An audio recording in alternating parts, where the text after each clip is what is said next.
Chapter 170. Your Majesty, those constellations. On a high platform in heroic Spirit Palace, the Star Killer stood beside King Nuvan with his strange blade.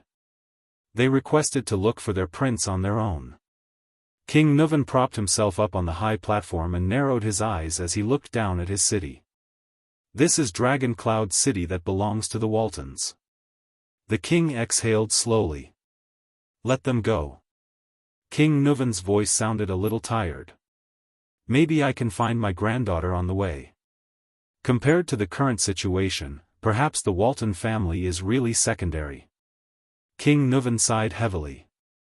Nicholas nodded and turned to pass the order. Not long after, the Star Killer returned to the king's side. This time, his expression was solemn. The patrolling team has reported back. We have located the approximate location of the calamity. King Nuvan's expression changed. He turned to Nicholas, and his gaze regained its shrewdness and decisiveness. In Shield District, there were two teams that did not respond for more than half an hour. Then, their corpses were discovered. They had been reduced to pieces, the commander of the White Blade Guard said slowly. Shield District? King Nuvan pondered for a moment. Very well. The old king looked at Dragon Cloud City beneath him again and said flatly, turning people into pieces. Is there any information about that calamity that I need to know? There was silence. Then, a peaceful voice rang out. Yes, Your Majesty. Behind King Nuvan, the master of the secret room, the Red Witch, Kalshan bowed her head respectfully. If possible, please evacuate Shield District and the bordering districts as soon as possible. If necessary, you may even evacuate the residents out of the city. Beside her, Nicholas took a deep breath. That much? King Nuvan frowned. I have to evacuate half of the city for a calamity? Please believe me, Your Majesty, Kalshan said slowly, her tone gentle. The price of half of Dragon Cloud City, it's better than the entire Dragon Cloud City. Thales grabbed Little Rascal tightly to prevent her from falling as she trembled in shock. What? What are those things? Who are they? Little Rascal's tears had dried up in shock. The remaining tear stains told of her misfortune. No matter what they are. I'm here, Thales said softly. Everything will be fine. However, his gaze was involuntarily drawn to the two people in front of him.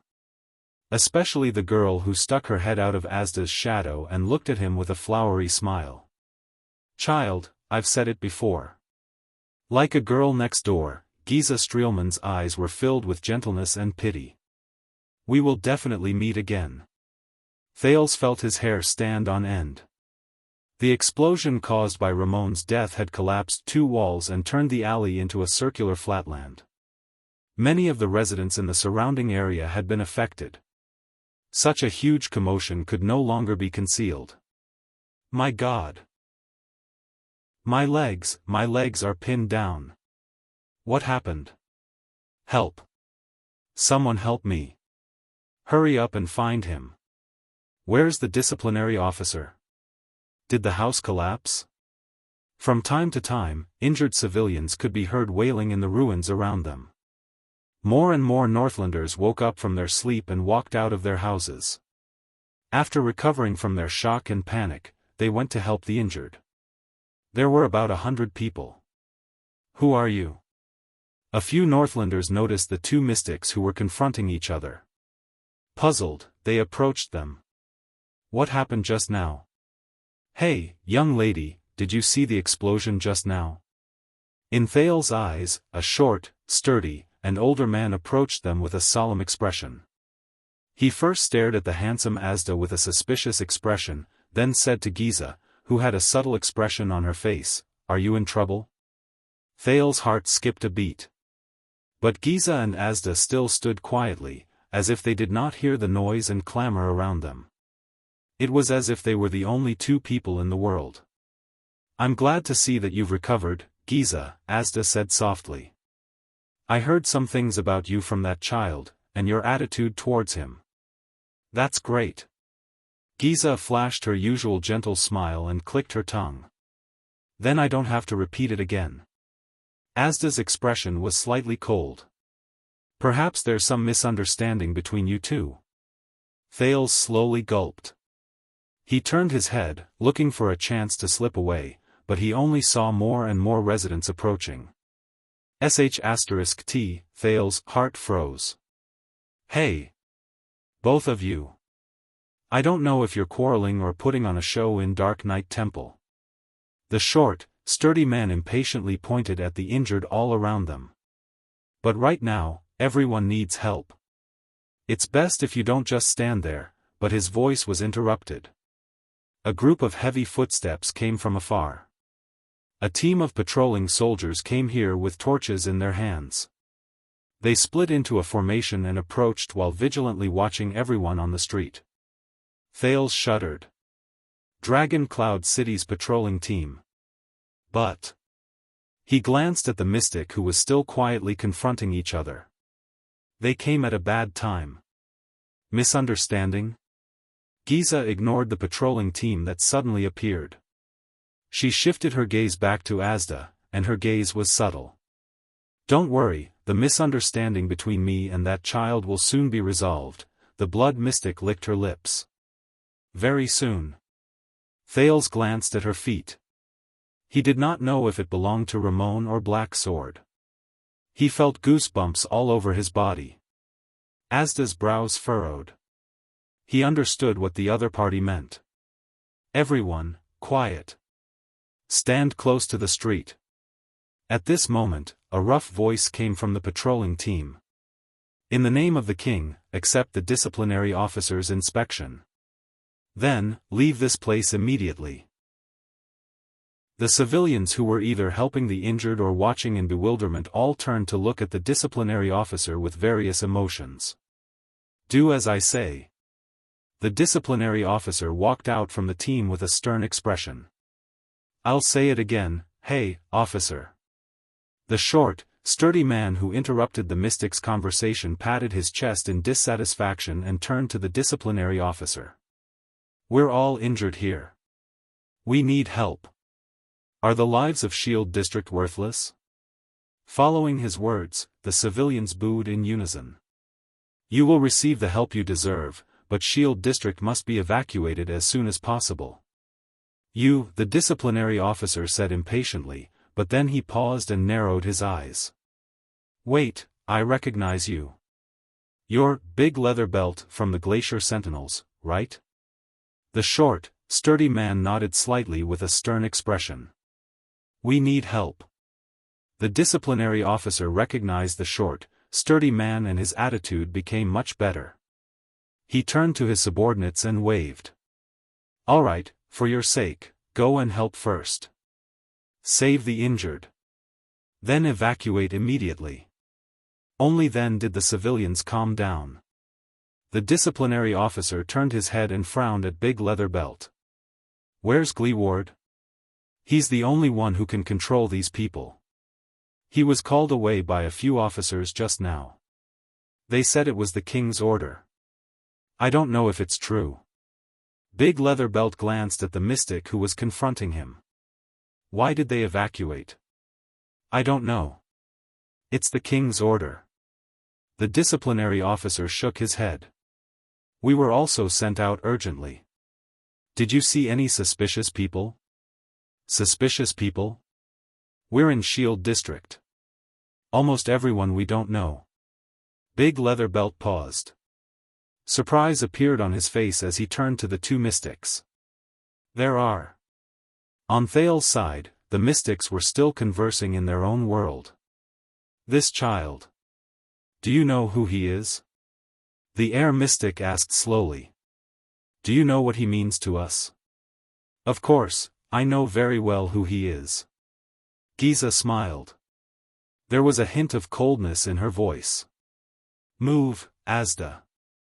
Asda's body did not move at all. His expression became increasingly grim. I don't like to be ordered, Giza. *T, Thales' expression changed. Both of you. And those two children over there. The disciplinary officer brought a few soldiers forward and approached the mystics. Looking at their thin clothes, his face was full of suspicion. Where did they come from? What's going on? Giza turned her head and looked at the vigilant soldiers. She smiled sweetly. You, or me? We'll attract attention. Asda shook his head. Maybe we should keep a low profile.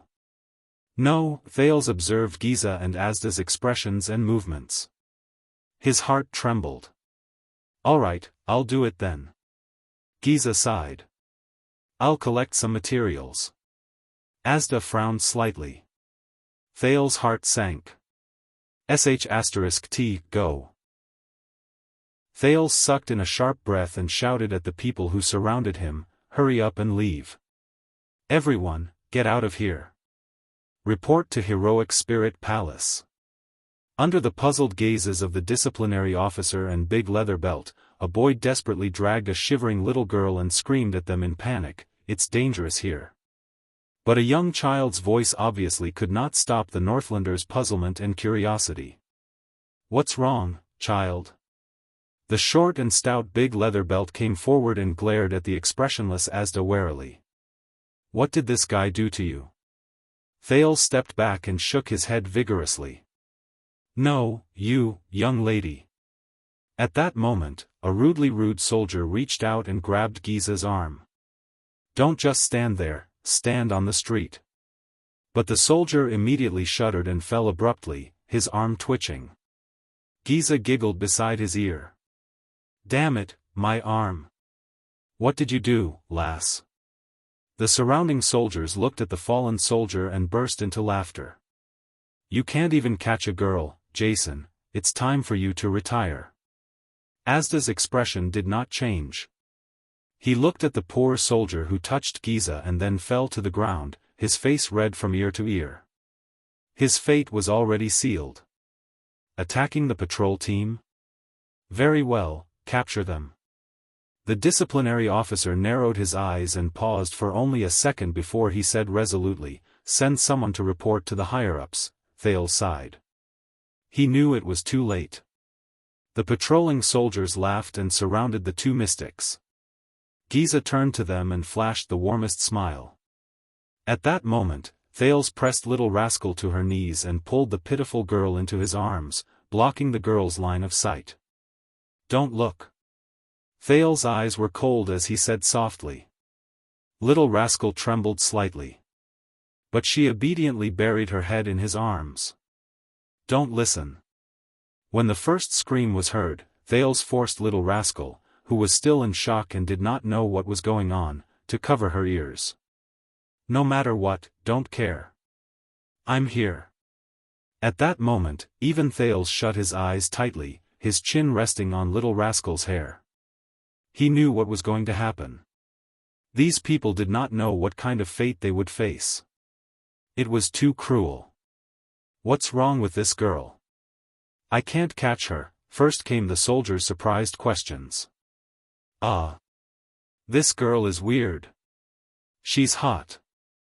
The sound of a few bodies falling to the ground reached Thales' ears again. My hand. My hand. A few unusual screams came one after another. Jason. Oh my God, he's melting. His blood. Under the panicked reminder from the man called Big Leather Belt, the patrol team noticed that something was wrong. Oh my God. No. What the hell are you? Under the disciplinary officer's anxious orders, the soldiers unsheathed their weapons. King bitch. I don't care what sorcery you're using, King stop. Or else I swear. I swear I'll kill you. This was the disciplinary officer's furious roar. But the screams grew louder. My back, there's something moving on my back, it's moving. Robbie. Hang in there. Hang in there. I'm going to chop this thing off right now. Boss, hurry up and kill her. There was a loud explosion. Bang. Thales, who was holding little rascal tightly, shuddered. This was the sound of flesh and blood exploding again. This caused the surrounding commoners to cry out in fear and surprise. No! A heart-wrenching scream came. The body is moving on its own. Is that City's hand? Oh my God!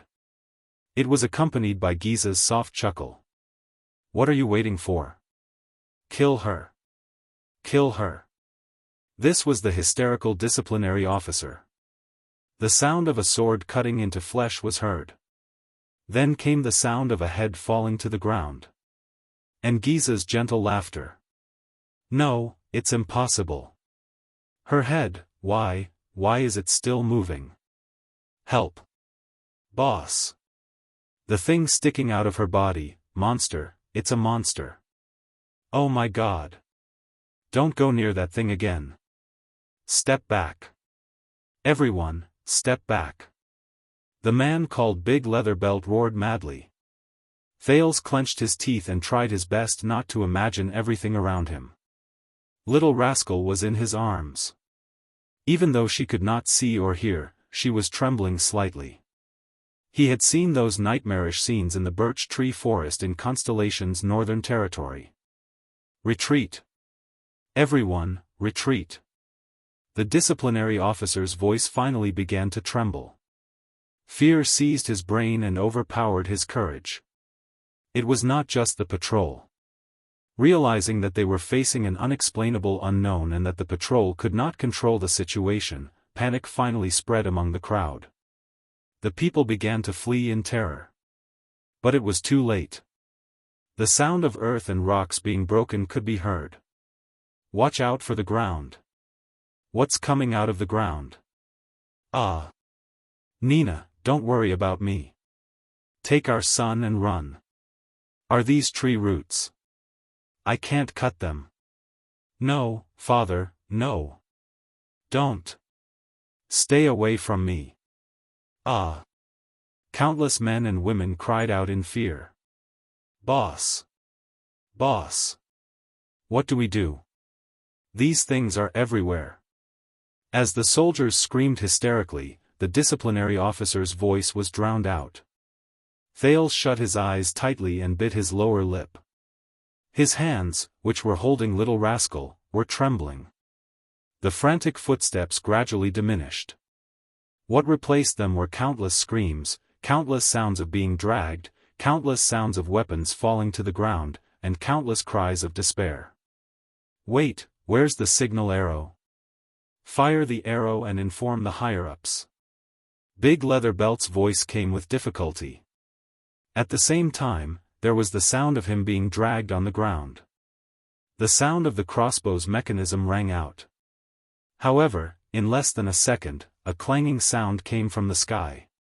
The arrow can't be fired. It's like there's something in the air blocking them. It was the soldiers' panicked cries. Thales clenched his teeth tighter and tighter. The next moment, a cold male voice hummed in the air. Humph! Thales felt the air around him move. Asterisk crack. Asterisk a dozen crisp sounds came from both near and far, as if human bones had been crushed in an instant. The sound in his ears quieted down. The silence lasted for more than 10 seconds. Occasionally, there was the sound of flesh being dragged, and even the creepy sound of rustling. It sounded like a beast feeding. Thales tried his best to suppress his trembling. Finally, everything around him returned to silence. You said you don't want to, in the end, you still interfered. The blood mystic's languid female voice rang out. How boring. Strangely, Giza's voice sounded as if it came from underground. What answered her was Asda's faint, cold snort. Thales exhaled deeply and slowly opened his eyes. Unexpectedly, his surroundings were extremely clean. There was no blood, no corpses, no disgusting severed limbs. Of course, there was not a single living person. There were only weapons all over the ground, shoes that had fallen off, collapsed walls, and shattered ground. It was as if everyone had run away in that instant. Thales panted softly. He turned his head and felt his stomach churn. He saw Giza's torso slowly pick up her head, which was still smiling, from the ground. Then, she placed it gently and straightened it. The blood mystic touched the joint between her neck and shoulder. The bloody wound instantly disappeared without a trace. "You look brand new." Giza noticed his gaze and smiled at him. Thales gritted his teeth.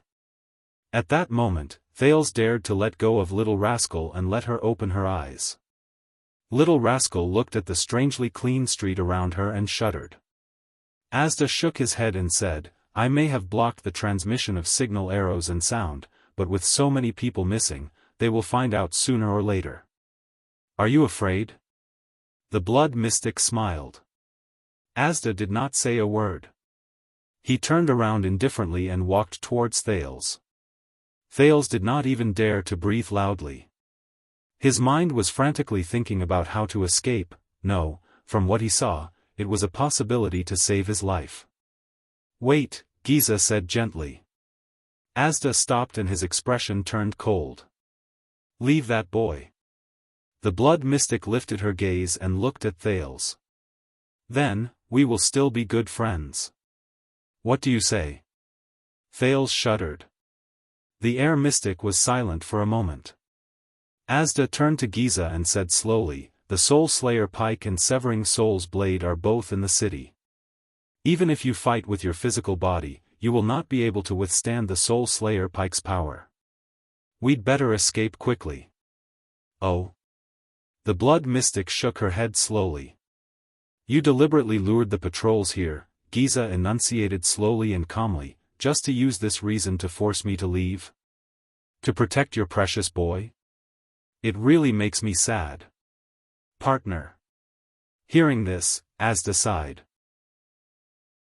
For some reason, Thales felt that the air mystic's tone was sorrowful at that moment. "Have you forgotten the original intention of our cooperation, Giza?" For some reason, Thales felt that the air mystic's tone was sorrowful at that moment. "The three of us worked together, whether it was my plan, Froland's ideals, or your persistence, wasn't it all so that the mystics could one day be free from that shackle?" The blood mystic snorted softly. "What happened 12 years ago has long since proved how childish and laughable your thoughts are." Giza lifted her head to look at the moon in the sky that was moving westward. She sneered and said, "It doesn't matter if it's you or Froland." Thales shuddered violently. 12 years ago. Why 12 years ago again? Could it be that the mystics were also involved in the bloody year? Thales could not help but recall what Black Sword said to Asda. "When you went on a killing spree in Renaissance Palace," and, Thales subconsciously tightened his arms around Little Rascal again. Blood Bottle Gang is the result of the cooperation between the air and blood mystic. But based on their conversation, there seems to be a third person. Who is Froland? Asda heaved a deep sigh. "Very well, then we can go our separate ways from now on. After all, we went our separate ways before the war. This is your choice." The outcome of that year was indeed unable to convince you. The air mystic's expression darkened. "But what does this have to do with this boy?"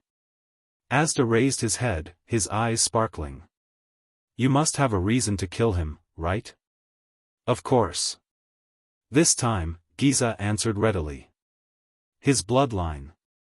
I made a promise a long time ago." "A bloodline that must be killed?" Asda turned his gaze and glanced at Thales. "Do you know his mother?" Thales suddenly tightened his grip on Little Rascal's hand. But this time, Giza flashed a gentle smile. "Why don't you take a guess?" "This reason cannot convince me," Asda said coldly. The blood mystic sighed slowly. "All right, and one more thing. I don't want him to suffer like we did, to suffer all sorts of torture." Thales' face paled. "Suffer? This reason still cannot convince me," Asda repeated stubbornly, his expression darkening. "Don't worry, I only want his life." Giza smiled and shook her head. Asterisk bang. Asterisk in the next moment, 6 blood-red thorny tree roots suddenly shot out from the ground around Thales and stabbed towards the Prince of Constellation from all directions. *T. Thales was startled. He could not react at all. *Thud. Thud. *The 6 tree roots stopped abruptly a few inches away from Thales. They were blocked outside by a transparent barrier. Asda raised the light ball in his left hand and stared at the blood mystic. Blue light flashed in his eyes. "Don't, Giza," he whispered. Thales panted in shock as he stared at the terrifying thorns in front of him. Giza chuckled again. The tree roots moved as if they were alive. They shrank back and stabbed forward again. "Ah!" This time, Little Rascal screamed when she reacted. Asda snapped his fingers. *Bang. *A few powerful air currents swept out from around Thales and broke the tree roots. "Really? Giza?" The air mystic said coldly with a stiff expression, "The battle of eradication has already caused us great losses. It was not easy for us to get to where we are today. Don't ruin everything." The broken tree roots trembled and grew thorns again. They shrank back to the blood mystic's side. "Humph, what a joke." At that moment, Giza suddenly giggled. "How dare you mention the battle of eradication? You make it sound like you're proud of it." Hearing that, Asda frowned slightly. "We are one," the air mystic said seriously. "Dividing ourselves into factions will only harm each other. It will not benefit the whole." "One?" Giza snorted. Her voice turned cold. "One." The blood mystic walked forward slowly. The tree roots beside her followed slowly. There seemed to be flames dancing in her eyes. "When we were bathing in blood and fighting for the future of mystics, where were you, cowards? When we were locked in battle with the obscurants, where were you, deserters? When we were cornered by the 2 empresses, where were you, vermin? L. Bane, Lebla, B. Eric. When we fell one by one, where were you, so-called moderates? One? Bah." He listened to Giza's words in a daze. He memorized all these names, titles, and nouns one by one. They might be useful in the future. Even though he was facing perhaps the most dangerous enemy in history. Asda's expression turned cold. "Don't put your label on us." The air mystic's tone was cold. "We are not moderates. Of course, this is the name Lebla gave to your faction." Giza's smile grew brighter. "Before this, B called you, Taurus's lapdog." Asda's expression became increasingly unpleasant. "Does this mean that there is no room for negotiation?" Asda took a deep breath. "We are collaborators, after all." "Yes." Giza nodded and smiled sweetly. "You will cooperate with me, won't you?" Asda sighed and closed his eyes. When he opened them again, they were filled with coldness. "I have had enough of you people." "B." The air mystic snorted coldly. "It's that fellow, that lunatic, who led all of you into unreasonable, irrational, and wild dogs who only know how to bark." There was a moment of silence between the two. But Thales felt that it was more like the calm before the storm. "B taught us to accept ourselves and get rid of our shackles." As expected, a moment later, Giza's eyes shone with a terrifying blood-red light. "And you, a domestic dog from the magic tower and Taurus's follower, feel uncomfortable without a collar, don't you?" "I knew it." Asda did not show any weakness. "The witches of the third ring can't teach any good students." He snorted coldly. "You're a bastard." Giza did not speak. The lovely young girl was silent for 3 seconds. But 3 seconds later, the words she spat out caused Asda's expression to change drastically. "What exactly is chi?" the blood mystic said slowly, "something that flows, fills, and exists everywhere? Or is it something that sustains, maintains, and is as light as nothing?" What does the existence of qi represent? What will the disappearance of qi bring? Giza said nonchalantly. Is qi pure, or is it a mixture of all things? Is qi permanent, or is it ever-changing? Are you qi? Or is qi a part of you? For the first time in his life, Thales watched in horror as Asda Sakurn's face began to contort. What is qi? Thales' heart skipped a beat. Then, he remembered what Asda said to him in shock. The first pact of mystic energy. Do not investigate each other. He stared at Giza in disbelief. No way. She's. The blue light in the air mystic's eyes grew brighter. Why? Shouldn't you be more familiar with the 3 great covenants that Taurus bestowed upon you than with your own name? The blood mystic's words made Thales' skin crawl. Little puppy Asda. In the next moment, without waiting for Asda to react, Giza opened her mouth like a beast and slowly raised her head. At that moment, Thales felt something gush out of her body. In his field of vision, Giza's red light grew brighter. A bright, blood-red line appeared on Giza's neck and gradually spread to her face. The blood-red line immediately split into several branches and slowly became thicker, like blood vessels, until it covered Giza's face. The blood-red lines seemed to have a life of their own. They slowly changed, moved, and trembled on Giza's face. It was as if they were breathing. Asda's expression changed. He walked to Thales' side and glanced at the Prince of Constellation with a frown. What? Thales opened his mouth awkwardly, but the moment he spoke, he was interrupted. Don't say anything, Asda said coldly. When I tell you to run later, run. Don't look back, don't stop. Thales stared at Asda in surprise. He could only nod helplessly. Judging from his tone, even Asda doesn't have the confidence to protect me? Little rascal curled up in Thales' arms and trembled. Giza, whose face was covered in blood-red lines, took a deep breath, as if she had just woken up from the most beautiful dream. She grinned, and there was madness in her eyes. Her originally gentle and pleasant smile turned into the most beautiful, terrifying, and enraged laugh. Ah! The blood mystic seemed to have opened the valve that controlled her emotions. She tilted her head and laughed without any scruples. It feels so good after so long. Asda stared at her solemnly. You're taking a risk by evolving at this time and in this place. Why? You don't dare to evolve? The blood mystic smiled beautifully. That's true.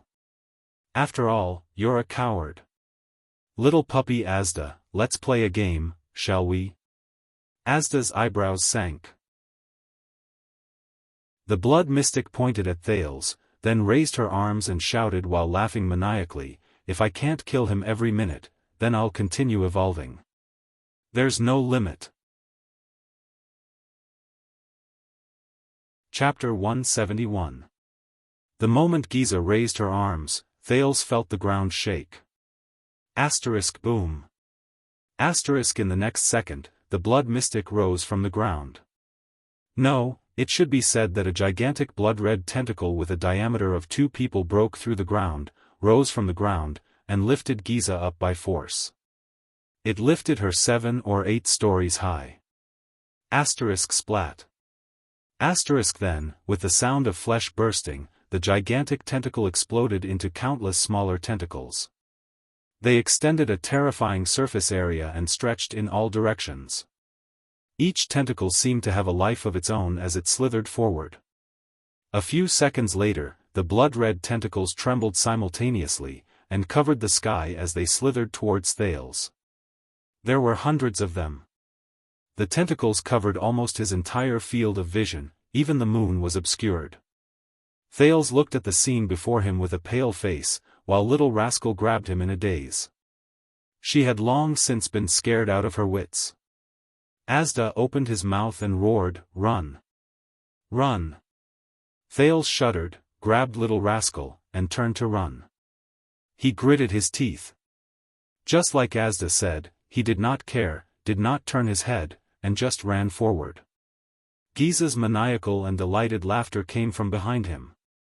Thales had just taken 2 steps when he heard a loud bang behind him. A gust of air rushed towards him uncontrollably.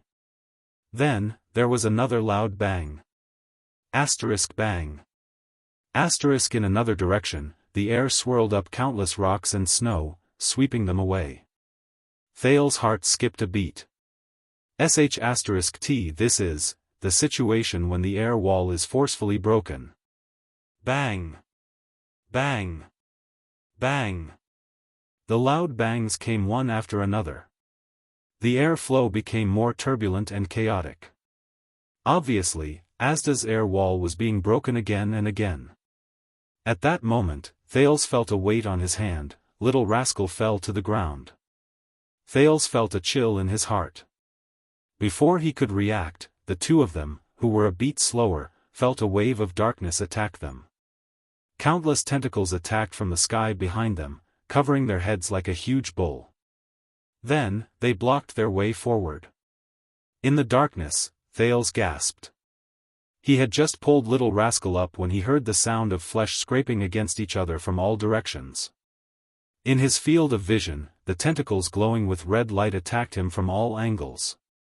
Little Rascal hugged him tightly and cried out in surprise. No! Was there no more chance? In despair, Thales touched his waist and felt for JC's dagger. At that moment, the tentacles around Thales trembled at the same time. His field of vision was filled with red light. Suddenly, spots of blue light diffused from the red light. The tentacles stopped in their tracks. Bang! Bang! Pa! Strange explosions rang out one after another. In the next second, a ray of moonlight appeared in the darkness. It grew bigger and brighter until it dispersed the tentacles' concealment. Bang! Pop! Bang! Bang!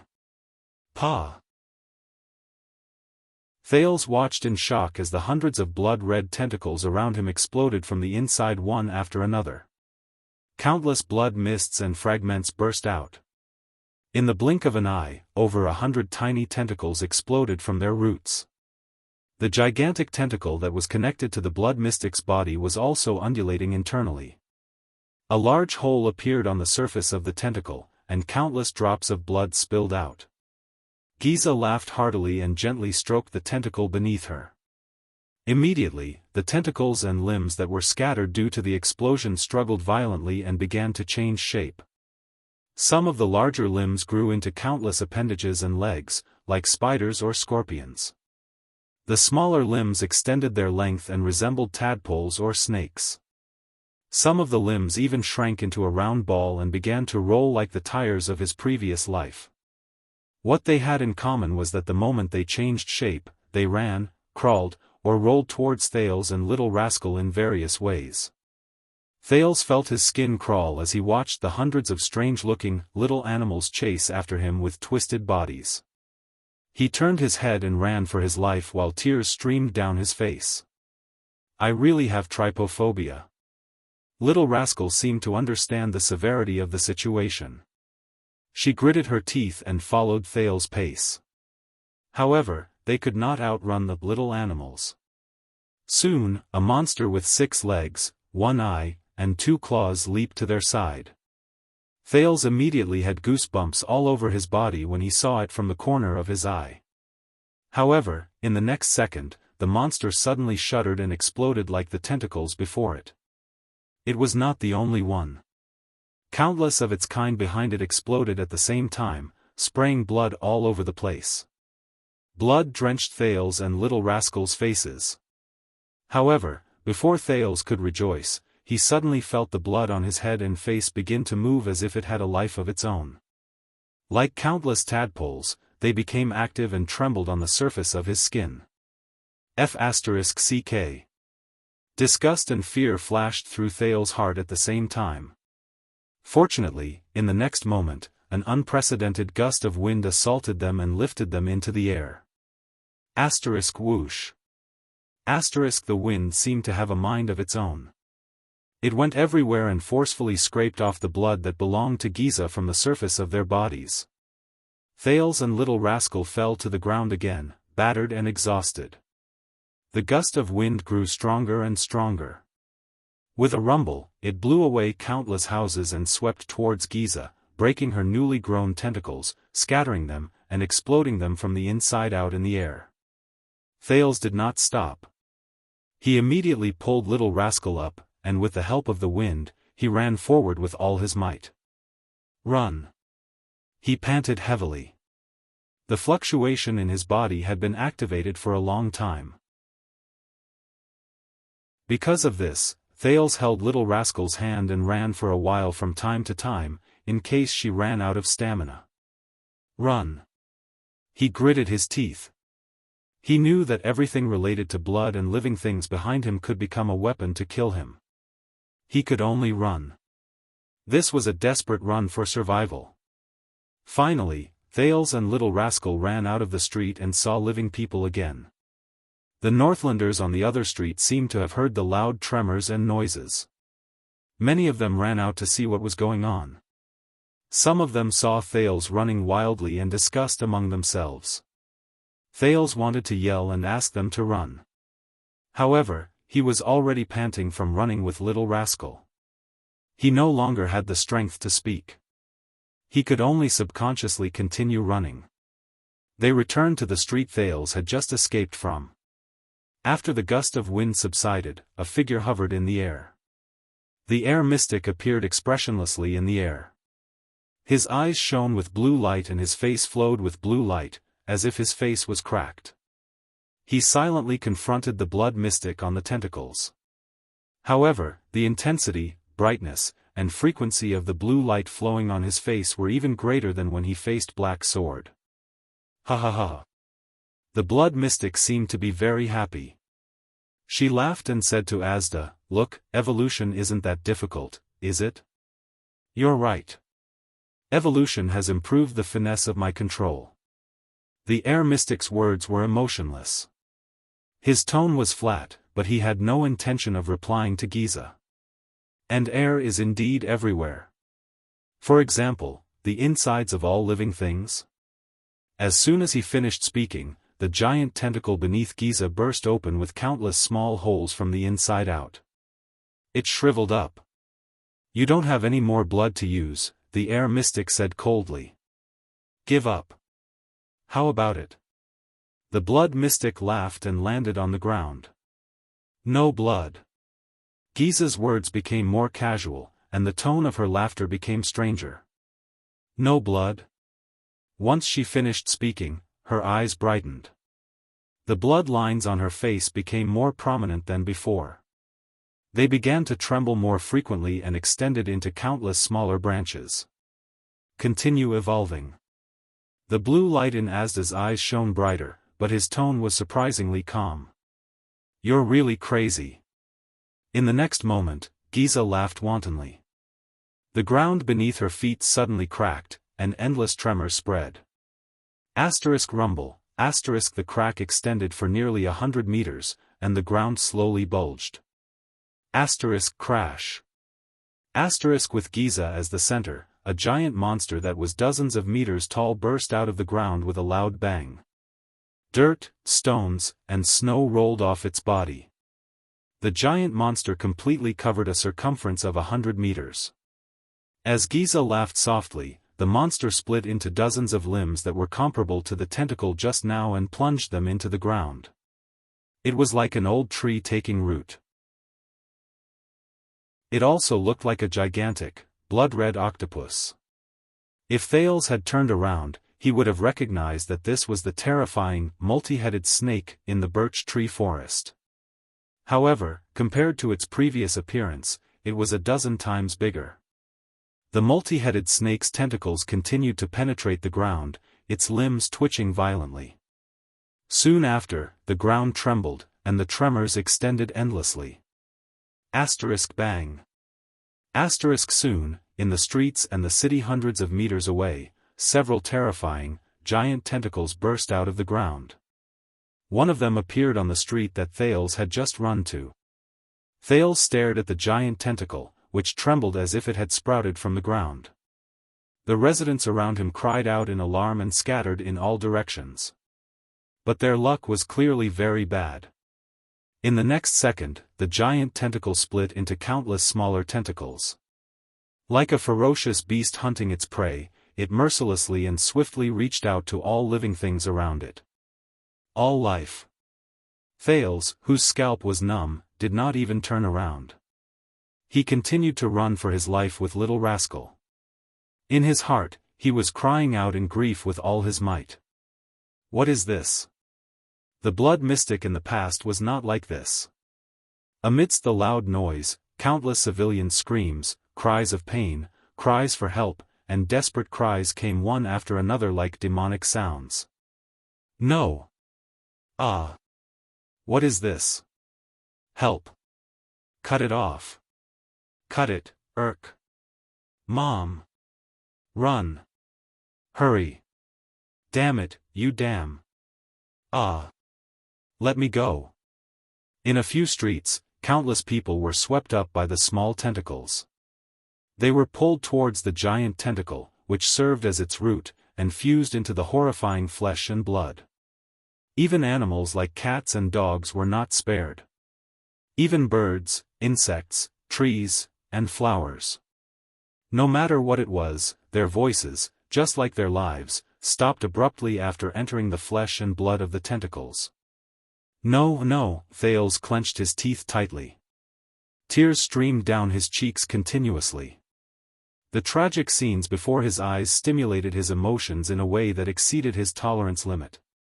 Little Rascal only lowered her head.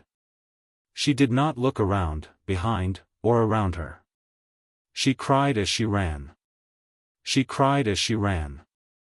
A few tentacles stretched towards them, but Thales was on the verge of collapse. He did not even have the thought of dodging. There were only a few air currents and air walls that followed them like shadows, firmly blocking these terrifying predators. Asda floated quietly in the air. Everything in the air told him that something was happening in this huge city. No blood? On the other side, the blood mystic smiled like a flower at the expressionless air mystic. I am an entire city's worth of flesh and blood. How can there be no blood? With the injection of fresh life, the Hydra's body became stronger and larger. The tentacle that was closest to Thales suddenly trembled, and more tentacles erupted from it to attack him. The air mystic turned his eyes, which shone brightly, and swept a glance in the direction of Thales, who was running wildly in the distance and could barely be seen. He immediately turned his head back. The blue light on his body slowly turned from lines to stars. It was like a dazzling star. Asda's words became calmer and more indifferent. Life must rely on air. The air mystic slowly raised a hand. If there is no air, how can life survive? Giza's smiling face slowly darkened. Asda suddenly clenched his fist. At that moment, Thales, who was in the distance, only felt that a circle had appeared around him. In his field of vision, it was as if he and Little Rascal were suddenly contained in a transparent sphere made of blue light. In the next second, Thales was horrified to see that everything around him was different. First, all the sounds around him disappeared. Then, the snow on the ground began to boil at a speed visible to the naked eye. No, it was not just the snow. Everything in front of them was slowly emitting steam, and boiling. A man beside them suddenly grabbed his neck, as if he was having difficulty breathing. He desperately opened his mouth, trying to inhale air. Steam came out of his eyes and mouth, scattering rapidly. 10 seconds later, the man collapsed weakly. His body began to swell. Thales and Little Rascal stared blankly at everything in front of them. They realized that the snow and items around them were still normal. What's going on? Little Rascal asked fearfully. Thales shook his head, dumbfounded. With his knowledge, he could not understand such a situation at all. He raised his head and saw that countless residents around him had all fallen to the ground at the same time. Red steam came out of their bodies, and their bodies began to swell. Even those terrifying tentacles were emitting steam as they struggled, and soon fell to the ground. Thales felt chills run down his spine. He subconsciously grabbed Little Rascal and continued to run forward. In his eyes, the blue sphere around them was like a layer of protective membrane, protecting him and Little Rascal from being harmed by the unknown, terrifying situation in the outside world. In the silent, treacherous world, Thales ran past countless people who had fallen to the ground.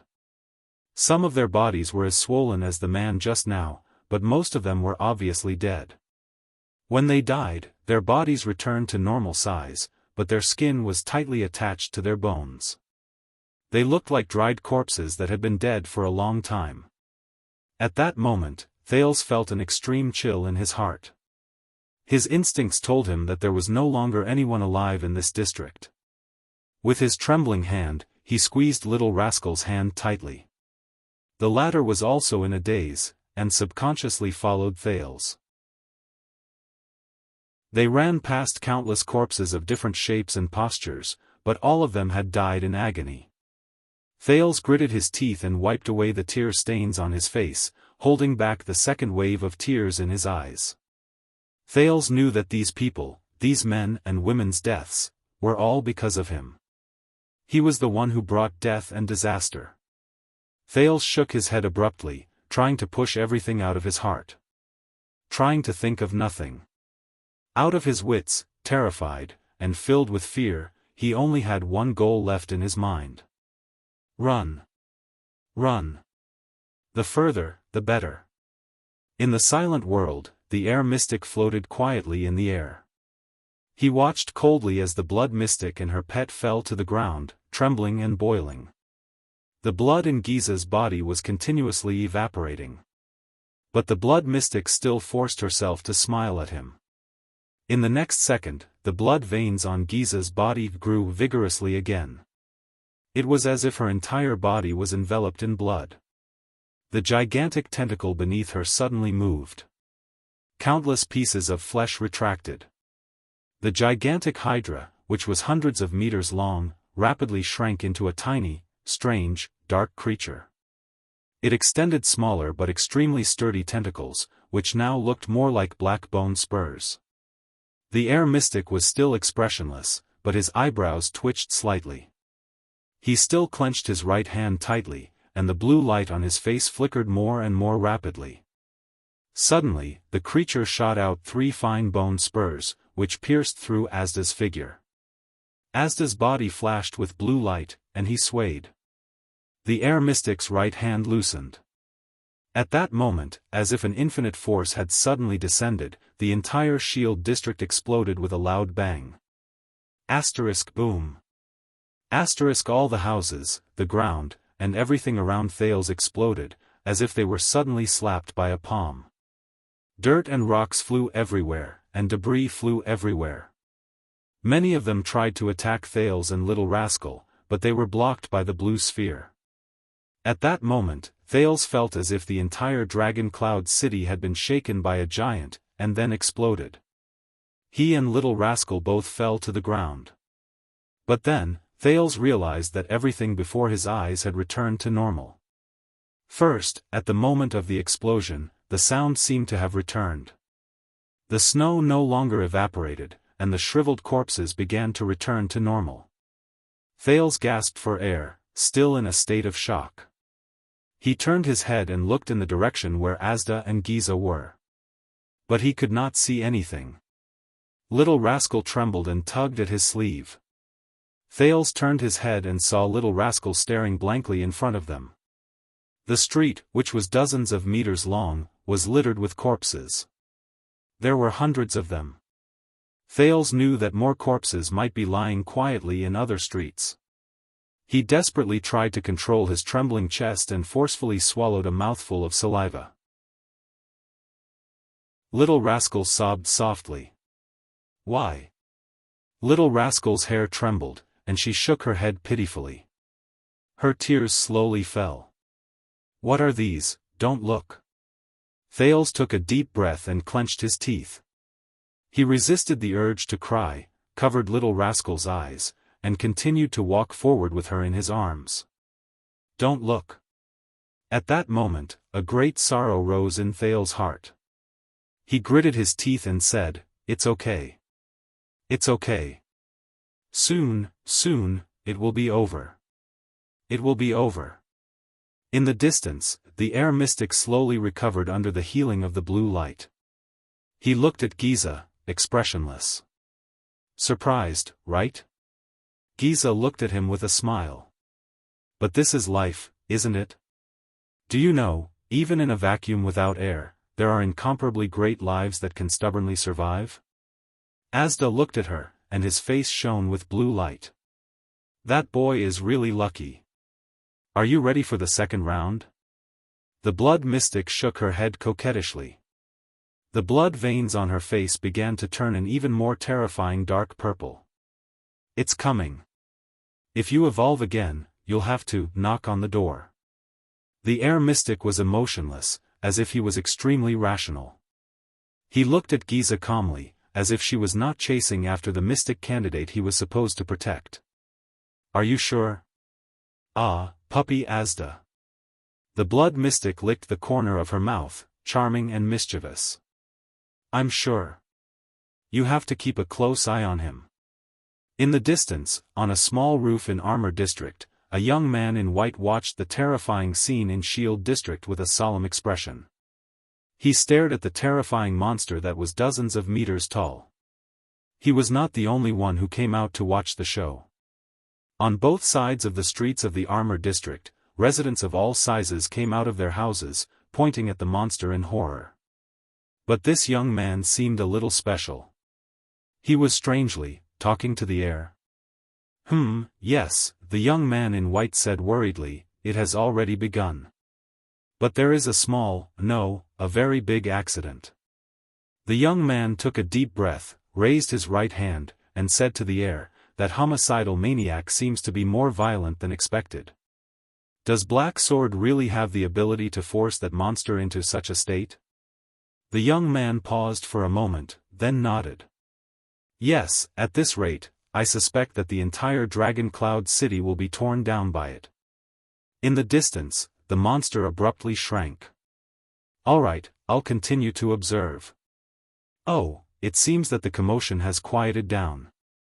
The young man breathed a sigh of relief and continued, "But I suggest that we should be more cautious and consider a few more possibilities. Perhaps there are some unexpected factors tonight." A few minutes later, boom. A violent explosion suddenly came from Shield District. The young man widened his eyes. He stared at Shield District in the distance. It was filled with single-story houses of all sizes, but one layer of Shield District seemed to have been flattened. "My God, you won't believe this." The young man said hurriedly, "This is too ridiculous. That monster looks like it wants to destroy the world. Something unexpected must have happened. Whether it's Ramon or Black Sword, I don't believe that they can make that monster go this far. Are you sure this is okay?" The young man froze for a moment. His expression was unpleasant. "Yes." The young man exhaled. "Then let's do this." The young man put down his right hand and did not speak anymore. Only his expression was even more solemn than before. "Your Majesty, did you see it?" Nicholas hurriedly rushed to the high platform and reported to King Nuvan. The old king stared at Dragon Cloud City beneath the high platform. He stared at the farthest, lowest, largest, and most populous district. "Ah!" King Nuvan gritted his teeth. His eyes were bloodshot. "I saw it. Just now, a giant blood-red monster suddenly appeared there. It was followed by countless tremors and screams that could even be heard clearly in Heroic Spirit Palace. Then, the monster fell silent again. However, a few minutes later, another loud bang rang in the air. The entire Shield District shrank by a level that could be seen with the naked eye. "This is really unexpected." King Nuvan's words were laced with deep hostility. Aside from Raikuru, I am probably the first Northland king who was lucky enough to see it in more than 600 years. King Nuvan clenched his fists. Anger and hatred surged in his eyes. The monster that can only be seen in pictures since I was young, the Hydra, Kilika. Raikaru's mortal enemy. King Nuvan slammed his palm on the platform. The veins on his hand bulged. Nicholas gritted his teeth. He glanced at his blade and slowly tightened his grip on the hilt. What happened to Shield District? King Nuvan controlled his tone and tried his best to ask calmly, how many residents were evacuated? What about the patrol team's report? Behind him, the Red Witch, Kalshan, walked forward with a solemn expression. She looked at the smoke-filled district in the distance and sighed slowly. When she raised her head again, the Red Witch's eyes regained their clarity and calmness. Your Majesty, the Red Witch said flatly, forgive me for being blunt. I'm afraid it has, Kalshan bowed slightly respectfully. Chapter 172. Under the night sky, the blood-red stripes on Giza's face had turned purple. In the center of the ruined city, she stood on the black, slender, multi-headed snake covered in ferocious spikes. From afar, it looked like a giant long-legged spider. She smiled enchantingly. You won't have the chance to endanger our hope anymore. The air mystic still had that calm expression on his face. He stared at Giza as if he did not care. I will get rid of you directly. Huh. The blood mystic chuckled softly. A dimple appeared on her face. Get rid of me? What are you going to do? The air mystic's eyes flashed. The blue light on his face shone brightly. Asterisk whoosh. Asterisk a powerful gust of air exploded around Giza out of nowhere. It blew the pet beneath her until it lost its footing. The air current continued to grow stronger, attempting to blow the blood mystic upwards. The black monster beneath her was blown off the ground and floated in the air. All that was left was a spike embedded in the ground. Giza's expression changed drastically. The air mystic spoke slowly. Above the sky, there is a layer of unknown land. It is a place where even air cannot reach. It is cold, silent, sometimes bright, sometimes dark. It is almost impossible for life to survive there. Even gravity has lost its meaning. You will not fall, nor will you rise. You will only meaninglessly revolve around the sun, the moon, and the stars. The air mystic's voice was emotionless. Go there and sleep for a few thousand years. When we have completely won this battle for the survival of the mystics, which is measured in millennia, after the mystic evolved, his rational and dull voice trembled a little at this moment. You will be in the new prosperous and magnificent world that we have built. There are no enemies, no fear, no escape, and you will be able to live in it. Awaken. On the deathly silent street, 2 light footsteps could be heard.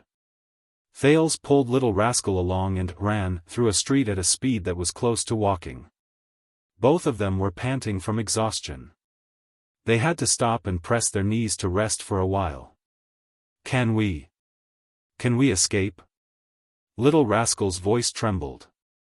She turned her head away, unwilling to look at the people who had fallen dead on both sides of the road. We will find out. Once you're done resting, continue walking. Don't stop. Thales gritted his teeth and persevered. Little Rascal bit her lower lip and shook her head.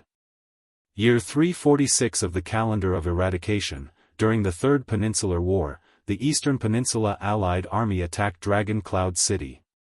From Shield District, Hammer District, Armor District, to Sword District, Bow District, Arrow District, Spear District. Thales lifted his head and glanced at Little Rascal. The little girl shivered and murmured, apart from Axe District and Heroic Spirit Palace, the entire city had fallen under the Nightwing King's army. That was until Chara raised his black flag in Northland, but even then, there were no casualties in Dragon Cloud City, and now. Little Rascal's eyes were red. She grabbed Thales's arm tightly, not daring to look at the corpses strewn all over the road. Dragon Cloud City.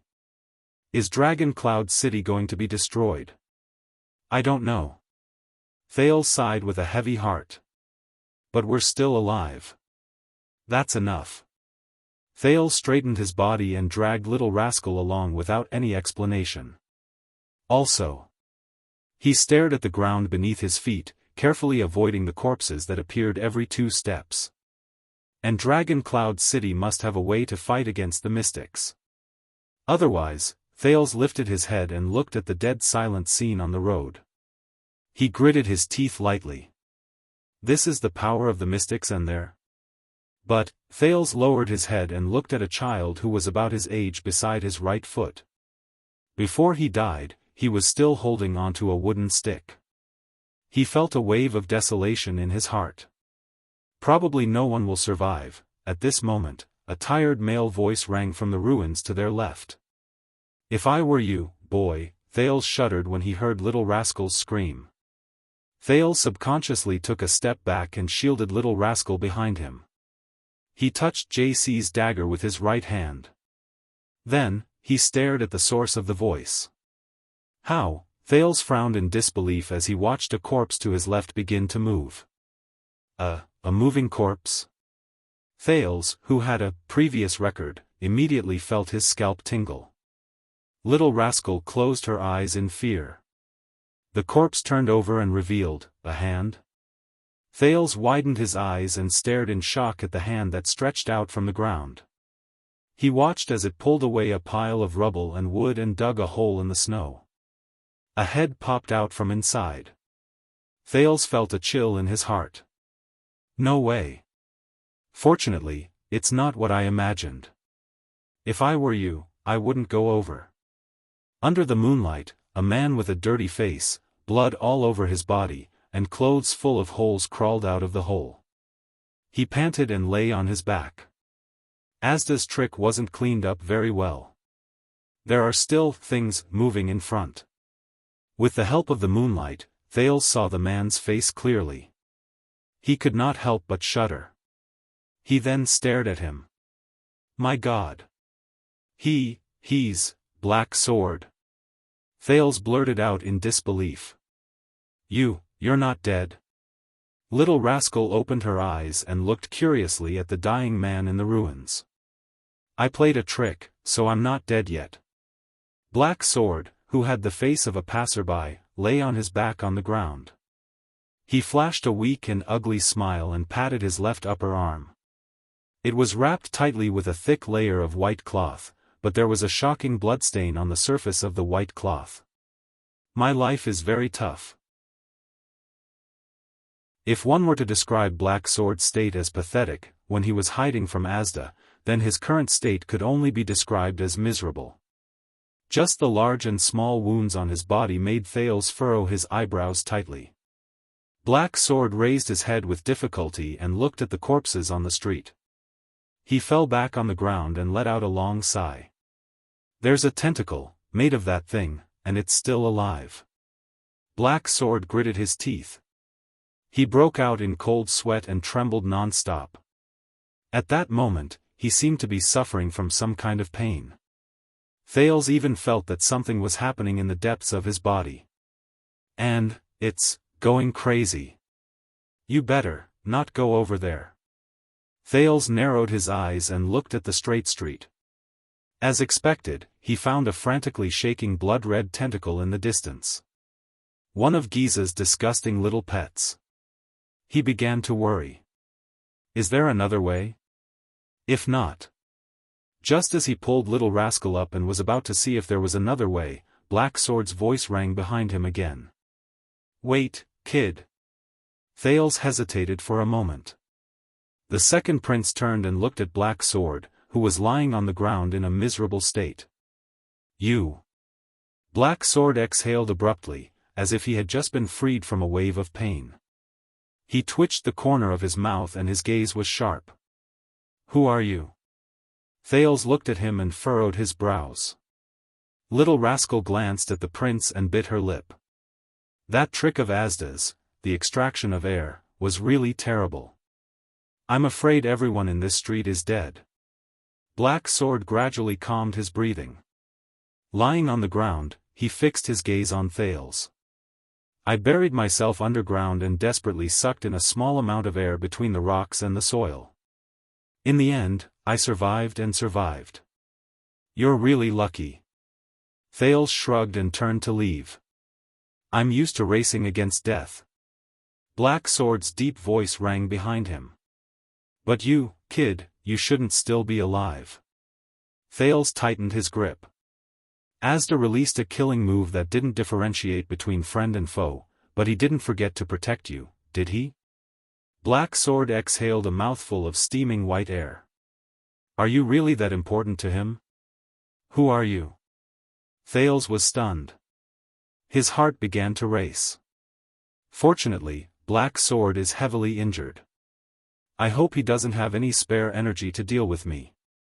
But, Thales raised his head. Those two fellows should be fighting right now, Thales said coldly. You'd better run away quickly. Otherwise, when they decide the winner, no matter who wins, you won't have a good ending. Black Sword stared at him without saying a word. His eyes shone brightly on his filthy face. That gaze sent a chill down Thales' spine. It was as if Black Sword already knew what Thales was trying to avoid talking about. Little Rascal tugged at him timidly. You'd better be polite, kid. Black Sword's gaze shone with an unsettling glint. He said in a deep voice, because right now, I'm your only hope of survival. Hearing this, Thales was stunned. You should be hoping that I recover as soon as possible, get rid of that tentacle, and escape with all of you before the other things catch up. Thales was stunned. What? Finally, Black Sword's burning gaze became less piercing. If the two of them fight, you hope that the winner will be Asda, right? You think, at least you're still useful to him?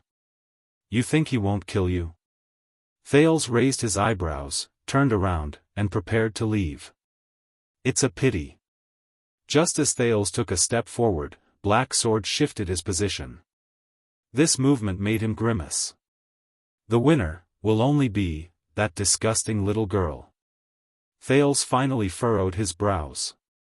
He turned to Black Sword again. Why? I've fought with that little girl once. Black Sword sighed and smiled bitterly. I survived. That little girl has a special sense and control over living beings with flesh and blood. Maybe she has a killing move like Asda's just now. Under Thales' confused gaze, Black Sword shook his head and exercised his injured left arm. But that's not the scariest thing about her. She seems crazy, brutal, and unreasonable. Black Sword turned his head, his gaze extremely solemn. Deep down, she's someone who really knows how to fight and how to win. Compared to her, Asda is like a Hercules who has never fought before. All he has is terrifying brute force. In reality, he's weak. Thales and Little Rascal looked at each other. They saw question marks in each other's eyes. How do you know?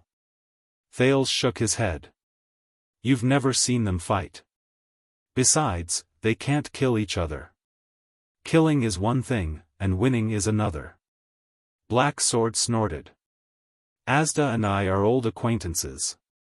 Although I can't kill him, I'm used to escaping from him time and time again. But, that little girl, Black Sword's injury seemed to be improving. He began to exercise his right arm. When Ramon was killed and I rushed towards her, I had already made up my mind to escape and find a place to recuperate. Thales sighed.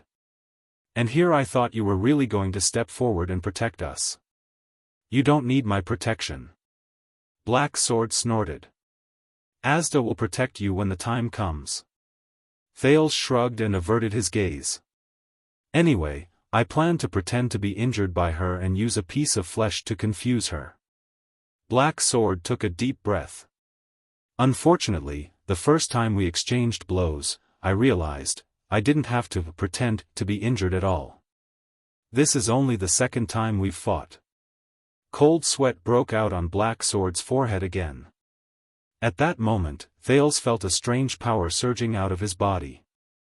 She has completely absorbed the experience from our first fight and completely suppressed me. Black Sword clenched his teeth. His eyes were fierce. It's different from facing Asda. The second time I faced her, I didn't stand a chance at all.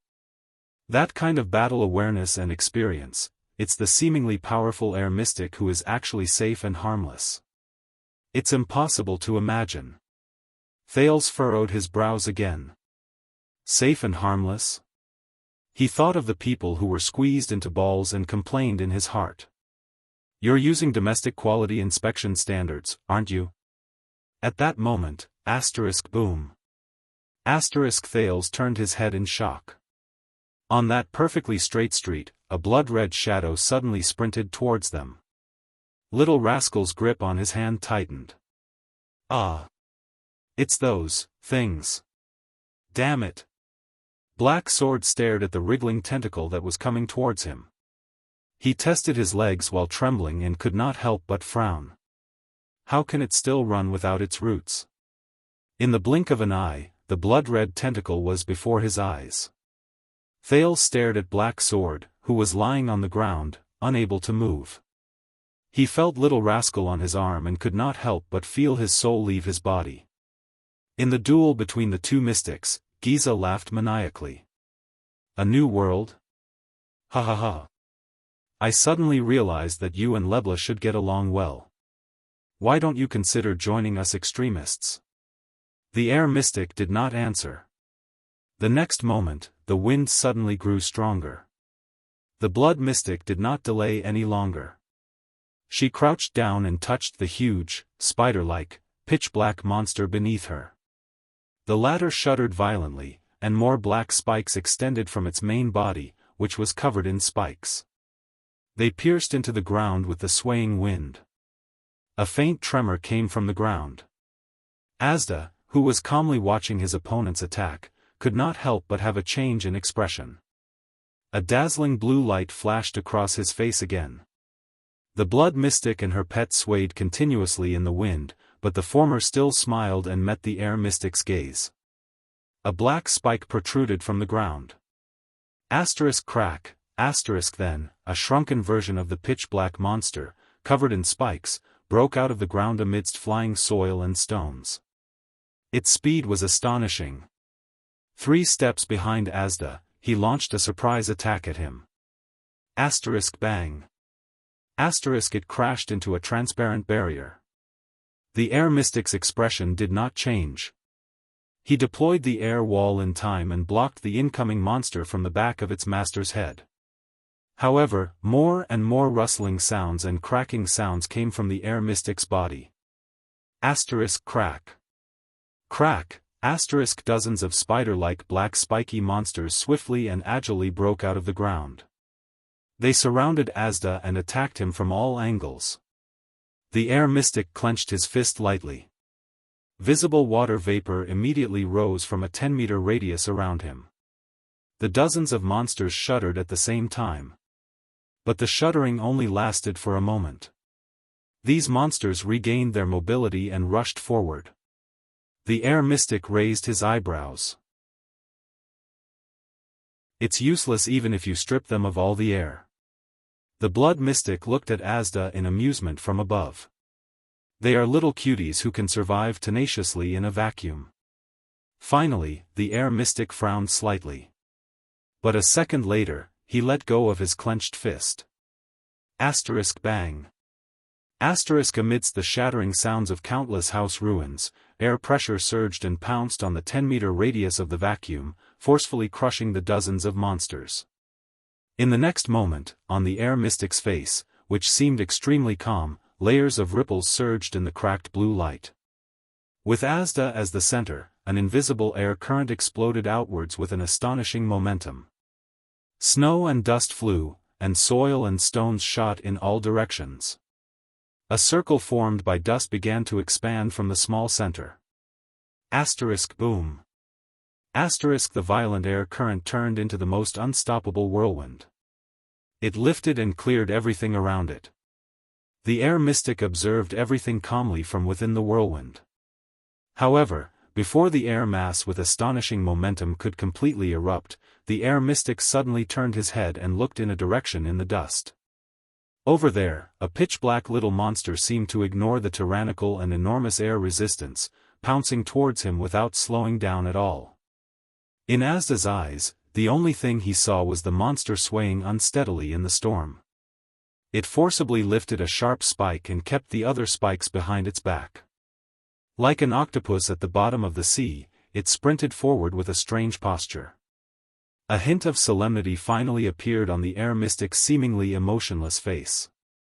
This posture and movement, it's how Black Sword dealt with it on the cliff just now. More and more pitch-black monsters use strange postures and movements to pass through his terrifying air currents and shot towards the mystic from all directions. At that moment, Asda hooked his left index finger and shot into the air like a bolt of lightning. But it was too late. A monster pounced in the air and shot out an extremely long spike from its abdomen. It pierced through Asda's left shoulder blade. It pulled him downwards. The mystic reacted quickly. With a snap of his fingers, an invisible air mass condensed into a sharp blade under high pressure. It exploded in a flat plane and cut off the spike. However, more and more monsters either shot out spikes or stepped on the bodies of their own kind and used the momentum to pounce on him. A monster pounced on his back. Her other hand wrapped around his ankle. Another released a spike and pierced through his left eye. Another landed on his head. Countless more of their kind charged forward one after another. They had a clear division of labor. At that moment in the air, dozens of black monsters pounced on the air mystic from head to toe, completely covering the blue light on his body. The next moment, their spiked limbs trembled back and forth like a loosened bowstring. *Xing. ***pft. The sound of flesh being scraped could be heard continuously. The next moment, under the countless monsters cutting, pulling, piercing, and biting, Asda, who was in the air, turned into countless pieces. Fingers, elbows, arms, chests, heads, thighs, ankles. The mystic's broken body fell from the air and scattered all over the ground. The violent air flow finally stopped. The blood mystic and her black monsters landed on the ground. I've said it before. Life is great. The blood mystic raised her index finger in a seductive manner and wiped a purplish streak that disobeyed and was running around behind her ear. She looked like she was lecturing a naughty kitten. Then, she said with a terrifying smile, "For these little cuties, the mission they were born for is to rely on their slender but dense bodies and their sensitivity to the air. In your unreasonable air pressure and cyclones, to hunt." The blood mystic chuckled. Asda's broken body turned into specks of blue light and slowly gathered to form a glowing humanoid silhouette. Those movements, were all used by Black Sword when he fought against me. A voice came from the glowing blue silhouette.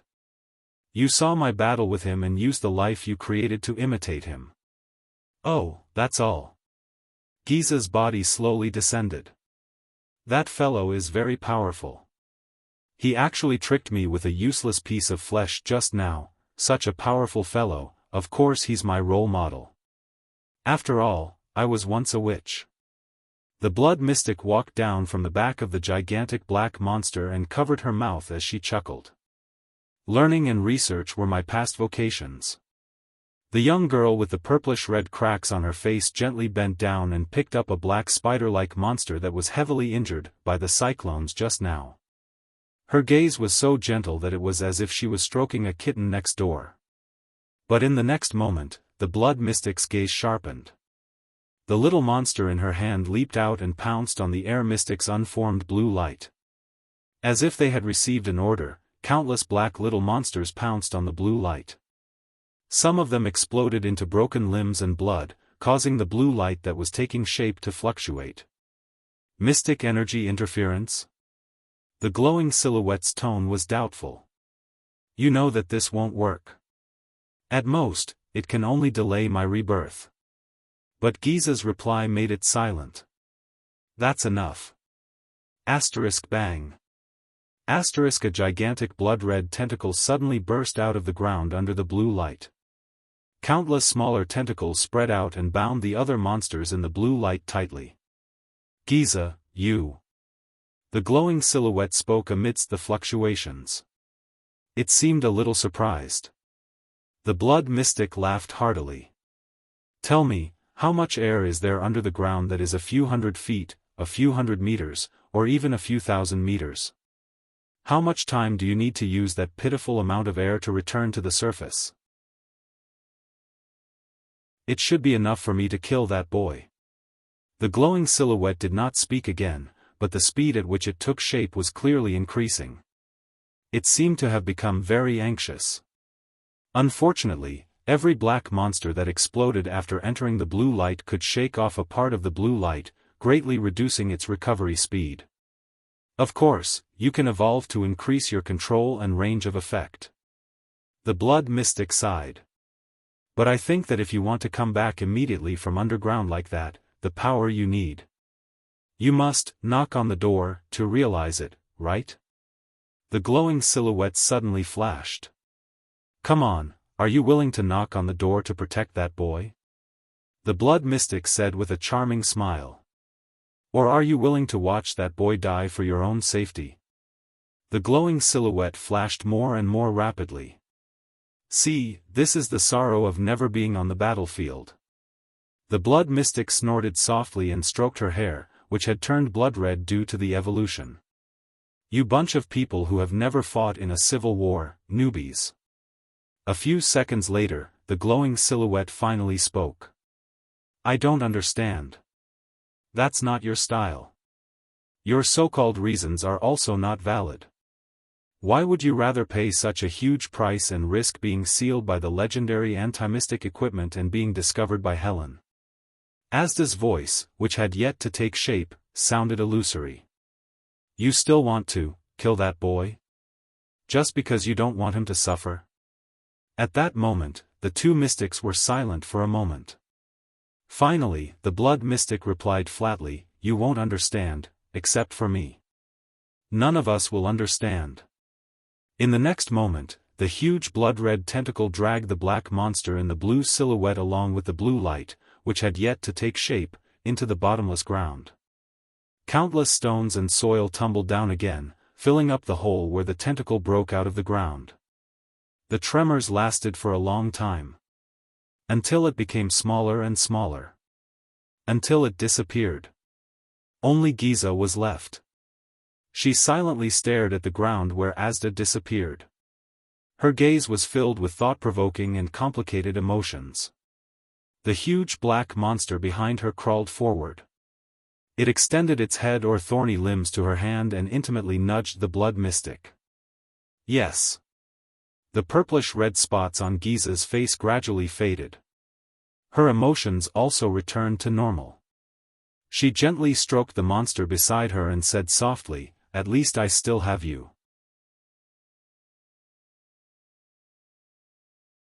Chapter 173.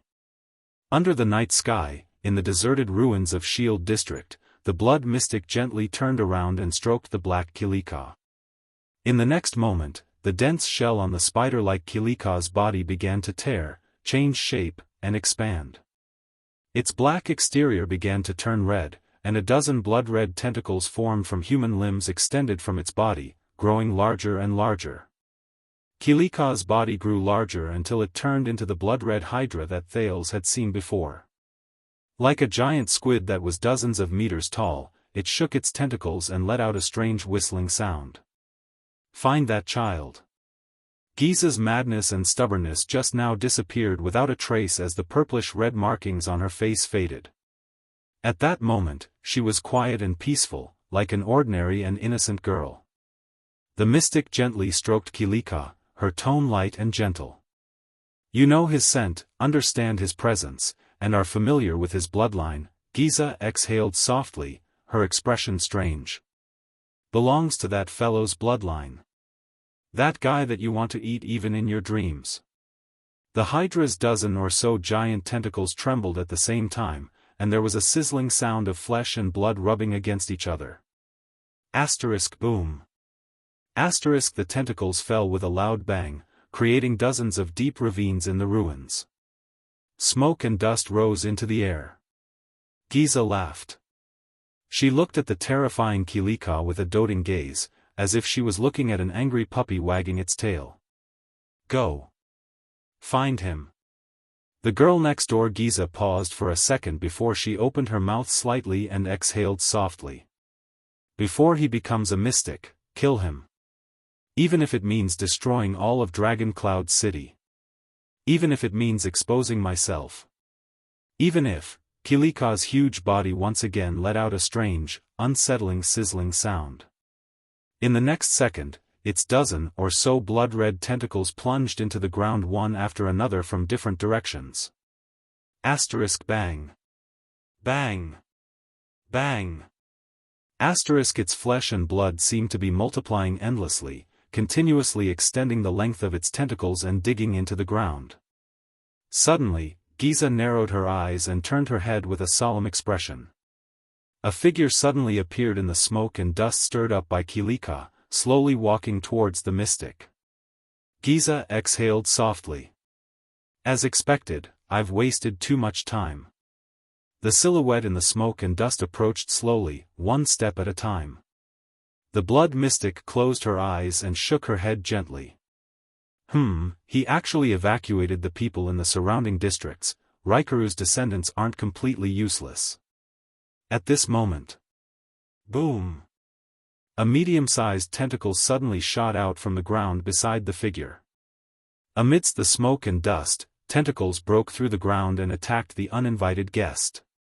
However, the figure in the smoke only moved slightly. Chi! The sound of a weapon piercing flesh could be heard. The next moment, Giza's expression changed drastically. She fell to her knees. Ah! Ah! Ah! The blood mystic screamed in pain. Boom! In the districts adjacent to Shield District, more than 10 huge, blood-red tentacles broke out of the ground again.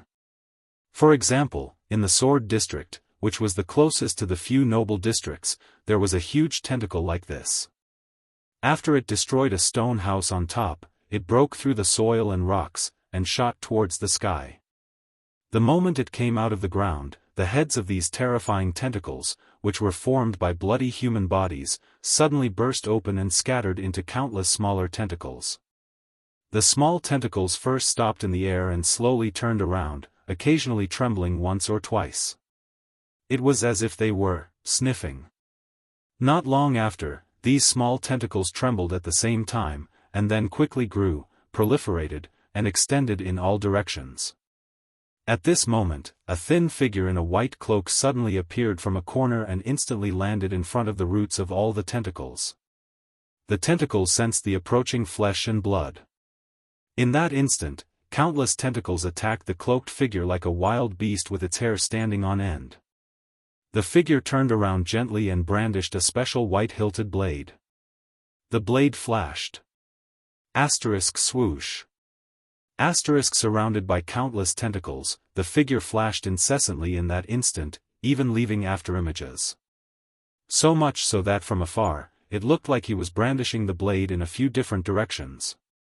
The blade grazed almost every tentacle, leaving a wound. But it was far more than that. The next moment, the tentacles that were grazed by the blade trembled violently. Then, these tentacles that seemed to have a life of their own immediately began to blacken and wither in large swathes. Finally, as if they were burning, the entire tentacle turned into flying ash and scattered. Flesh and flying ash instantly floated into a ball. The cloaked man swung the blade again. This time, the strange blade stabbed into the roots of these small tentacles, the big blood-red tentacle. The huge tentacle shook violently, and bubbles and a large amount of steam began to emerge from the place where the blade had stabbed. Then, it also began to blacken and wither. Until it completely turned into flying ash. Left the roots? The small tentacles that fell on the ground seemed to have sensed something and immediately trembled violently. Like snakes, they scattered in all directions, escaping from that terrifying man. At this moment, countless hurried footsteps could be heard. Dozens of masked figures in gray appeared at the corner of the street. They wore special equipment, arm shields, light crossbows, and streamlined long blades with white hilts. They stepped swiftly and skillfully, blocking almost every tentacle that tried to escape. Their movements were swift, their bodies agile, and their minds calm. Then, they raised their hands and swung their blades. Xing. Xing. Swoosh. This time, the small tentacles that were cut by the blade did not turn into flying ash. Instead, they were like normal limbs that were injured. Bright red blood gushed out of them, but their vitality was obviously not as strong as their roots. After a large amount of blood flowed out of the severed tentacles, they immediately fell to the ground and slowly shrunk. The man who first appeared, the star killer Nicholas, flung his cloak off. With a stern expression, he ignored his subordinates who were busy clearing out the tentacles and walked towards the corner of the street. There, even more white blade guards clustered around an old but dignified man. According to Madame Kalshan's information, there are at least a dozen of these things in Shield District and its surrounding areas.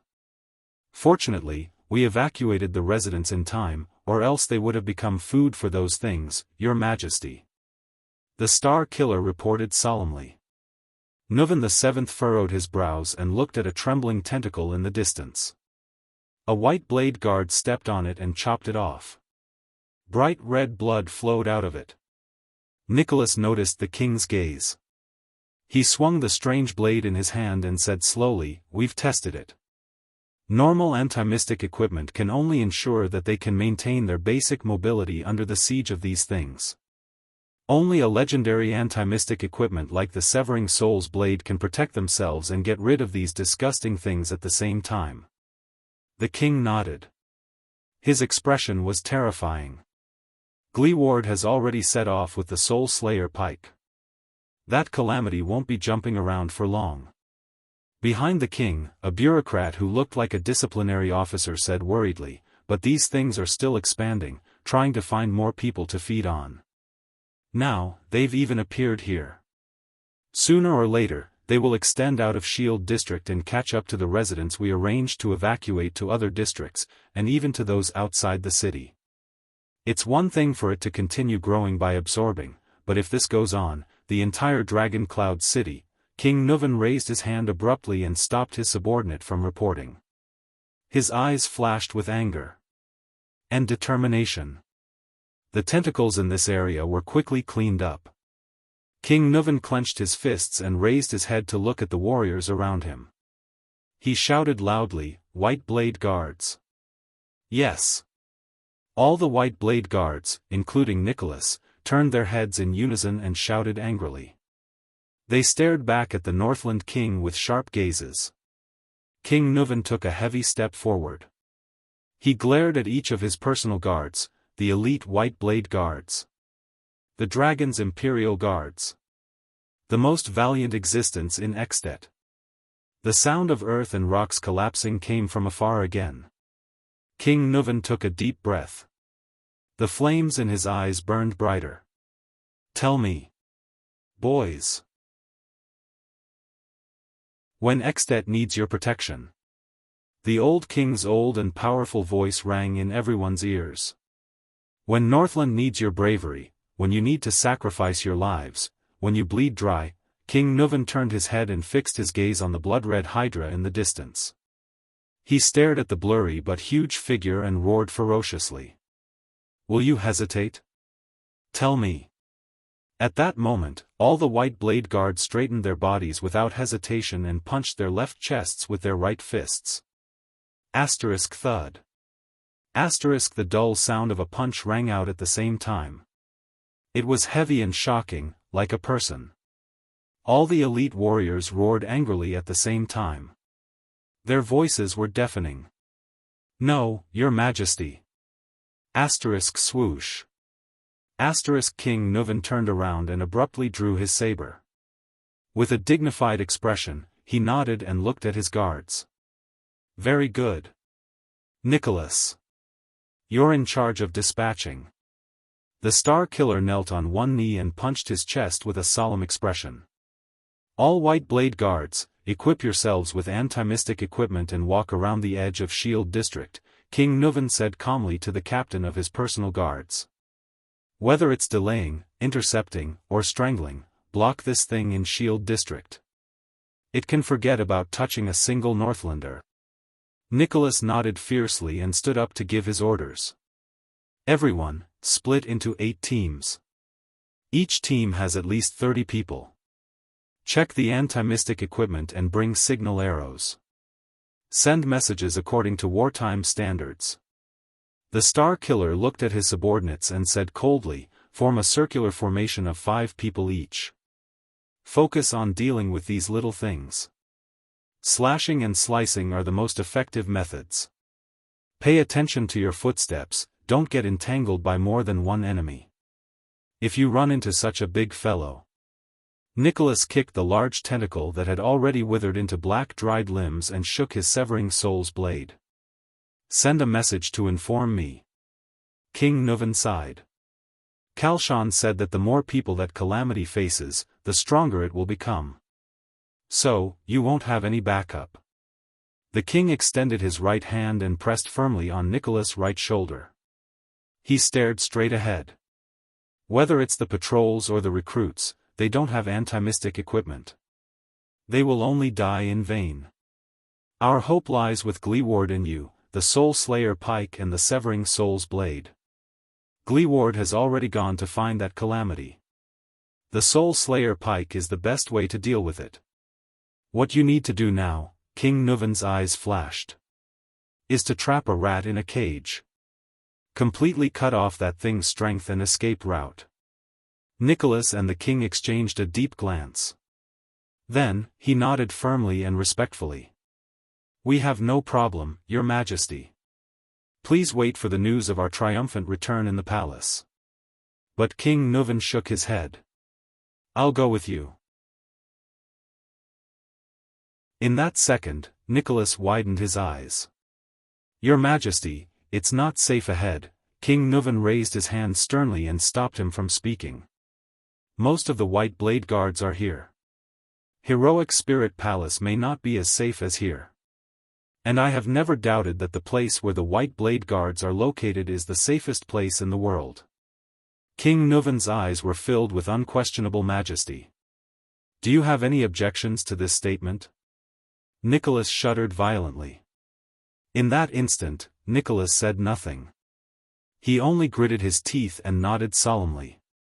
King Nuvan let go of his shoulder and laughed boldly. Come, my brave warriors. Today, we will set foot on the land of our homeland and rush into a war between humans and non-humans.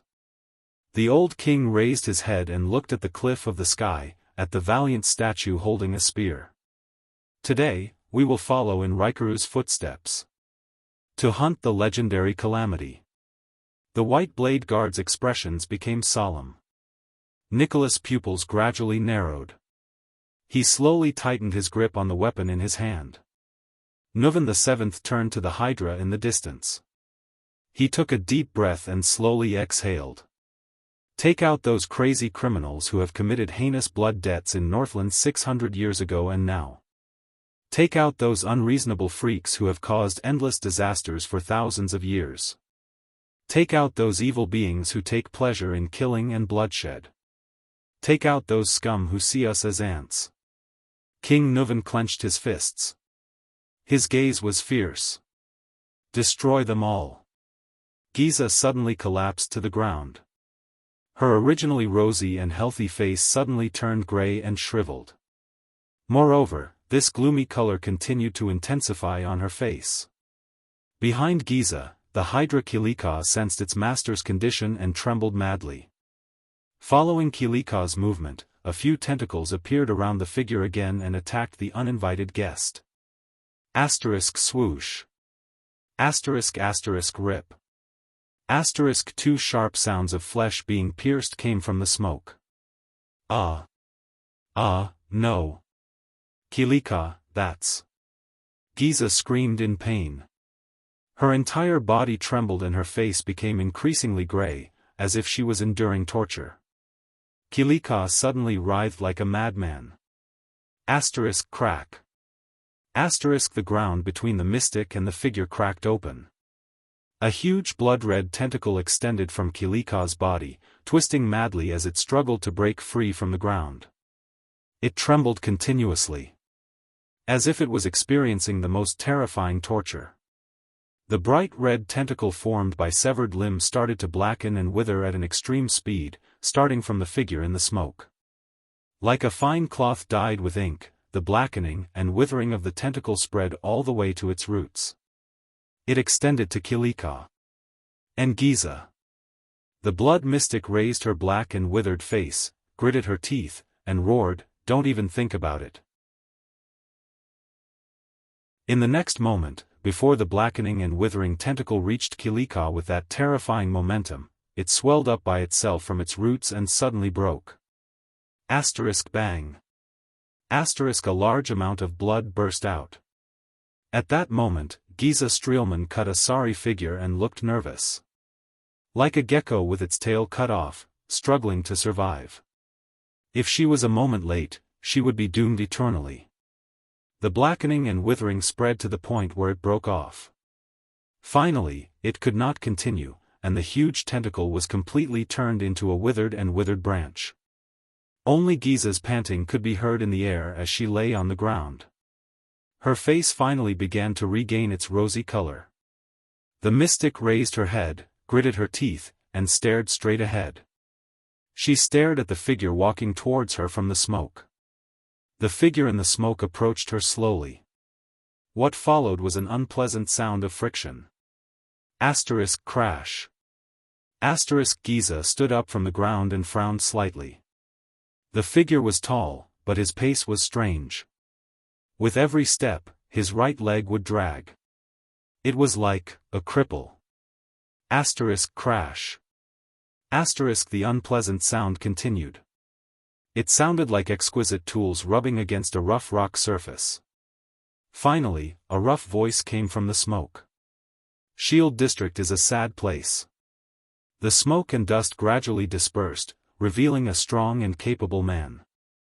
Under the Northlander's forthrightness, generosity, optimism, and positivity, it hides the darkest and most obscure colors of Dragon Cloud City. Crash. The noise continued. The crippled man was about 30 or 40 years old. The contours of his face were flat, but his nose was high. The stubble on his chin made him look rather boorish. Some people were born in this unfortunate place. Their parents only left them poverty and hardship, and they learned only tenacity and tenacity. The man limped forward, his tone filled with grief. Crash. Giza's frown deepened. She found the source of the noise. The man was dragging a 2-meter-long metal spear behind him. The pitch-black spearhead was dragged on the ground, making an unpleasant sound of friction. The blood mystic's eyes were fixed on the spear. Her eyes were filled with a strange light. Some people came here for the sake of standing out. They used the most precious moment to exchange for the most unpredictable future, to preserve something memorable for themselves, for their families, and for their descendants. The cripple dragged the heavy spear with his right hand. As he turned, the left side of his face was revealed. Giza saw his most obvious feature clearly. The man did not have a left ear. There was only a round hole where his ear should have been. It was as if it had been cut off at the base. But no matter who it was, they were forced to seek shelter in this broken place known as Shield District. It doesn't even have a complete thick wall to shield them from the wind and snow. Here, some people are busy, petty, and unscrupulous. Some are illiterate, and tremble in fear. Some are lonely and despairing, and covered in wounds. Some are impulsive, hot-tempered, and hot-tempered. Crash. The man limped forward. His expression was sad, and his voice was low. They are just ordinary people, but they are also pitiful people. But they are still living under the feet of the most powerful person in all of Extet. With the Northlanders' most contented attitude and the strongest smile, they do the lowliest of jobs. They receive the merest income, have the most pitiful hope, and live the most miserable lives. They do not have unparalleled power, no great achievements, no respectable honor, no noble titles, and no glorious bloodline. But they still clench their teeth, swallow their blood, hold back their tears, tighten every muscle, and struggle to survive. The man stopped limping and stood in front of Giza. He turned his head and glanced at a ruin. There, a child's severed hand lay quietly. The man turned his head abruptly. This time, his eyes stared straight at the mystic without wavering. His eyes were filled with indifference, loneliness, disappointment, pain, hatred, and dead silence. "This is Shield District, a filthy place where even the snow is black," the cripple said flatly. "In the great Extet, in the majestic heroic spirit palace, under the dazzling glory of Northland." The man's gaze swept across the ruins around him, and there was a hint of pain in his eyes. "We struggle bitterly, struggling at death's door.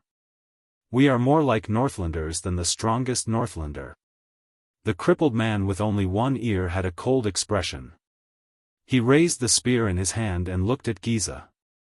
"But you, even this tragic and unfortunate chance, this chance to grit our teeth and fight for hope, had to be taken from our hands, which were empty to begin with. Stripped of everything. We are in your eyes." The man closed his eyes gently. He tightened his grip on the spear in his hand. His words were filled with pain. "Like worms, you can trample and knead us as you please. Is that so? Calamity?" The blood mystic exhaled deeply. Her gaze was extremely solemn. She did not answer the man. It was as if she did not want to waste time. She only fixed her gaze on the spear. A few seconds later, Giza finally spoke slowly.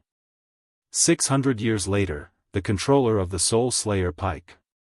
Giza pacified Kilika behind her while panting. She said flatly, "So it's you, a cripple?" The man snorted. The blood mystic raised her head and looked at the cliff of the sky. She glanced at the heroic statue of the human hero, Rikaru Extet, and then looked down at the lame, one-eared man. She frowned. It was as if he was making a comparison. A moment later, Giza heaved a long sigh. "Isn't that too far off?" The man stared at her without saying a word. "What, in this era," Giza said in disdain, "as long as you're a supreme class, you can master a legendary anti-mystic equipment? Phew." The one-eared man spun his hands. His spear whistled through the air, and the pitch-black spearhead was pointed straight at Giza. The spearhead vibrated slightly. Buzz, it was as if the spear had a life of its own. "Drew Gleeward, an ordinary heavy swordsman in Dragon Cloud City, conscripted," he said in a low voice. "By the way," the lame man named Gleeward said coldly with the Soul Slayer pike in his hand, "the entire Shield District, I'll cover it." "Oh?" Giza's expression turned cold. She gritted her teeth, but she did not show a smile, which was a rare sight. "Then you'll have to thank me." She looked around at the ruins on the streets around them and shook her head. "You're home. It's so clean." Gleeward was not angered by her words. The man only dragged his lame leg and took a light step forward. "I was just greeting you just now. You should also know the origins of this weapon, right?" Gleeward tapped the ferocious-looking spear in his hand and said quietly, "When I received it 10 years ago, Merc almost nagged me until my other ear fell off." The man's gaze became pure. The Soul Slayer pike, King Rikaru's great weapon. All life in this world, from great dragons to ants, demons to flowers and plants, once pierced by this pike. Gleeward stared at the tip of the pike, his eyes sparkling. all life in one's body will be drained. At that moment, the one-eared, lame man's aura began to change. It was as if he had arrived at the most horrifying battlefield. All life. Every part of your body. Giza did not speak. The touch of death, Gleeward raised his head and emphasized coldly, only requires a light touch. The girl, who had always smiled gently, now stared at the pike without any emotion. Her gaze did not shift for a long time. It was as if she was recalling something. This is the unparalleled ability of the legendary anti-mystic equipment, the Soul Slayer pike, the heavily injured heavy swordsman said through gritted teeth. Extermination. This is a legendary anti-mystic equipment forged especially for you, a guy who can't be sealed normally. Gleeward exhaled gently at the pike. Blood calamity. Enemy of life. In the next moment, a cold glare shone in Gleeward's eyes. Boom. His uninjured left leg stomped on the ground with a loud bang. His strong but injured body shot up in a shocking manner. He charged towards Giza, who had an unpleasant expression on her face. The ferocious Soul Slayer pike thrust forward with an invincible momentum, as if it was charging on a battlefield. Buzz, in the air, the pitch-black pike released a joyful vibration. It was as if it was longing for something.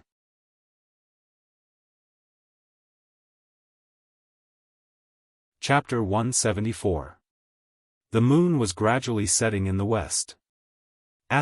Bang. A loud rumble came from the center of Shield District. The once insufferably arrogant Hydra, Kilika, had once again dived into the ground and disappeared without a trace. In the endless smoke and dust, a man with only one ear dragged a long metal spear behind him. He limped and rushed up a slope made of ruins at an extremely fast speed. His posture was strange.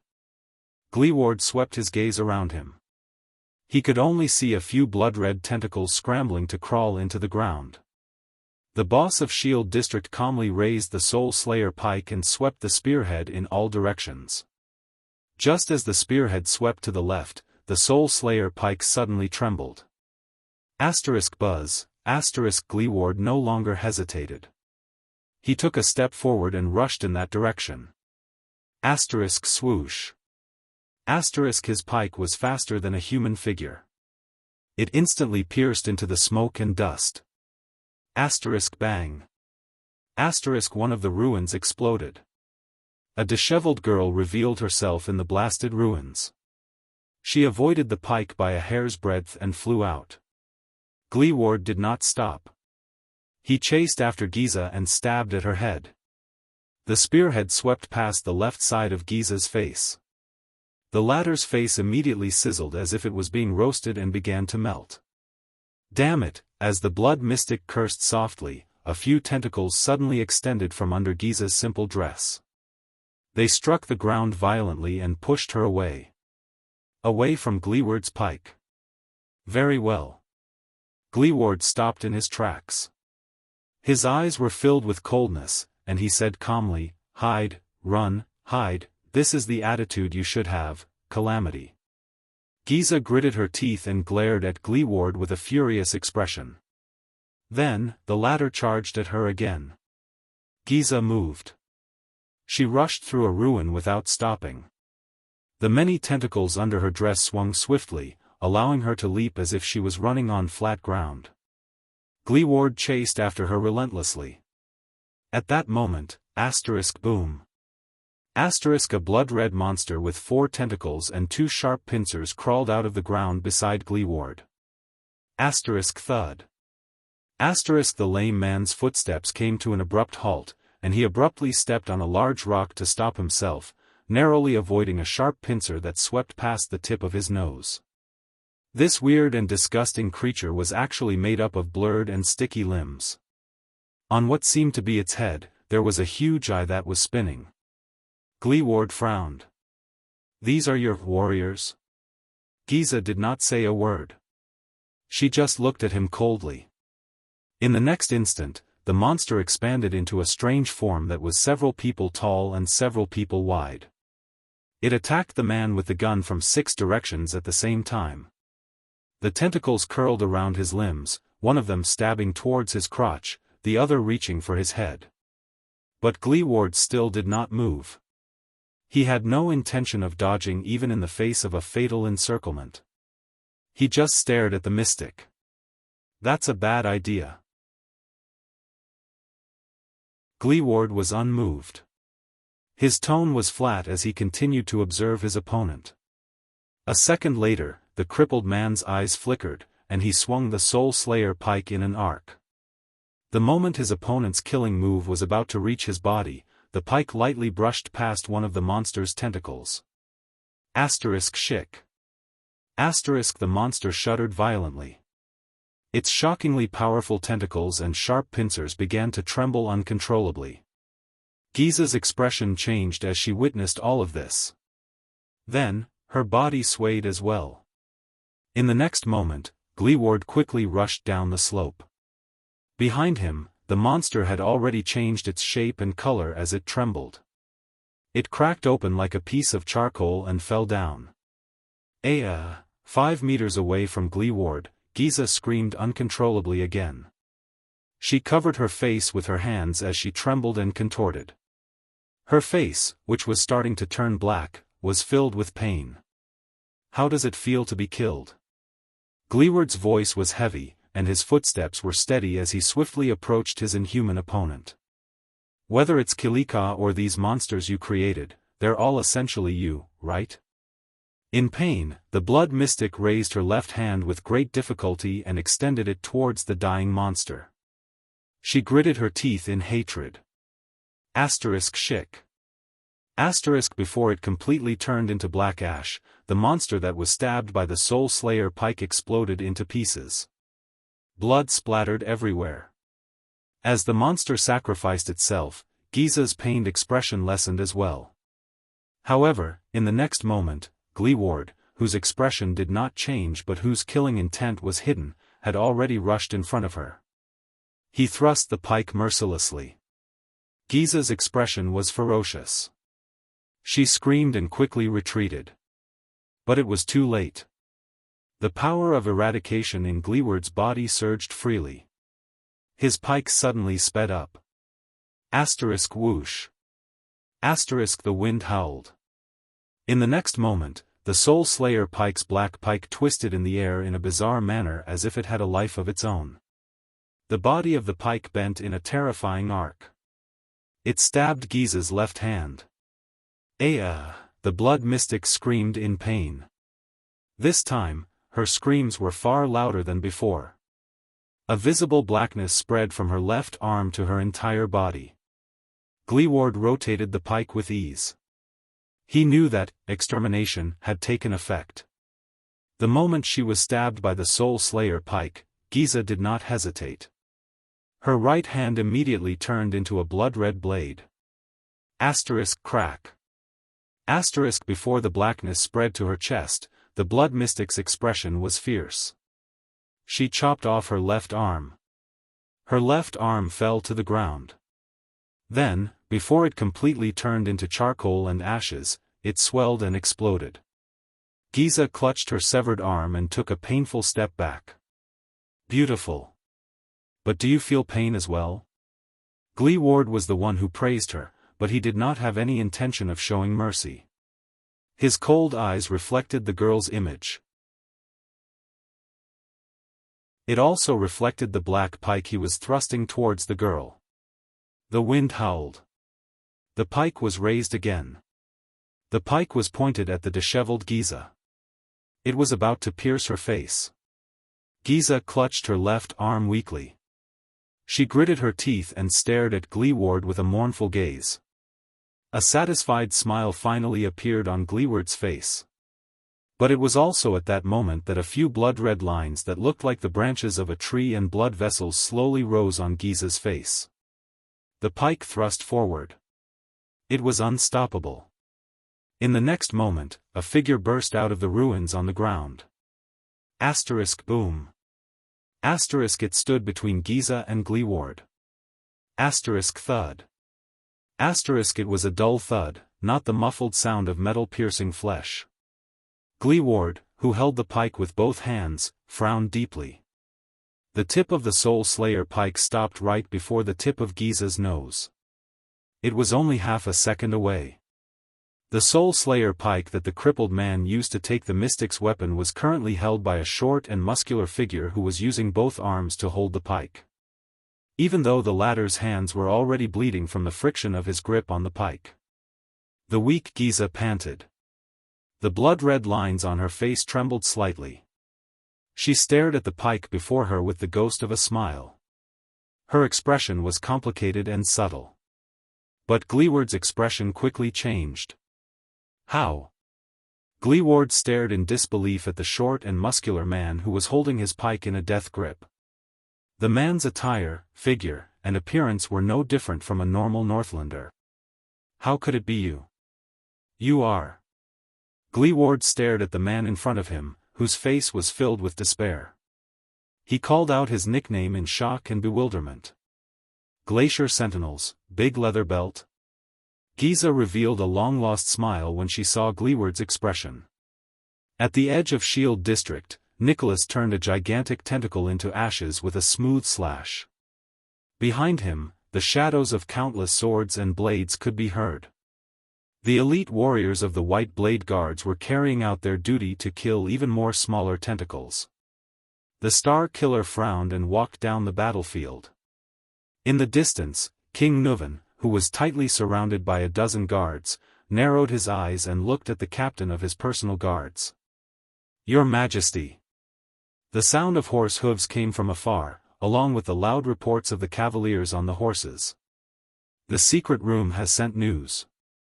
Kilika has disappeared. Very good. King Nuvan's expression changed. He nodded and said to a noble behind him, "This proves that our strategy is effective. That calamity, it does not dare to face the Soul Slayer pike head-on." Nicholas, who had just gotten rid of a tentacle, came forward. We used the best strategy against the blood calamity. On one hand, we used a small number of elites and legendary anti-mystic equipment to attack its vital points. On the other hand, we divided and surrounded it to cut off its source of power, Your Majesty. The Star Killer's expression became solemn and his eyes shone. We suppressed it. King Nuvan nodded heavily. Behind the king, a few Northland soldiers rode over on horseback. They brought along a few noble bureaucrats who were in charge of delivering the news. They continued to deliver the news. Also, Your Majesty, we still do not have any news about the Prince of Constellation and your granddaughter. King Nuvan's expression did not change, as if he did not care about his granddaughter's life or death. Also, the nobles and the residents of the other districts are talking about it, especially the residents you evacuated. Many of them saw that monster. There are all sorts of comments about the invasion of the calamity. Many of the militias who have been enlisted have asked to immediately change their equipment and join the battle. The situation is a little chaotic, and the patrols are a little overwhelmed. Reply to Madame Kalshan. Continue to monitor that thing and keep the news flowing. King Nuvan turned around and frowned slightly. He thought carefully and then decisively ordered, also, inform the chief garrison officer to disperse the patrols and pacify the civilians one by one. In the name of the king, this place will be solved very quickly. Ordinary troops without anti-mystic equipment will not be of any use. No one is allowed to recruit or gather troops for any reason. The officials nodded and continued to report the situation. The outskirts of the city are very close. We also received news when we evacuated the residents. Your 6 counts and their vassals have already sent fast horses and messenger crows 3 times, requesting to bring their troops into the city to provide support, bringing thousands of people to feed that calamity. The king rudely interrupted them. Reply to them that the Waltons have seen their loyalty, but this is no ordinary battlefield. A large number of troops will only make the situation worse. A clerk quickly recorded the king's words, while another worriedly said, in addition, the 4 archdukes have requested your majesty that for your own safety, you should immediately return to Heroic Spirit Palace and explain." King Nuvan nodded and nonchalantly waved them off. "Let Li Span deal with the nobles, including the archdukes. Tell them that the king is hunting at the front line. Under such circumstances, it is best for them to shut up." After issuing the order, the heralds rode away on their horses. "You know, they actually have a point. You should stay in Heroic Spirit Palace, Your Majesty," the Star Killer said calmly. The king shook his head. "Almost all the White Blade Guards have been mobilized, and we can't summon troops into the city. Staying in the empty Heroic Spirit Palace with 4 archdukes and their personal guards with ulterior motives?" King Nuvan snorted coldly. "Your king just killed an archduke not long ago. I think I know which option is safer." Nicholas nodded and shook off the blood on the severing soul's blade. At this moment, "Your Majesty, boss, look," a White Blade Guard pointed at the sky and shouted. In the night sky, a spark flew high into the sky above Shield District. What followed was a sharp sound. The White Blade Guards shuddered in unison. A signal arrow. This means... Nicholas' gaze flickered. "It's the first group from the east. They found a big guy that's hard to deal with. We have to immediately." At the same time, a similar spark bloomed in the sky from another direction. At the same time, there was a sharp whistle. King Nuvan frowned. 2 places. But in the next second, a third signal arrow rose from afar. At the same time? That's not right. King Nuvan stared at the spark and frowned. "We've strictly assigned the routes. We split them into 2 directions, east and west, and gradually surrounded them from the edge of Shield District. While the 1st and 5th groups were clearing the route in front, the troops at the back shouldn't have met the big guy." Just as he spoke, a 4th signal bolt appeared not far away. Nicholas' expression changed drastically. So many signals at the same time. "There's only one explanation, Your Majesty." A few seconds later, Nicholas panted and said, "A new monster broke out from the ground, so other than the 1st and 5th groups, the others also met it." He could not finish his sentence. Asterisk bang. Asterisk a loud rumble was heard. Amidst the smoke and dust, a blurry, indistinct, gigantic creature appeared in the center of Shield District, swinging its countless tentacles. Everyone present stared at the monster, the multi-headed snake, Kilika, dumbfounded. How could this be? King Nuvan gritted his teeth and looked at the nightmare monster that had reappeared. He took a deep breath and looked at the warriors around him. It's such a big target. Isn't it afraid of the Soul Slayer Pike's ability? Gleeward, he. King Nuvan stopped talking. The old king's expression was unpleasant. He had obviously realized something. There was silence for a few seconds.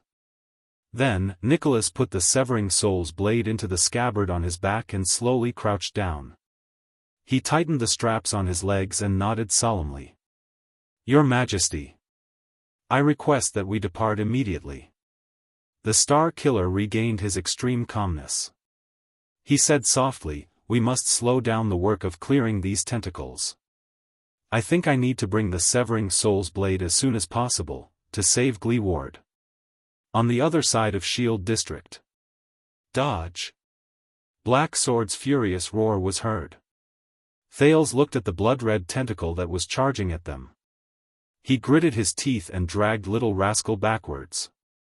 But they were far from fast enough. The tentacle slithered on the ground as fast as the wind and instantly slid before their eyes. Then, it suddenly bounced up and shot towards Thales with the sound of the wind. It was as tall as a person. Asterisk whoosh. Asterisk damn it. Thales cursed in his heart as he watched the tentacle lunge at the tip of his nose. "I can't dodge it." Little Rascal cried out in surprise. At that moment, that strange fluctuation surged through Thales' body again. Thales felt time slowing down again. In this time that seemed to be playing in slow motion, he could clearly see that the tentacle lunging at him was made up of countless bloody human tissues, from skin to muscles, from blood vessels to bones. In the air, it began to fork from the tip, revealing a section of sharp teeth. It was like a large, abnormally shaped snake lunging at its prey. A wave of nausea surged in Thale's heart. What the hell is this? At the same time, a new surge of strength was born in his body. Thales felt the new strength in his body and calculated where the tentacle would land. The next moment, he pushed Little Rascal away. Then, he pounced on the other side. The tentacle brushed past Thale's right hand and Little Rascal's glasses. The two children rolled to the sides and fell to the ground. Asterisk thud. Asterisk the blood-red tentacle missed its target and crashed into a wooden plank in the ruins. It no longer had a chance. Because in the next moment, a small red sword pierced through the air and spun towards it. Asterisk thud. Asterisk the blade was powerful and accurate, nailing the tentacle to the wooden plank. It was unable to move. The hilt of the small red sword was still trembling. Although the tentacle struggled continuously, it was nailed by the blade and could not break free. Thales fell to the ground. He seemed to have overexerted himself. His right hand was sore, and he was panting in shock. He turned his head and looked at Black Sword, who was lying on the ground covered in wounds. The latter's right hand was suspended in the air, maintaining the posture of throwing the flying sword. Only then did Little Rascal let out a startled cry. She quickly stepped on her legs and crawled backward. She did not even dare to look at the disgusting tentacle. Thales sat up from the ground and stared blankly at the tentacle struggling weakly by his feet. "Well done, little one." Black Sword exhaled weakly and his head fell back to the ground. "Your reaction," but Black Sword did not finish his sentence. The part of the tentacle that was nailed to the ground suddenly split open from where the blade had pierced through. Then, it slapped the ground and the tentacle broke free from the blade. Thales shuddered. **T, be careful!" Black Sword yelled. But this time, Thales could not react in time. The tentacle pounced on him and wrapped itself tightly around him. From his left leg to his waist, from his chest to his head. Thales' eyes were also tightly wrapped, and he immediately lost his vision. "No!" Little Rascal screamed. Thales only felt a shiver run down his spine. It was sticky, greasy, warm, quivering, and occasionally contracting. And a little dizzy? That was what Thales vaguely felt in his daze. It seems quite comfortable. Until he felt a greasy, wet, and warm ball slide across the left side of his face and stop at the bridge of his nose. The ball began to tremble continuously, as if massaging his face. This feeling, Thales thought in his daze, is like pressing my palm on my eyelid and feeling my eye tremble in my palm. When he thought of this, Thales shuddered violently. He knew what the greasy, wet, and warm ball that kept massaging the bridge of his nose was. It was someone's eyeball. F***ck. F***ck. F***ck. F***ck. An unprecedented disgust engulfed Thales, immediately waking him up from his hallucination. In extreme panic and nausea, Thales desperately shook his right arm, the only part of his body that was not covered by the tentacle, trying to pull that disgusting thing off. But the tentacle only tightened its grip. Thales clawed at the tentacle in vain, but he only felt that breathing was getting harder and his consciousness was fading. Little Rascal and Black Sword's anxious voices rang in his ears, but he could not hear them clearly. And, the eyeball that was quivering even faster? F***ck. His heart beat faster, and the blood vessels in his ears surged more rapidly. Thales, who was suffocating, felt increasingly uncomfortable. Soon, he began to see stars. What should I do? A thought flashed through his mind. Right. I still have. He let go of his right arm and reached behind his waist, wanting to touch the JC dagger that Jayla gave him. The dagger. The dagger. But when he touched his waist, he only felt something greasy and warm. The tentacle had also tightly wrapped around his waist. Thales felt as if he had fallen into an ice cave. At that moment, despair overwhelmed him. **T, what should I do? His right hand flailed about behind his waist. But he could not catch anything. What should I do? Then, a hard object brushed past Thales' right hand while he was flailing about. The pain brought Thales, who was on the verge of fainting, some clarity. He mustered the last of his strength and grabbed the long, foreign object firmly. He pulled it out. Then, he reached for his head. But the accident happened just like that. The moment Thales lifted the foreign object, a wave of heat from the inside out, from his heart to his right hand, suddenly erupted. It was like the most terrifying flame, roasting his entire body in that instant. Pain, scorching heat, and spasms, these three sensations reached his entire body at the same time. Inside and out, every corner, every tissue, and every cell. Illusory sounds appeared in his ears. At first, it sounded like the increasingly loud sound of blood vessels surging. But soon, these sounds changed. Some sounded like waves sweeping across, some sounded like volcanic eruptions, and some sounded like the howling of a storm. Thales opened his mouth, but nothing came out. The only thing that entered his mouth was the fishy, salty taste of the tentacle. And the disgusting organs that slid past his tongue, pieced together from an unknown person. But at that moment, he no longer paid attention to the disgusting tentacle and the restraint. There was only a burning sensation left in his senses. But in the next moment, Thales felt his entire body tremble. Then, he relaxed, and his vision reappeared. His breathing began to become smoother. His chest was no longer heavy, and the restraint on his face slowly loosened. The tentacle let go of him. Then, it slid down silently. At that moment, the burning sensation from the bottom of his heart to his right hand gradually disappeared. Thales panted hurriedly. He struggled to sit up from the ground, gasping for air after surviving a disaster. Then, he saw two pairs of shocked eyes. Black Sword and Little Rascal stared at him in a daze. It was as if they had seen something incredible. Thales was shocked. Then, he realized that they were not looking at him. He lowered his head and looked at his right hand. Then, he could not help but narrow his eyes. At some point in time, Thales' right hand had firmly grasped the weapon Black Sword threw at him. It was the small red sword. But at that moment, the dark red blade of the small red sword was actually emitting a dazzling red light.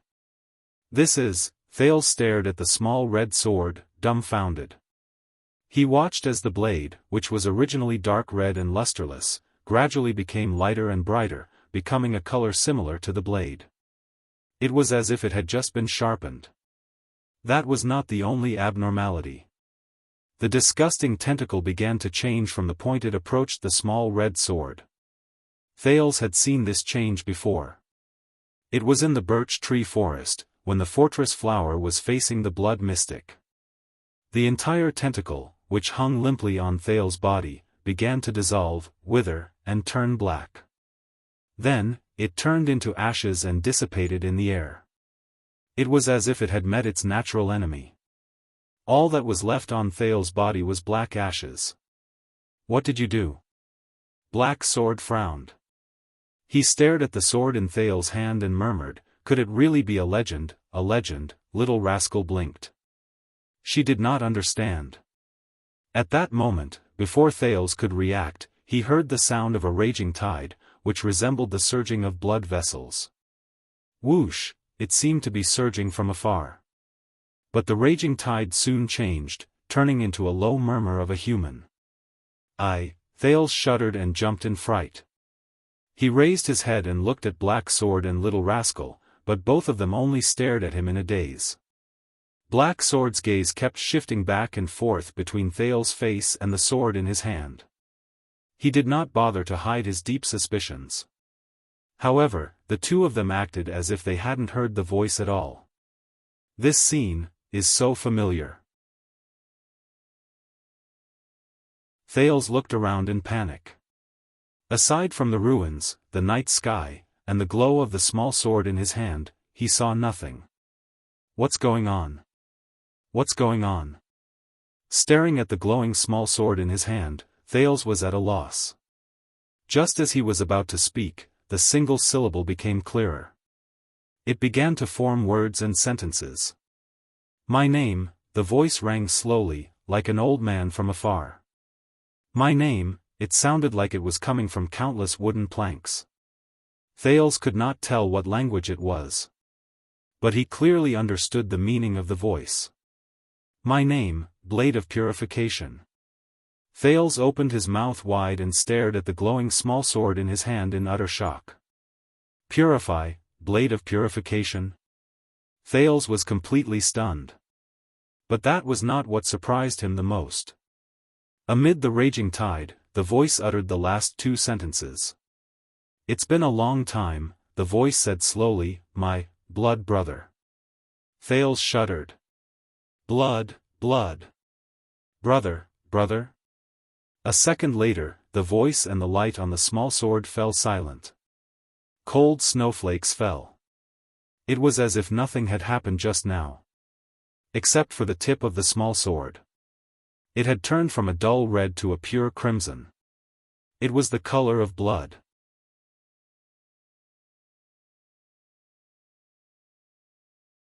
Chapter 175.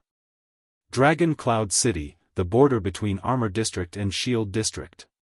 A series of loud roars came from the direction of Shield District, as well as faint tremors. We should evacuate together with the residents. A valiant swordswoman with black hair, light armor, and thick black gloves stood on a roof. She frowned as she stared at the tall figure in front of her.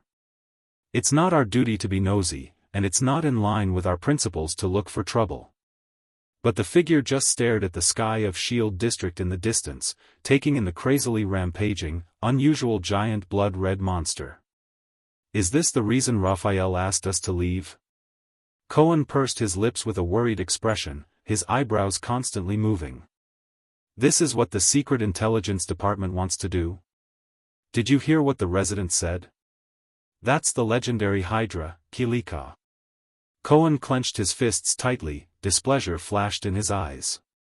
It's those calamities, the mystics, those legends that we can only read about in family records and dossiers. Raphael, Cohen looked at the ruins of Shield District, his breathing quickened. Did you do this? Is this your plan? Miranda frowned and looked at her colleague with a complicated expression. The disciplinary officers didn't evacuate the area for no reason. This is not something you should worry about. Dragon Cloud City definitely knows how to deal with calamities. Miranda looked at the Hydra flinging out another giant tentacle in the distance, sighed and shook her head. And, no matter what Raphael did, or what he wants to do, it's not something we can interfere with. Cohen was still staring at the Hydra, his golden hair was covered in snowflakes, but he did not notice it at all. That's Shield District, Big Leather Belt lives there. We even sat in his house before. Do you remember the man who fought against the orcs in the Glacial Sentinel? Listening to the sounds of destruction, Cohen's eyes were filled with sorrow. Him and his daughter. Miranda did not say anything, only lowered her eyelids slightly. After a while, she said quietly, we can't do anything. Cohen was silent. In the distance, as the Hydra Kilika's movements intensified, the tremors grew stronger. Do you know what's the most ironic thing? A few seconds later, Cohen said to Miranda behind him with an expressionless face, on the day we, you, me, and Raphael became seeds, what Master Shao said to the 8 of us on the Night Colossus. Hearing this, Miranda subconsciously put her hand on the hilt of her sword.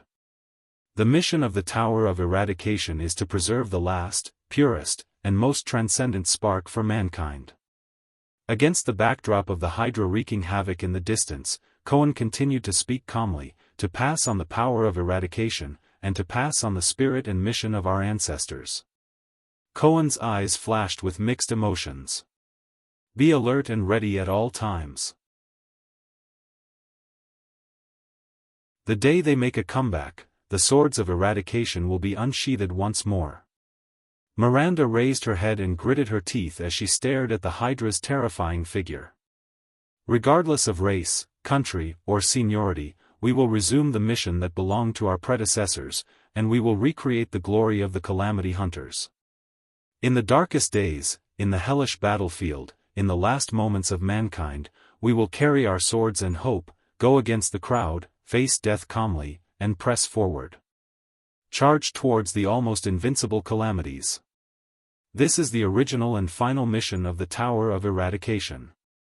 Raphael, as a seed with high hopes, Cohen sighed when he said this, turned the calamities. Stop your meaningless and baseless guesses, Miranda interrupted him coldly, we don't know what Raphael and the Secret Intelligence Department did. Maybe the Secret Intelligence Department has a more important political purpose. Maybe if they didn't do this, the Hydra would have appeared in Eternal Star City instead of Dragon Cloud City. Cohen sneered, which was rare.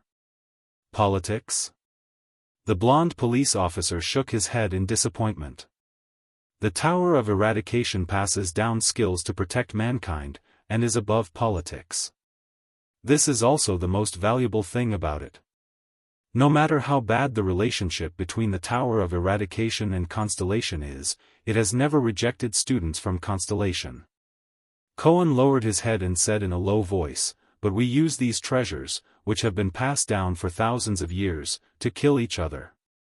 Swordsmen are proud to be born in the Tower of Eradication. But over the past 600 years, how many swordsmen of eradication have truly died in the hands of the calamities? Died while guarding the path of mankind? And how many died under the swordsmanship and powers of eradication that were also passed down from the tower? Miranda's expression did not change, but her voice was a little ethereal. Not every student can escape the shackles of politics. Not every student has the same ideals and goals as the Tower of Eradication. But Raphael? Cohen sighed heavily. With his status, compared to us, he should be the most detached from these things, shouldn't he? Miranda looked at his back in silence. A few seconds later, the swordswoman put away her solemn expression and chuckled softly. Cohen. Miranda looked at Cohen, who turned around in surprise, and curled up the corner of her mouth. Has anyone ever told you, maybe you're not suited to be a suzerain, or even a noble? The swordswoman flashed a thought-provoking smile and asked meaningfully, the ideal and kind heir to the Count of Walla Hill. Hearing that, Cohen was stunned and stared at Miranda in a daze. He tilted his head and stared at the roof under his feet. Desolation and loneliness flashed in his eyes. This time, Cohen was silent for a longer time than he had ever been. Finally, the police officer's voice rang out absent-mindedly. I know. From the first day I could remember things. I knew it. Cohen's voice was calm, but it made Miranda's heart darken for no reason. I can't be a good suzerain. I can't. Miranda did not speak. At this moment, the two of them looked up as if they had sensed something. In the next second, the two swordsmen jumped off the roof at the same time and hid behind the wall with agility. A minute later, two figures flitted past the streets that had already been evacuated. One of the strange footsteps was light, as if he was walking on the ground. The other's footsteps were more normal, and his steps were steady. In terms of movement, Miranda, who was hiding in the dark, thought, both of them seemed to be good fighters. However, both of them seemed to be injured, and their bodies were unstable. I think we should go into Shield District to look for someone, even if that thing is there. One of them sounded very young and impatient, as if he was not satisfied with his companion beside him. I say, can't you say something? Oh, okay, I remember now. Can't you give me some reaction? God, don't make those gestures that I don't understand. Wait. Miranda's pupils constricted when she saw the two figures. In the next second, Cohen watched in shock as Miranda stood up, left her hiding place, and blocked the two people who passed by. The two uninvited guests stopped in their tracks warily and adjusted their postures so that they could attack easily. But their hostility was quickly broken. You are, at that time, beside Lady Cecile, Thale's attendant, Wyacasso, held his saber and stared at the swordswoman. His eyes widened in shock. Broken Dragon Fortress. Lady Miranda. Why are you here? Waya asked in astonishment. It's a long story. What about you? Miranda frowned. What are you looking for? Is it related to that calamity? This. Waya was stunned at first, then he turned his head hesitantly. He was a noble of the Arund family, and even the heir of the Duke of the Northern Territory who had once tried to usurp the throne. The disappearance of the prince, but in the next moment, Waya frowned slightly. He saw that Miranda's expression was also not right. Both of them felt the tension in the air at the same time. They turned their heads. The companion behind Waya, a man with a silver half-mask and metal prosthetic limbs, was trembling. Ralph, the phantom wind follower, fixed his fractured hand on his body. His eyes were bloodshot as he stared at the blonde police officer. His hands could not stop trembling. He touched his throat with difficulty, then abruptly let go as if he was scalded. Soon, Ralph's gaze was filled with hatred and anger. Cohen narrowed his eyes in puzzlement as he looked at the strange short-haired, silver-masked man. His gaze swept across the man's lower body, which was covered by clothes, but he could still hear the prosthetic limbs. He scratched his head. Why are you looking at me like that? Do we have a grudge? Excuse me. Under the other person's extremely unfriendly gaze, the police officer asked cautiously and confusedly, have we met before? Cohen soon no longer had to be confused. In the next second, Ralph coldly swung his right hand, and a hidden blade popped out from his arm. Looking at the familiar hidden blade, Cohen's gaze tensed. A memory from not too long ago flashed through his mind. It was that night. Disaster Sword, Groudon. The girl with dual blades. He himself. And, the police officer frowned. He bent down and placed his hand on his saber. Miranda and Waya were both stunned. They looked at the two people who were about to fight, puzzled. So you're not dead yet, my old friend from Red Street Market. Cohen vigilantly took half a step back. His gaze was as sharp as a sword, and his tone was cold. Scum of Blood Bottle Gang. The expression on the other half of Ralph's face, which was not covered by the mask, became more and more unpleasant. He let out a low, guttural growl and clenched his fists tighter. The rustling sounds of flesh scraping against each other came from all directions. It was as if thousands of snakes were swimming wildly in all directions. How many threats, enemies, and dangers do these scraping sounds signify?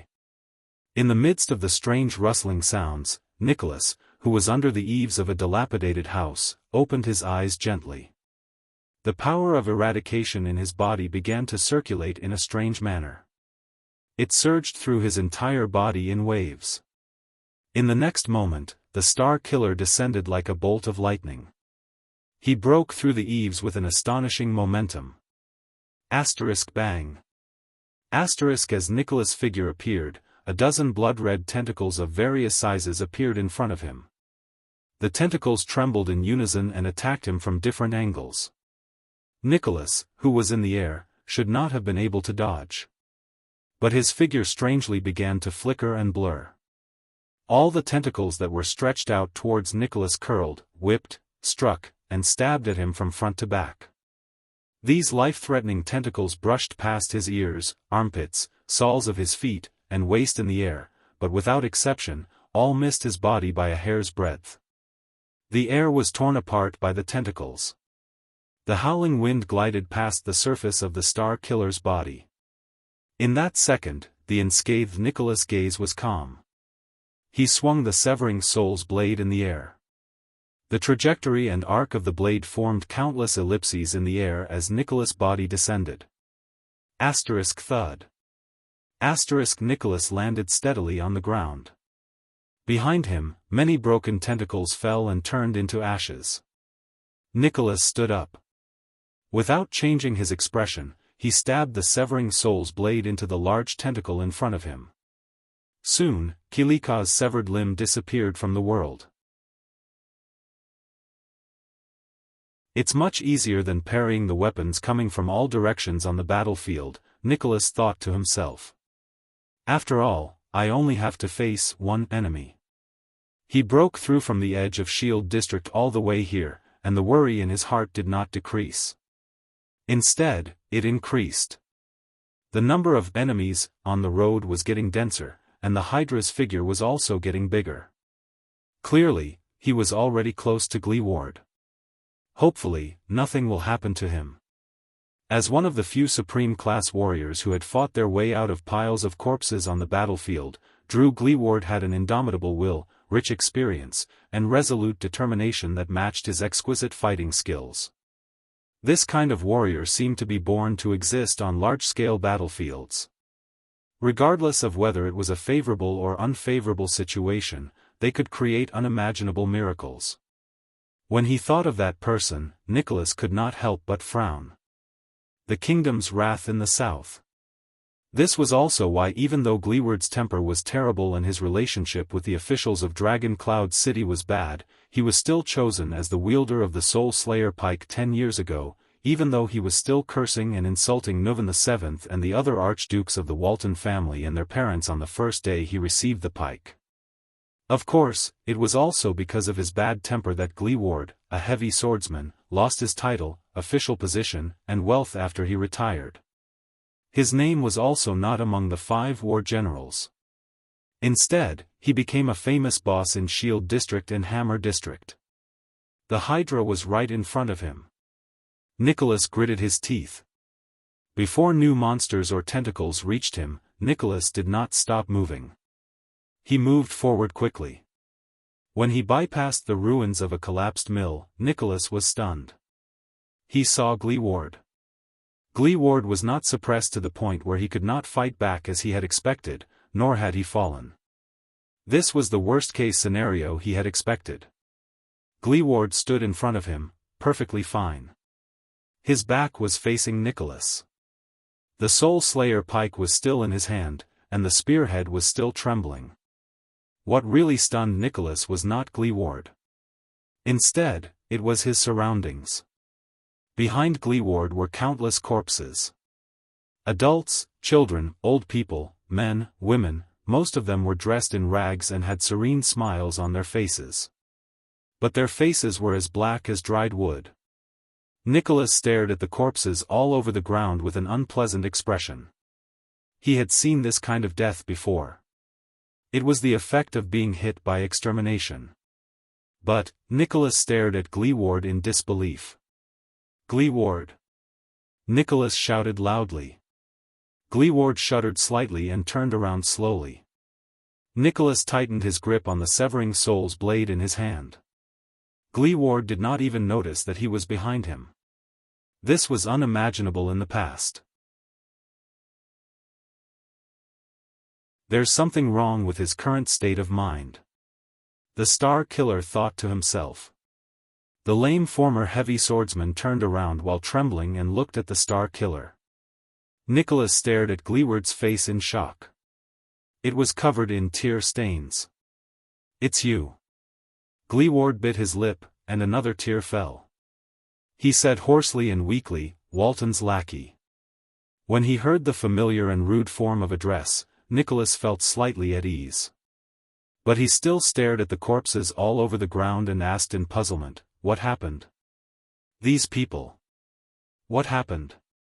Gleeward shuddered violently, and his voice rose sharply. "What happened?" Gleeward clenched his teeth tightly and closed his eyes in pain. "Didn't you see it?" Nicholas walked forward and stood next to Gleeward. He faced the young girl in front of him.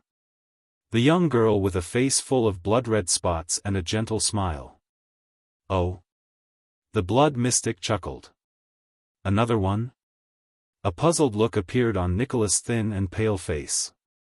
"It's okay." Giza shook her head. Her gaze was relaxed, as if she did not care. "I have enough reserves." In the next moment, the mystic gently stroked Kilika behind her. The Hydra shuddered again and released 2 large tentacles. The tentacles trembled continuously on the ground, then slowly tore apart, creating 2 openings that were as tall as a few people.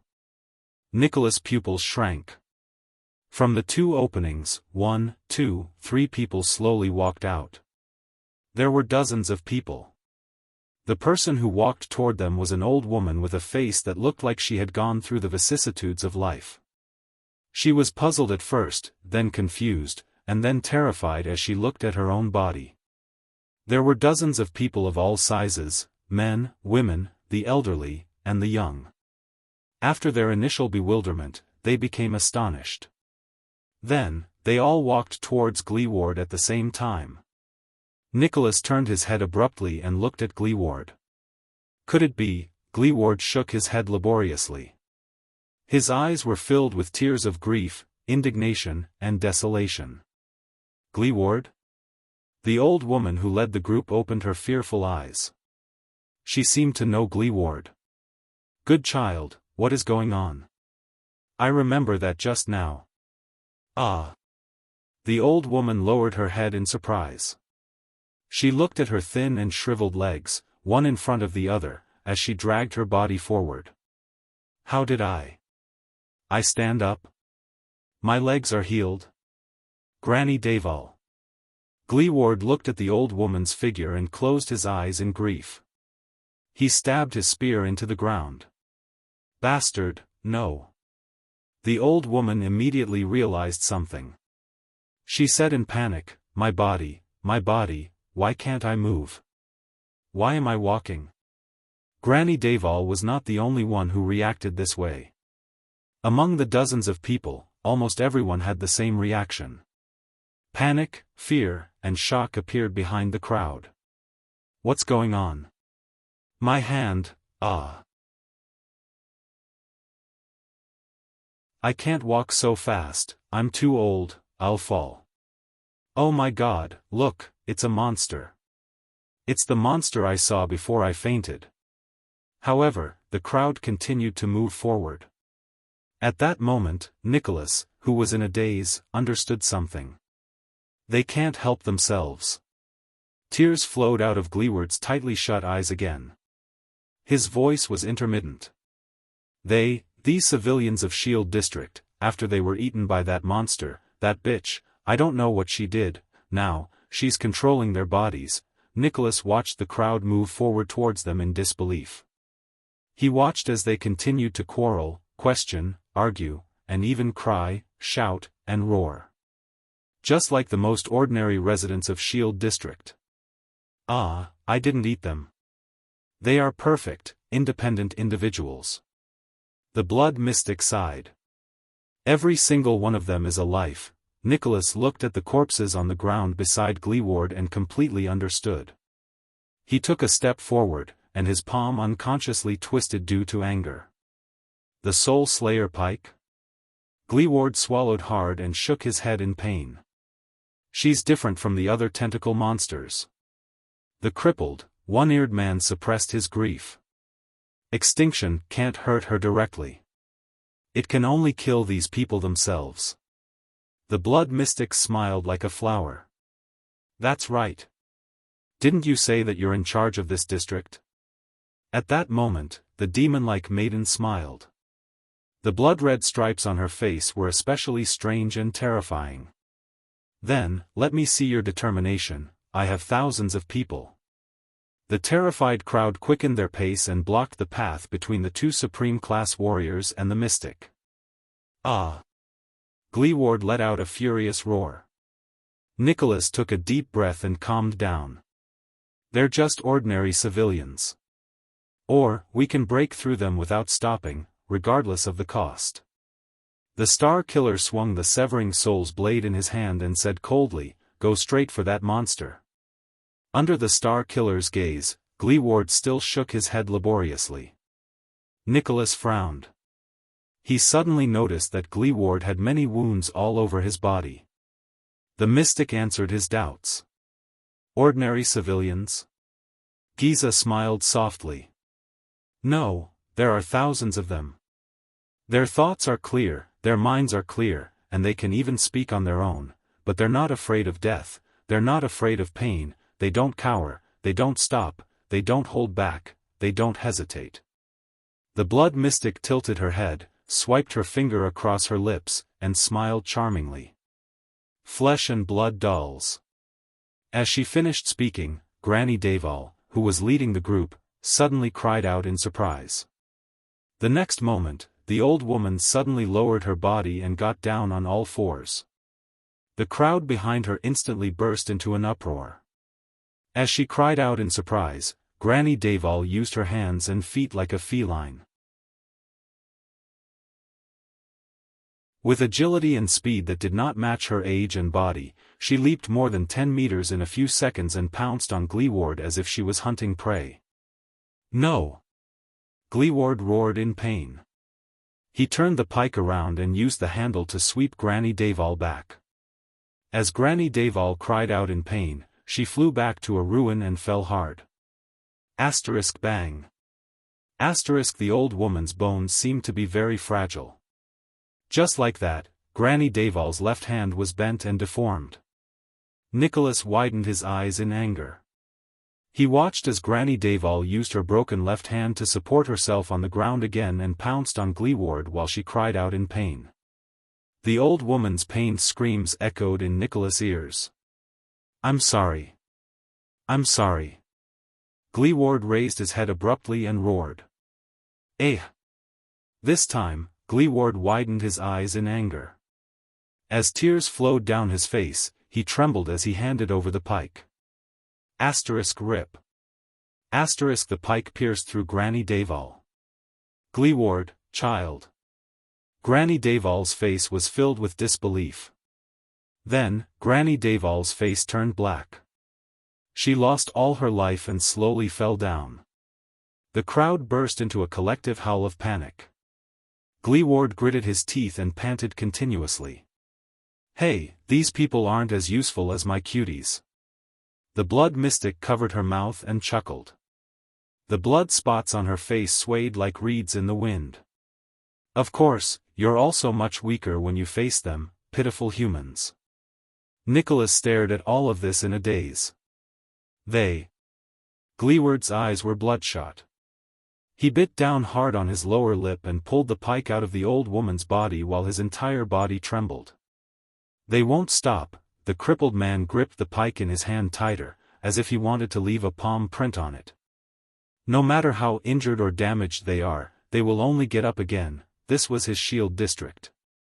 "They're coming at me wave after wave." These were the people he was supposed to protect. "Stop me, kill me, these, unarmed, innocent civilians. Unless," Gleeward roared angrily with a face full of tears. He swung his hands and raised the pike. "Kill!" The crowd drew closer. Panicked, fearful, and trembling faces that he was incredibly familiar with appeared before his eyes. "Kill them!" Gleeward, who was about to break down, was like a trapped beast that had been forced into a corner. He roared in grief, indignation, and despair. "Kill them!" Nicholas watched the waves of people approach them, then looked at the countless corpses that had already fallen beside Gleeward. He felt a chill run down his spine. The blood mystic clicked her tongue. "TSK, the Soul Slayer pike, is it?" Unprecedented anger appeared in her eyes. "I know the power of this thing better than you do.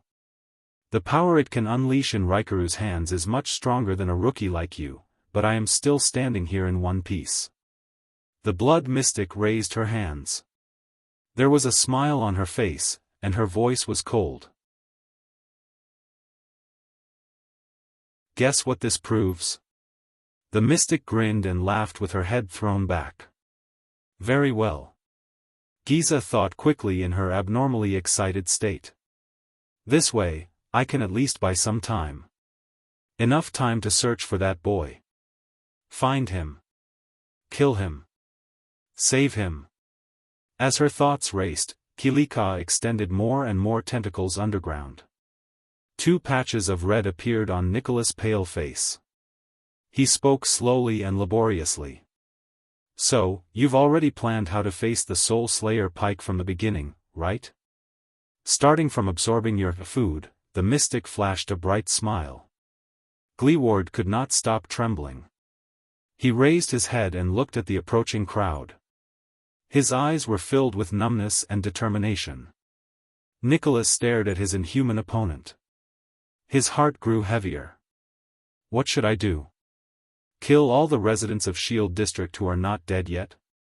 Kill thousands or even tens of thousands of them? Fight her again? How could this be? The Star Killer took a deep breath and shook his head slowly. The Soul Slayer Pike is recorded in the Legend of the World, as well as you and the Hydra, but why is there no record of this scene? I'm not sure about this either. The Blood Mystic exhaled. Her smile did not fade. But I can make some guesses. Nicholas and Gleeward frowned. Did you know that the Soul Slayer Pike's ability was originally called Extermination? The mystic smiled faintly. But later on, it was renamed Extermination. Gleeward shuddered. Giza chuckled. She raised her head and stared at the cliff of the sky, at the statue of the hero who was holding a pike and staring at the ground. It was a statue of perseverance, courage, compassion, tolerance, and greatness. Originally, Raikuru had a blood heir. The mystic said faintly, his son, his younger brother, his nephew, his uncle, the Extet family who loved each other. Nicholas and Gleeward stared at each other. Their eyes were filled with shock and bewilderment. Until we met on the battlefield. The mystic narrowed her eyes. Her eyelashes trembled slightly. Your so-called human hero. That heartless, cruel, and terrifying man with a heart as hard as stone, Raikuru Extet. In their eyes, the terrifying and cruel blood calamity gently raised her slender fingers and slowly pointed at the advancing crowd. Personally lifting the Soul Slayer Pike, Giza's eyes shone with a strange and subtle red light. She parted her cherry lips and revealed a secret that sent chills down their spines. All of them, did not spare a single one, killed them all.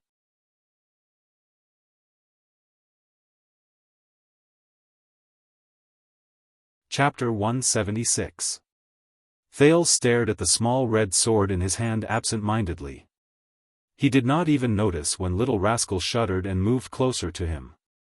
She pulled him up from the ground with all her might. The Blade of Purification. Is that its name? Even under the dim moonlight, the blood-red edge of the sword was extremely bright. Thales tried his best to sort out the thoughts in his mind. He even forgot about the environment he was in.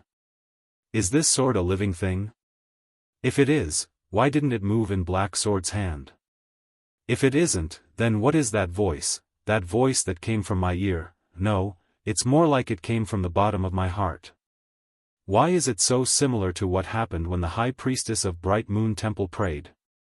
The moment he touched it, the burning sensation that seeped out of his body reminded him of the scene when his mystic energy went out of control. Is there a connection between the two? It said, my blood brother. What does that mean? It also said, it's been a long time. Have I seen this thing, the legendary anti-mystic equipment, before? More and more questions popped up in Thales' mind, but none of them had an answer. It only made him more confused and confused. What did you do? Black Sword's voice rang in his ear, stern and fierce. Thales was startled. He snapped out of his daze and unconsciously loosened his right hand. Asterisk clang. Asterisk the small red sword in his hand fell to the ground. Black Sword struggled to lift his upper body with his weak body. He did not know whether it was because of the shock or his injuries, but his expression was very unpleasant. A pair of sharp eyes locked on Thales's face. Why did it suddenly become effective? Thales only reacted then. He looked at the small sword on the ground, took a deep breath, and looked up at Black Sword. About that. The second prince forced an awkward smile. I don't know. Black Sword's frown deepened. Little rascal let out a huh. Look. The girl pointed at the ground, her voice filled with surprise. It changed back. Black Sword and Thales were shocked.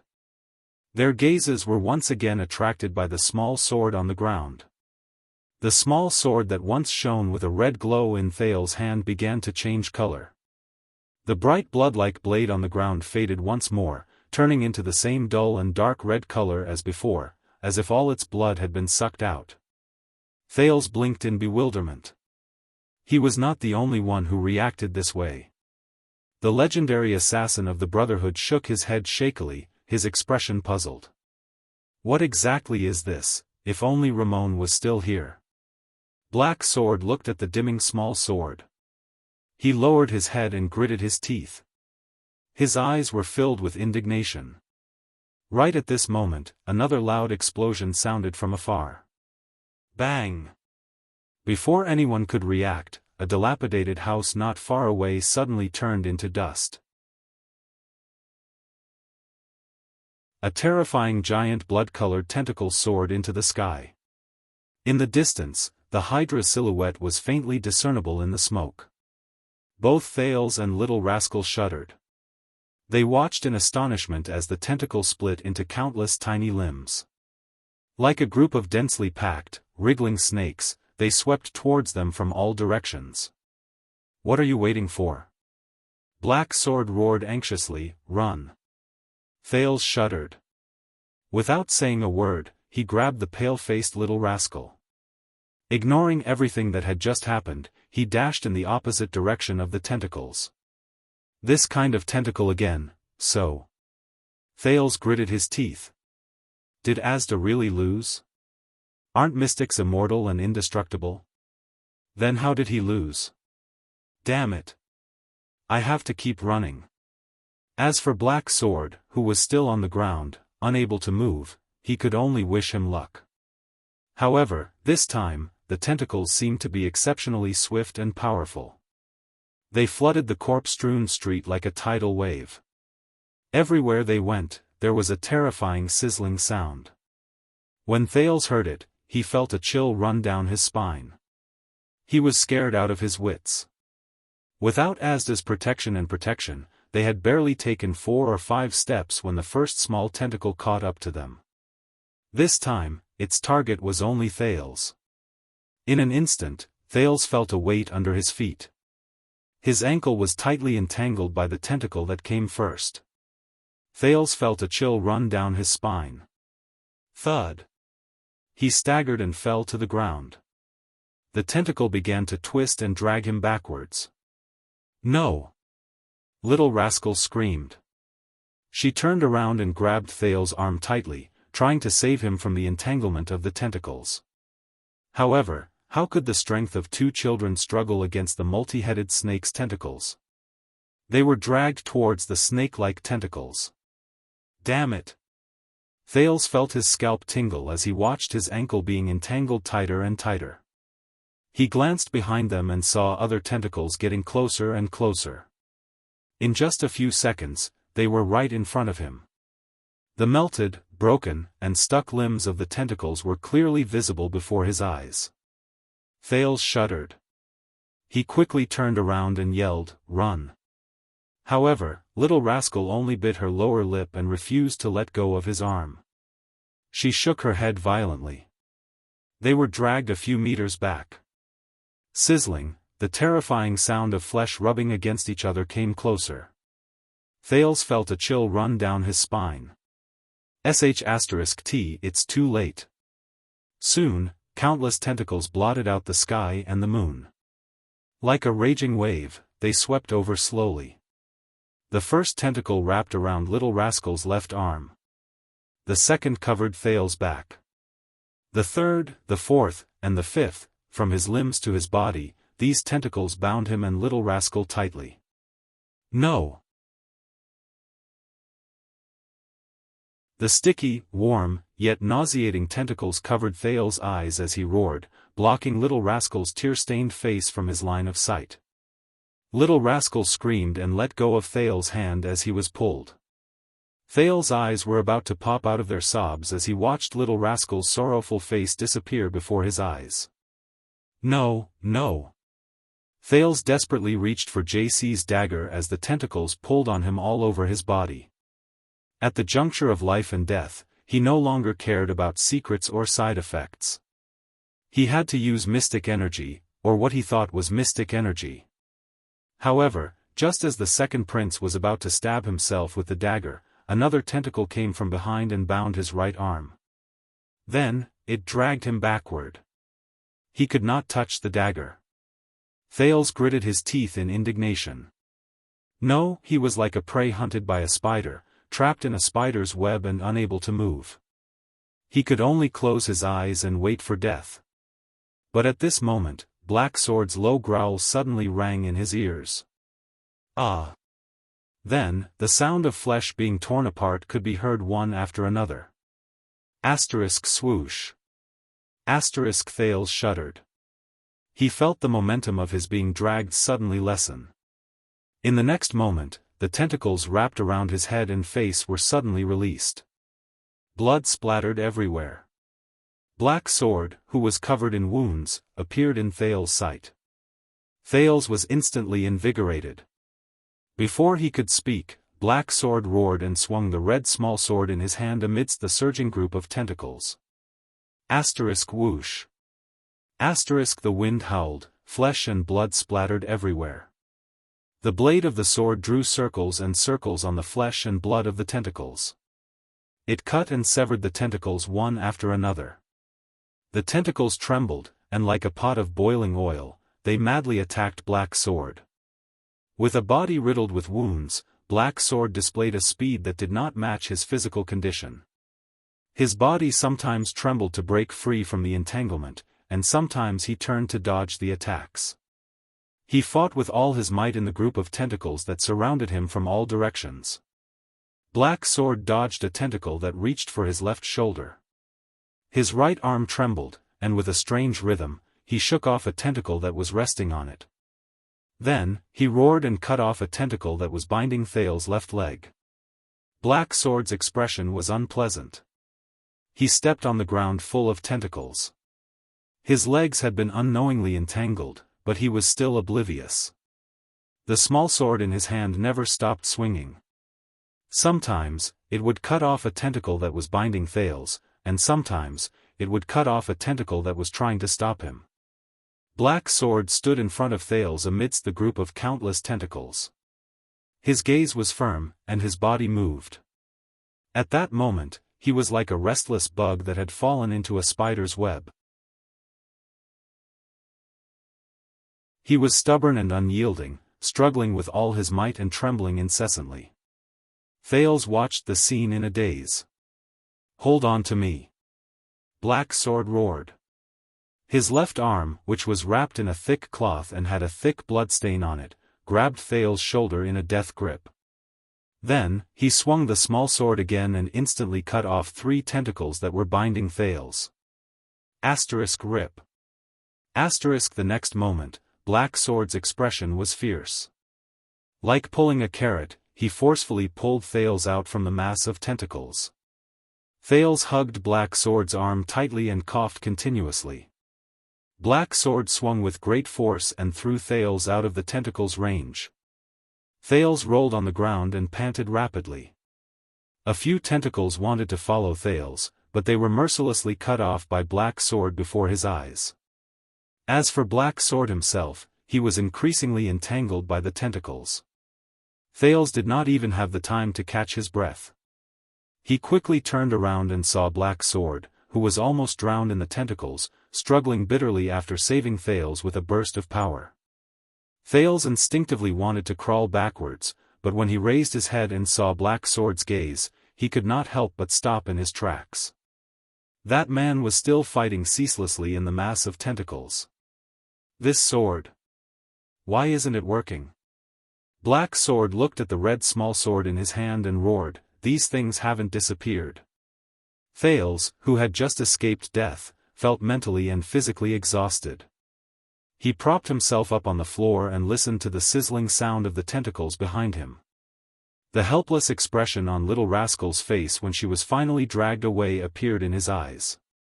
He could only feel an unbearable resentment in his heart. How could this be? He gritted his teeth and roared back without thinking, "How the F***ck would I know? I was holding it just now and..." As soon as the words left his mouth, both of them shuddered. Thales understood something. A tentacle seized the opportunity to wrap itself around Black Sword's neck, causing him to tremble all over. At the critical moment, Black Sword did not swing his sword again. Almost drowned in the tentacles, he gave Thales a deep look. "Little fella." Black Sword suddenly raised his voice. Thales panted and tried his best to stand up. A few tentacles had already bypassed Black Sword and were in front of Thales. However, in the next moment, Thales saw Black Sword move his arm, causing the wind to whistle. A black shadow spun and pounced towards the prince's face. Thales subconsciously narrowed his eyes. He could not help but raise his right hand to protect his head and face. However, the black shadow made a perfect turn and accurately fell into Thales' right palm, which he had just raised. The Prince of Constellation subconsciously clenched his fist and felt a weight on his hand. Thales bent his knees. In a flurry, he caught the small sword that Black Sword had thrown at him. The hilt just flew into his palm. Although I don't want to admit it, Thales took a deep breath. Black Sword's throw was really accurate. Black Sword took one last look at Thales before he was completely drowned by the tentacles. The tentacles that wrapped around Black Sword lifted the prey and swept it backwards. Thales breathed in a daze, but he knew what he was going to do. "Please." He gritted his teeth and brandished the small sword. Stepping on the ruins and snow, he ran forward. "Hurry up and give it to me, make it work." Ah, in the next moment, Thales roared with all his might, as if that would calm him down. He swung the small sword at the tentacles that were pouncing towards him. One of the tentacles touched Thales' face, causing him to feel numb. The other tentacle reached for his hands and made an unpleasant sizzling sound. However, in the next moment, that strange burning sensation attacked his heart again. His blood vessels began to surge endlessly again. Thales' small sword changed. As if it had been injected with some kind of power, its dull, dark red blade, starting from the hilt in Thales' hand, gradually changed color and glowed. It became bright red again, as if it had been revitalized, just like before. Red light spread out. The two tentacles that were closest to Thales immediately trembled before the smallsword's blade.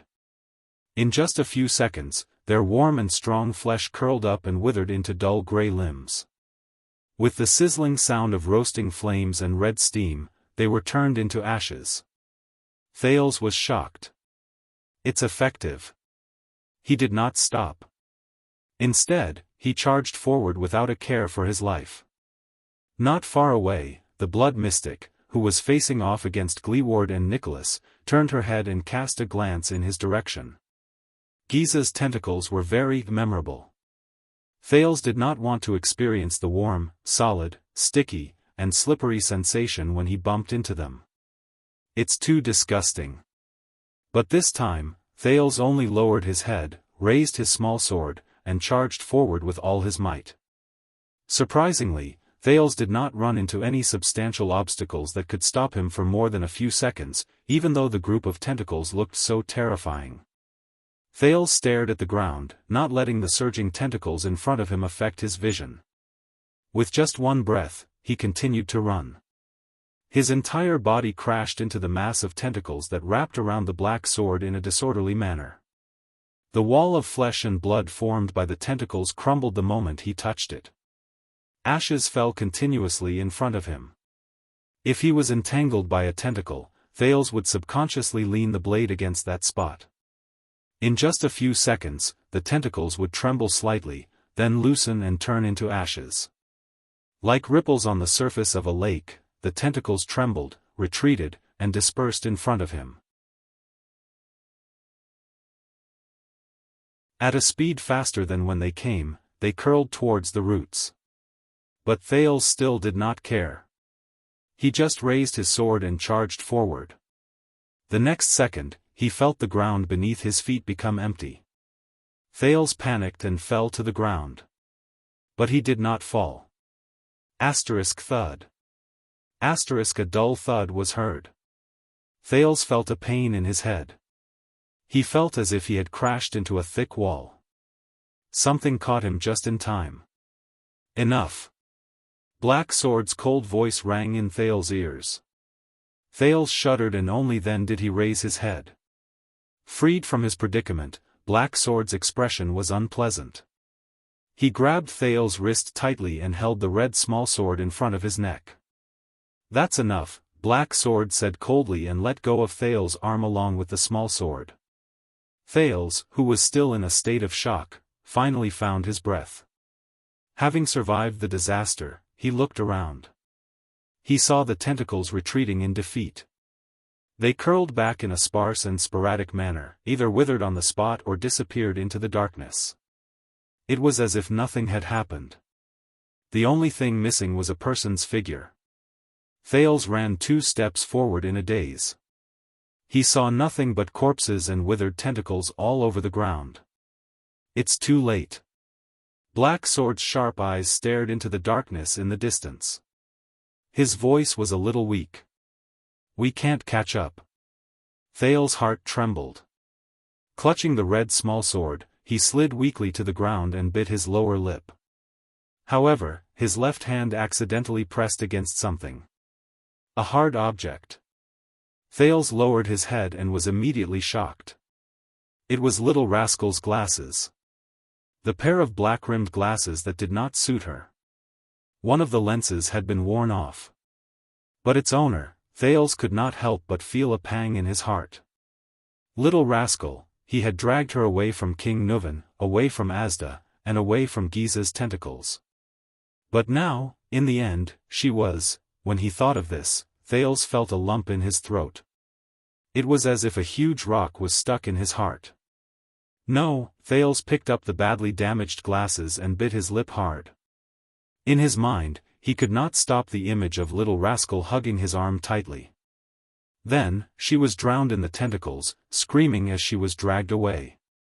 No, Black Sword clutched his chest, swayed, and sat down. He spat a mouthful of blood on the ground. After he regulated his breathing, he raised his head. Thales shut his eyes tightly and lowered his head. Black Sword heaved a deep sigh when he saw Thales behaving this way. "Looks like you really did something." Black Sword stared at the tentacles that had withered and turned black around him. Some of the tentacles had even scattered into ashes. He said slowly, "It only reacts to your touch. That sword seems to only be effective in your hands, to restrain mystics." Immersed in indescribable grief, Thales shuddered slightly. Thales glanced at the bright red weapon in his hand with a blank gaze. "Do you have anything to explain?" Black Sword shook his head and put away his previous expression as he calmly asked. Thales furrowed his brows. He stared at Black Sword with a mixture of resentment and annoyance. Why is he still concerned about this? Thales was silent for a moment before he spoke. "Explain?" Thales sneered mournfully. "Explain my ass."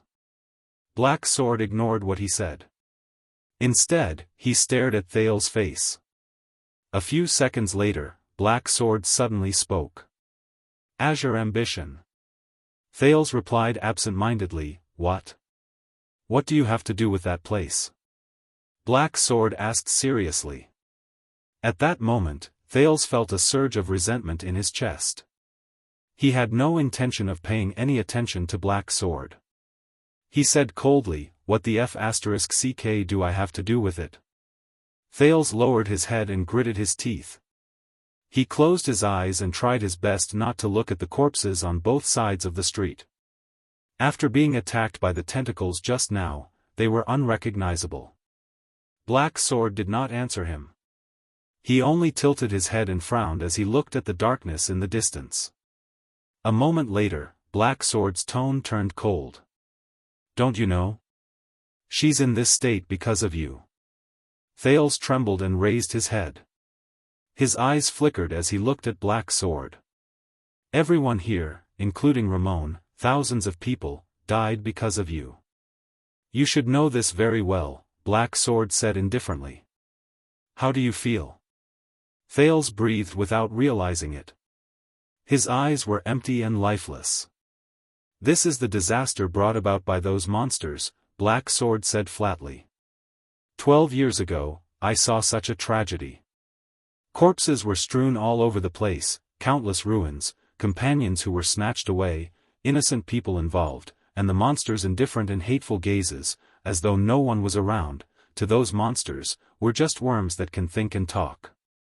Compared to their goal, even if it's an extremely ridiculous goal, we're not worth mentioning." Thales gritted his teeth and narrowed his eyes. "What are you hinting at?" "The mystics destroyed the entire city. You and I have to take responsibility for it." Black Sword let out a long sigh. The injuries on his body seemed to have healed a lot. "So, we have to do something, even if it's for the sake of the girl beside you, isn't that right?" Thales pinched the black-rimmed glasses in his hand and regulated his breathing. "You need my help," Thales said with certainty. Black Sword nodded slowly. "This sword can only be effective in your hands." Black Sword stared into Thales' eyes. "Since we've already obtained this weapon, we have to do something." "So, yes, I need your help," Black Sword repeated his words. "What do you want to do?"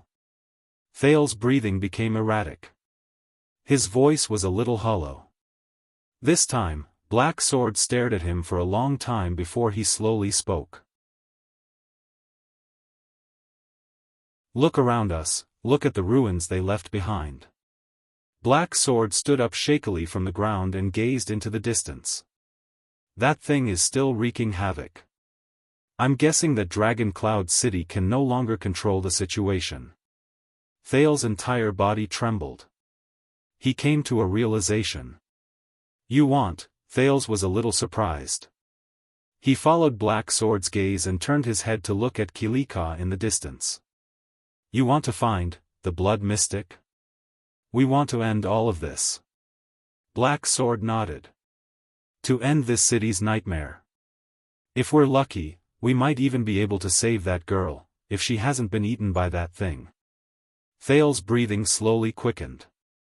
"Otherwise, as long as you're still here, as long as that thing is still here," Black Sword said meaningfully, "you and the unlucky people around you won't have peace. Even if that girl is rescued, she'll eventually fall into the hands of those monsters again. Even if you have this sword." Thales furrowed his brows and looked at the small sword in his hand. A few seconds later, he said in a low voice, "The blade of purification." "What?"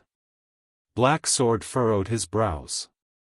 Thales stared at the sword in his hand and its blood-red blade. A resolute look flashed in his eyes. "The name of this sword is the Blade of Purification." Black Sword looked at him and suddenly laughed. "You really do know something." "Not much more than you do," Thales said emotionlessly, his eyes lifeless. "So, little guy, what's your decision?" Black Sword did not continue the topic. He looked at the young prince with a forceful gaze. As the youngest wielder of the legendary anti-mystic equipment in history, Thales took a deep breath. He stared at the blade of purification in his hand. Only the howling cold wind and the faint sizzling sound of the Hydra remained in his ears. Asda's profound gaze appeared before his eyes. Giza's sweet and gentle smile. Little Rascal's tearful expression. The screams of the Northland residents fleeing for their lives rang in his ears. In that instant, Thale's gaze became resolute. "All right, I'll go with you," but before he could finish, Black Sword suddenly said, "By the way, let me remind you." Thales was stunned. Excessive use of the legendary anti-mystic equipment will put a huge burden on the body, Black Sword said calmly. "If you can't control its power, it'll be dangerous." Hearing that, Thales was slightly stunned. He lowered his head and scrutinized the blade of purification in his hand again. Under the moonlight, its blood-red blade looked so bright and dazzling. "Dangerous," he said in a daze. "Especially for those who have not reached supreme class, they can't guarantee absolute control of the legendary anti-mystic equipment." Black Sword's voice continued to ring. "And you better think it through." Black Sword's words were extremely cold. Thales frowned heavily. In that instant, he suddenly thought of Gilbert, Yodel, and Gines. He thought of their gazes, even though he had never seen Yodel's gaze. He thought of what Gilbert had told him, that he had to protect himself first when he encountered a calamity. But he also remembered his own identity. "Every time I use mystic energy, I have to pay a heavy price, right? Anne." He thought of Giza's smile again, and her gentle but determined gaze. "She won't let me go." Thales sneered. "You were persuading me to go with you to find the mystic, and now you're saying this? What's your answer?" Black Sword raised his eyebrows slightly. Thales' gaze gradually focused. He raised his head and looked at Black Sword's sharp gaze. Then, he nodded heavily. "Let's go," Thales said flatly. "Let's go and see that cute big sister."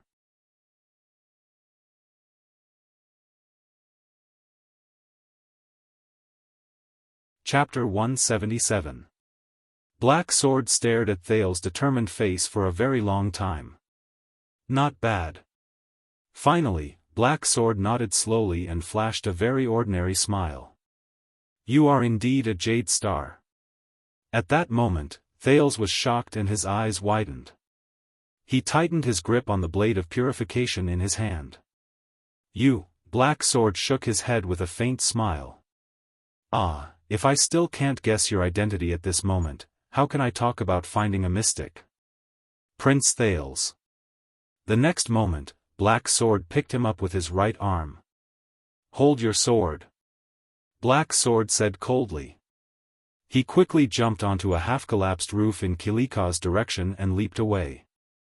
In his astonishment, Thales felt the wind whistling past his ears. He knew his identity. Thales could not help but recall King Nuvan and Asda's words.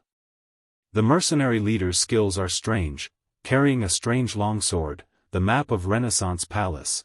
"You're the assassin who killed the crown prince, aren't you?" Thales' heart pounded. What would he do? But there was no turning back. An earth-shattering explosion came from afar. It was as if Kilika was angry. "What should we do?" Thales only reacted after a long while. He forcefully suppressed the nervousness and shock in his heart and asked with a trembling voice. "What should we do?" Black Sword held him in his arms with his uninjured right arm.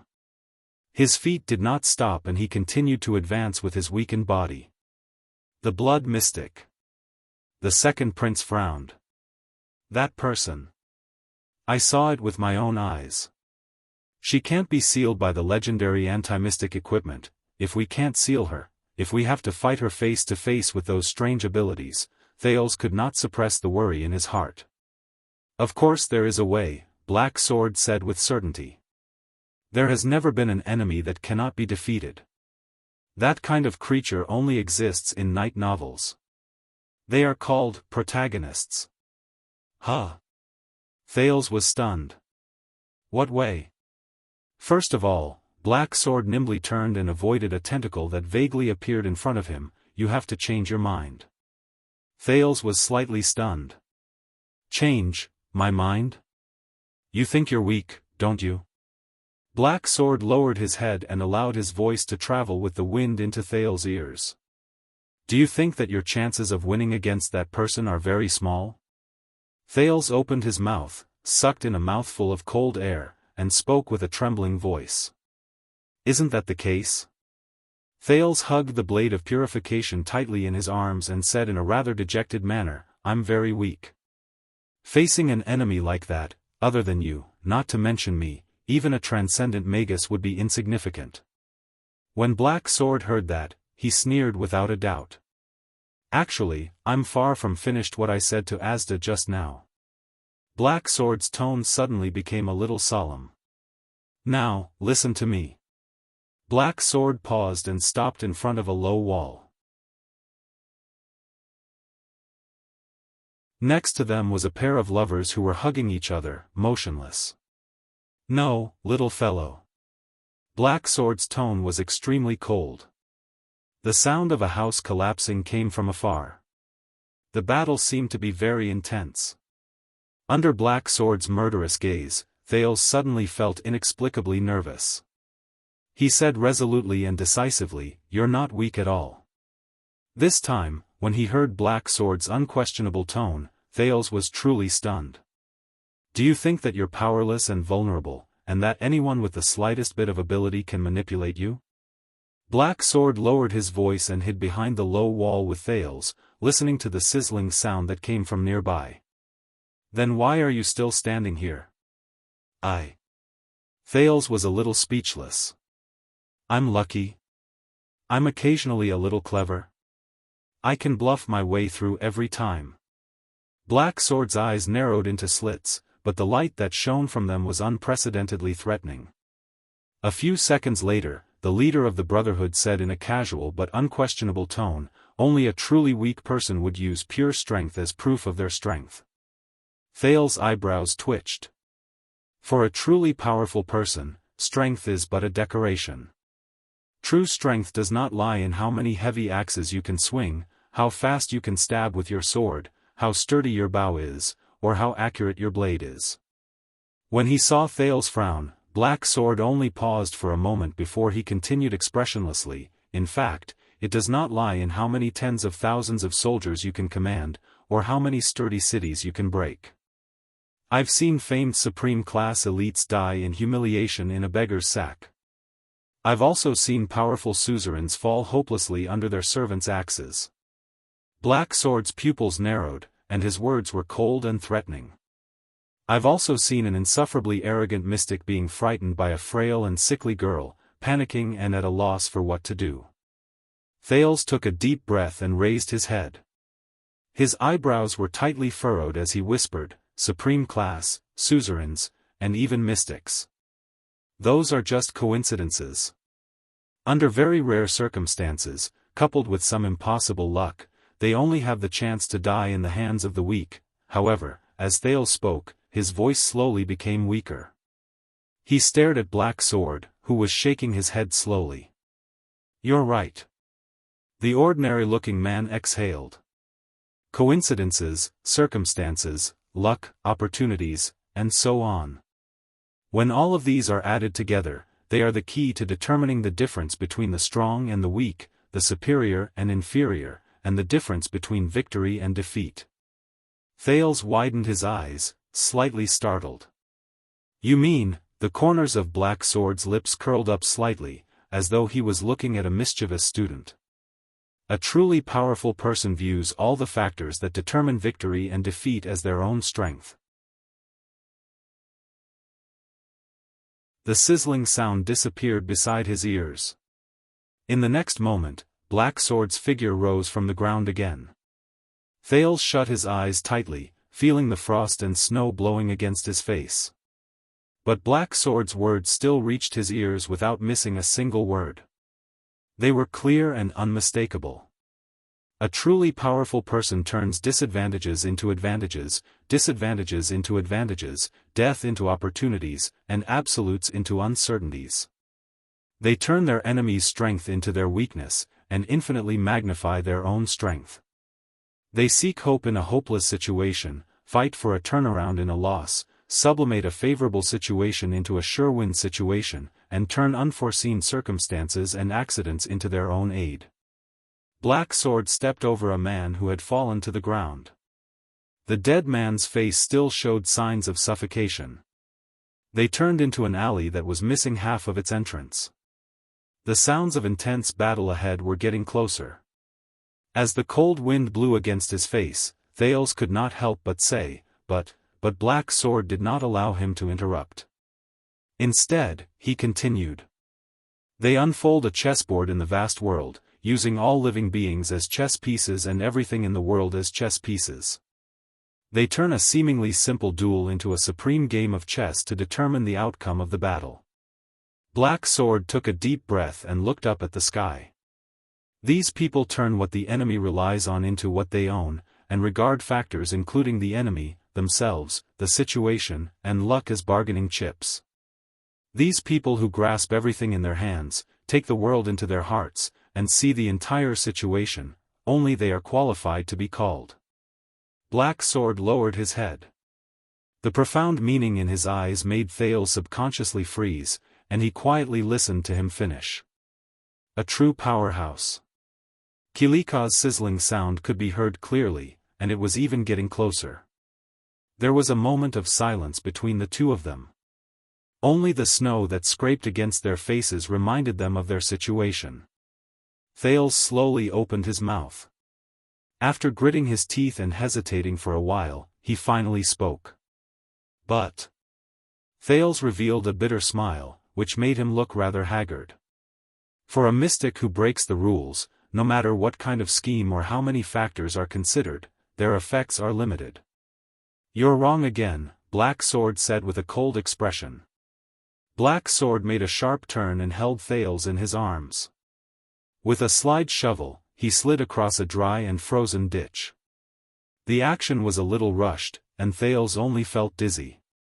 Even those who seem to have unparalleled power, who can destroy cities and countries with a wave of their hands, who are invincible in the world, and who are even immortal, at this point, Black Sword seemed to intentionally look around at the ruins around him. But Thales could only squint and try his best to reduce the impact of Black Sword's movement on his sense of balance. Black Sword slammed his left palm on the ground and leaped up. He raised his head and snorted softly. If you can't do this, then you're still a weakling, at best, a relatively strong weakling. The Hydra in the distance was already right in front of them. It was clearly visible. Didn't it notice us? Thales was a little nervous. I have my ways. Black Sword glanced at him indifferently. How do you think I survived the Blood Mystic's attack? They stopped again. Black Sword extended his hand and touched a spot on the ground. He closed his eyes slightly. It was as if he was feeling something. But his words rang out again. In short, in the eyes of the truly powerful, even those calamities, even their seemingly unstoppable power, are nothing more than a slightly larger chess piece on the chessboard. As long as this large chess piece is gently removed from their chessboard because of you, Black Sword retracted his hand from the ground and gently tapped the blade of purification in Thales' hand. His eyes were filled with wisdom and shrewdness. These so-called invincibility will be useless, and even laughable and despicable. Thales lowered his head thoughtfully. Black Sword took a deep breath. His gaze was unfocused and profound, as if he was immersed in his past memories. He spoke in an ethereal tone. Have you ever seen a supreme-class swordsman who lost both his arms break down in tears after waking up? Thales was slightly taken aback. Black Sword continued. Have you ever seen an elite scout who can travel thousands of miles in a day get drunk and depressed after his leg bones are completely shattered? Have you ever seen a high-ranking official who lost his power and status spend his days in the countryside and go crazy every night? Have you ever seen a famous general who was convicted after commanding 1,000 troops, lose hope in prison, and die of depression? Have you ever seen a 1,000-year-old noble who was stripped of his family name and gave up on himself like the most desperate beggar? Have you ever seen a terrifying calamity who is unparalleled and has boundless power tremble in front of a small legendary anti-mystic equipment and flee? I have, the man said faintly. Thales' breathing became heavier and heavier. Ah. Thales exhaled softly and flashed a tired smile. Cheat factor dependence. But I've seen more than just them. Black Sword did not understand what he said. He only took a deep breath as if he was concentrating. I've seen a prince who fell into the enemy's hands overnight. His legs were broken, his reputation was tarnished, and he was reduced to a lowly slave. In 2 years, he overthrew his slave master and led a new army to travel thousands of miles back to the capital. I've seen a weak woman who has been deprived of all her strength, but she is able to maneuver among the malicious enemies like a gust of wind. She is able to kill people without leaving a trace and destroy an army in an instant with her sweet laughter and graceful gestures, as well as her eloquence and eloquence. Thales did not speak. Black Sword frowned slightly and pressed his palm on the ground in another direction. Black Sword's keen senses gave him invaluable information about the battlefield. Someone was confronting and dealing with the blood mystic. 2 of them. Based on this situation, it's highly likely that they have a legendary anti-mystic equipment. Good chance. But it's not the best chance. I have to wait patiently. That's a true powerhouse. Black Sword, who was distracted, came back to his senses and nodded slowly, as if he had confirmed that the path ahead was safe. The existence of this kind of person is free from the shackles of all power, authority, and status. No matter where they are, they can shine. Even the smallest ant can shake the supreme gods. Thales frowned slowly. Are you also this kind of person? Black Sword fell silent. No. The man's tone was low. I can only be considered as one of the people who strives to catch up to them. But you, young man. You have this kind of potential. Black Sword turned his gaze. His gaze was like a blade that cut through Thales' face. Your performance on the cliff surprised me. Thales widened his eyes. You have fewer chess pieces than everyone else, but you try your best to seize all useful and useless factors. You hold on to every possible bargaining chip and place the most crucial piece, thus changing the entire battle. Young man, just based on those few points just now, you are stronger than most people in this world. Black Sword observed the scene in the distance. Kilika's figure was already right in front of him. You're a powerful person. You were able to find a way to escape from that adversity just now and stand firm. This is something that many so-called supreme-class powerhouses can't do, Black Sword said in a low voice. Then, you have to believe in this even more. You have to uphold the attitude of a true powerhouse. Thales revealed a doubtful expression. That was your plan on the cliff, the second prince defended himself. From the initial probing attack to holding me hostage to find an opportunity, I even suspect that you accepted my suggestion in the end. Throwing me off the cliff was also part of your plan. Don't forget that you prepared the climbing rope beforehand. Don't comfort me when you talk about the crucial piece and whatnot. Thales pursed his lips. Black Sword's expression froze. I'm doing this to encourage you. Black Sword's expression was unpleasant as he coughed softly. And, don't interrupt. Thales flashed a sheepish smile. Black Sword heaved a sigh. A man's furious roar traveled into his ears from Kilika's direction. Thales was a little hesitant. He wanted to stretch his head out to look at the scene outside, but Black Sword unceremoniously pulled him back down. In comparison, those who regard pure power and authority as a single factor that determines victory and defeat as the supreme scripture to distinguish between the strong and the weak, are long outdated. The era of knights dueling one-on-one has long passed. Sadly, in this era where crossbows can pierce through armor, horses' hooves can crush flesh, catapults can break city walls, and mystic guns can roar, most people still think of the ridiculous era of knights. They see battles as comical shows where 2 people arm wrestle on a table. Black Sword revealed half of his head and observed the outside world. His eyes shone with a brilliant light. Most people still think of the ridiculous era of knights. They see battles as comical plays where two people arm wrestle on a table. Their pitiful vision is locked on their wrists and muscles, on their bodies, on the table, and on their arm-wrestling wrists. Black Sword smiled disdainfully. Just like you right now, your vision is locked on the mystic's inextinguishable myth and unparalleled power. What else can I do? Thales retorted, a little unconvinced. It's not as simple as a big chess piece, it's a big chess piece that can smash through the chessboard. Then work harder. Black Sword cut him off coldly. Let it smash through the chessboard and into the ground. Thales was a little stunned. Is he quibbling? Remember, from what I see, you are not a weakling. Black Sword lowered his head. His tone was very serious and frightening. Never have the doubt that I'm not strong enough. That's for the weak. How did the humans defeat the ancient orcs when they were at an absolute disadvantage? How did they win the battle of eradication? Black Sword's eyes shone with unprecedented determination. Isn't it clear enough? Thales stared blankly into Black Sword's eyes, those determined, cold, but extremely clear eyes.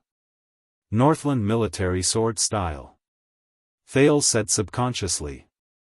Black Sword's expression changed. What? I remember now.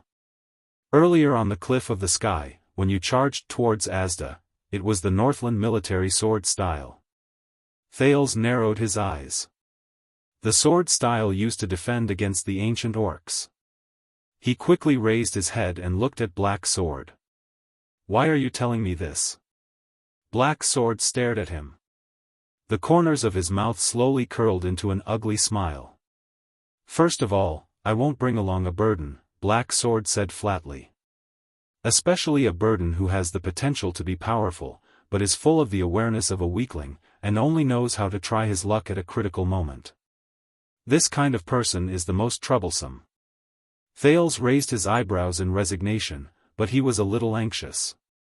What are they waiting for? Kilika and Giza are right in front of us. But Black Sword stubbornly finished his sentence.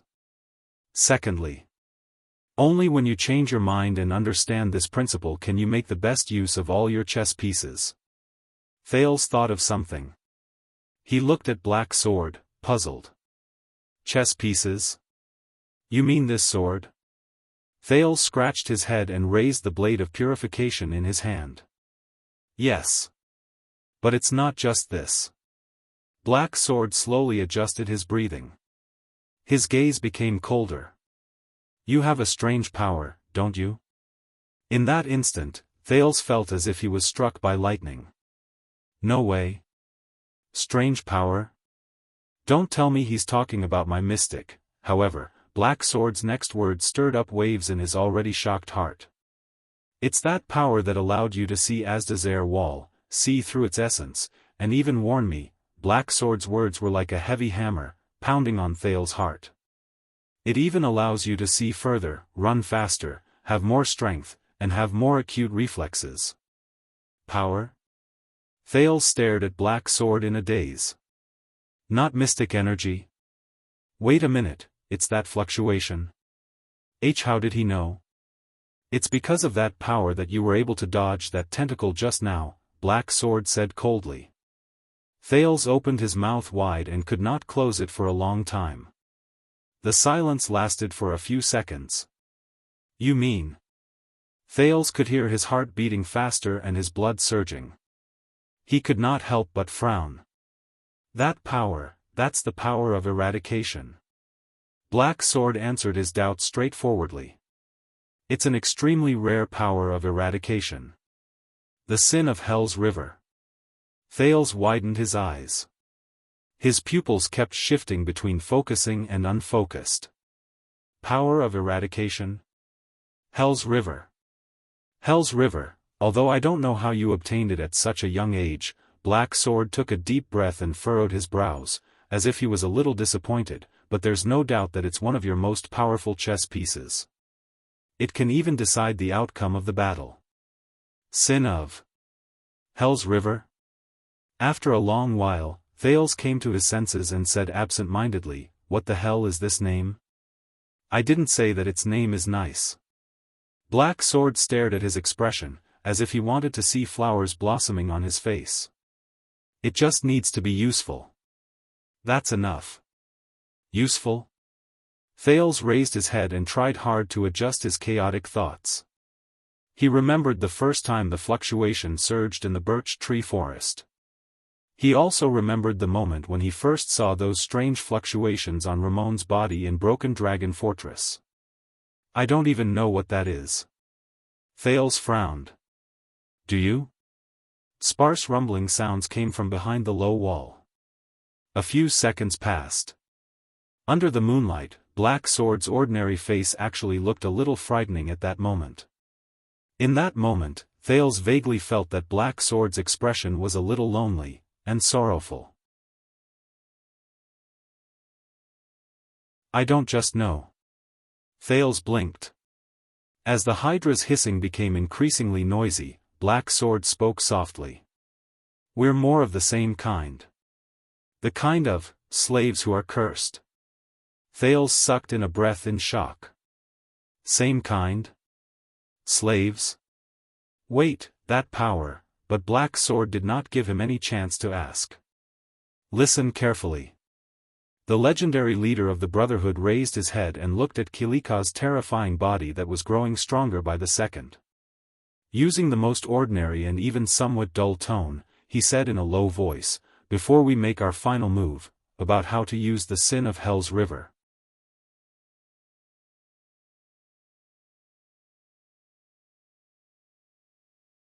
Chapter 178. At 6 in the morning, in the center of Shield District in Dragon Cloud City, the moon had already set in the west. The darkest hour of the day was about to arrive. The Hydra, Kilika, seemed to be very excited.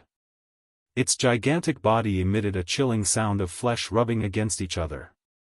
It could not help but make people think of the scene of someone grinding pork with a millstone. It waved its limbs and tentacles in a frenzy, continuously releasing wave after wave of people to surround Nicholas and Gleeward. The two Supreme-class elites, who held legendary anti-mystic equipment, fought with all their might in the crowd controlled by the mystic and advanced with all their might. With great willpower, the two of them endured the cries and screams of the residents as they killed their way through a layer of the crowd. With great difficulty, they managed to get closer to the mystic. However, the girl with a bright smile only shook her head slightly. A gigantic tentacle reached out from behind her and sent her 20 meters away. More people who were controlled walked out of the tentacle in confusion and surrounded the two Supreme-class humans. They could not help but block the space that the tentacle had vacated. Just a dozen meters away, under an inconspicuous low wall, Thales listened attentively to Black Sword's explanation with shock and astonishment. The power of eradication originates from the untapped potential in the human body. We use special methods, such as specific martial arts and sword styles, to guide it into usable power. Black Sword's words seemed to carry a faint sense of authority, causing people to unconsciously perk up their ears to listen. It can more or less increase a person's abilities for a short or long period of time, or adapt to certain battles. He stared at Thales sternly and fiercely. The forms of existence of the power of eradication vary from person to person. There are many types of power of eradication. Some will form visible light, some will fuse with organs and tissues, some will even circulate around the body day and night, some will be used on special parts, and some will permeate the entire body. Even if it's the same type of power of eradication, when used by different people, there are often great differences. Thales frowned. If there are great differences, how should I teach him? Black Sword seemed to have heard his thoughts. As the Hydra roared from its flesh, he said calmly, but they still have something in common that can be used as a reference. Most of the powers of eradication have a specific form and function at the moment of awakening. Black Sword exhaled. His muscles trembled, as though he was doing his final warm-up. He said, for example, the glory of the stars, which greatly increases nerve excitement and human endurance, the thawing of glaciers, which continuously increases one's resistance to pressure and senses, the Pegasus music, which maximizes the resonance with the external environment, and the death of the sword, which instantly breaks the human body's self-protection mechanism. The people who awaken these powers of eradication will naturally form biases and habits based on the specific forms of their powers of eradication. When Thales blinked, Black Sword changed the topic. But the sin of Hell's River is different. Black Sword's expression turned cold. It is one of the least recorded powers of eradication. Based on my and some of my predecessors' experiences, it comes from the most unbelievable potential of life, Black Sword said slowly. Survival. Thales' heart tightened. He remembered the encounter in the birch tree forest. Serena strangled him in midair. So, the sin of Hell's River exists to prolong a dying life. Black Sword inhaled slowly and adjusted his breathing. It is a final struggle at all costs. He gave the prince a profound look. This is also the prerequisite for us to awaken the sin of Hell's River. It awakens at the moment of death, and it will stimulate all the essence of life. Because of this, it is different from most powers of eradication. The sin of Hell's River does not have a specific form. In other words, it can exist in any form, and be effective. Thales' pupils shrank. Any form of existence for the powers of eradication? Thales' pupils shrank. Any form? He somewhat understood what Black Sword meant. That's right. Black Sword smiled and nodded. He looked at Kilika in the distance. That's right. The sin of Hell's River, Black Sword narrowed his eyes. It's the omnipotent powers of eradication.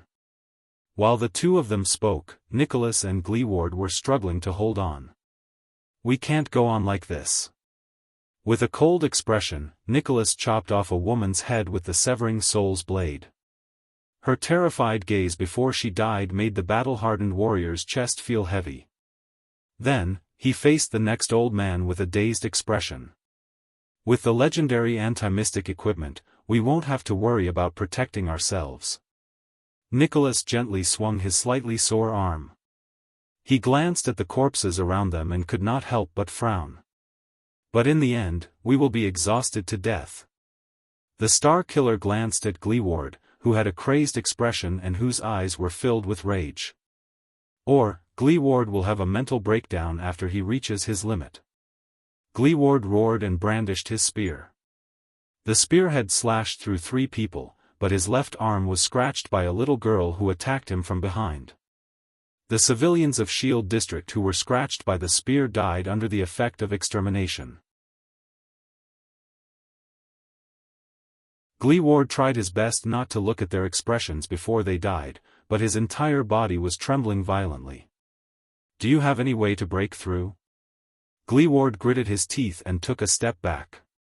He was very agitated. Don't tell me that you're actually the kingdom's wrath. We can't break through. Nicholas stared at the girl standing in front of the Hydra and drew a blade.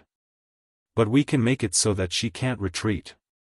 Gleeward's expression changed. In the next moment, the Star Killer's aura changed. 2 patches of red appeared on Nicholas' pale face. He retracted his arm and stopped attacking the densely packed crowd in front of him. He stroked the severing soul's blade with his finger. In an instant, with a loud crack, the severing soul's blade, which had 2 curved sections, broke into 2 halves from the protruding part of the blade's spine.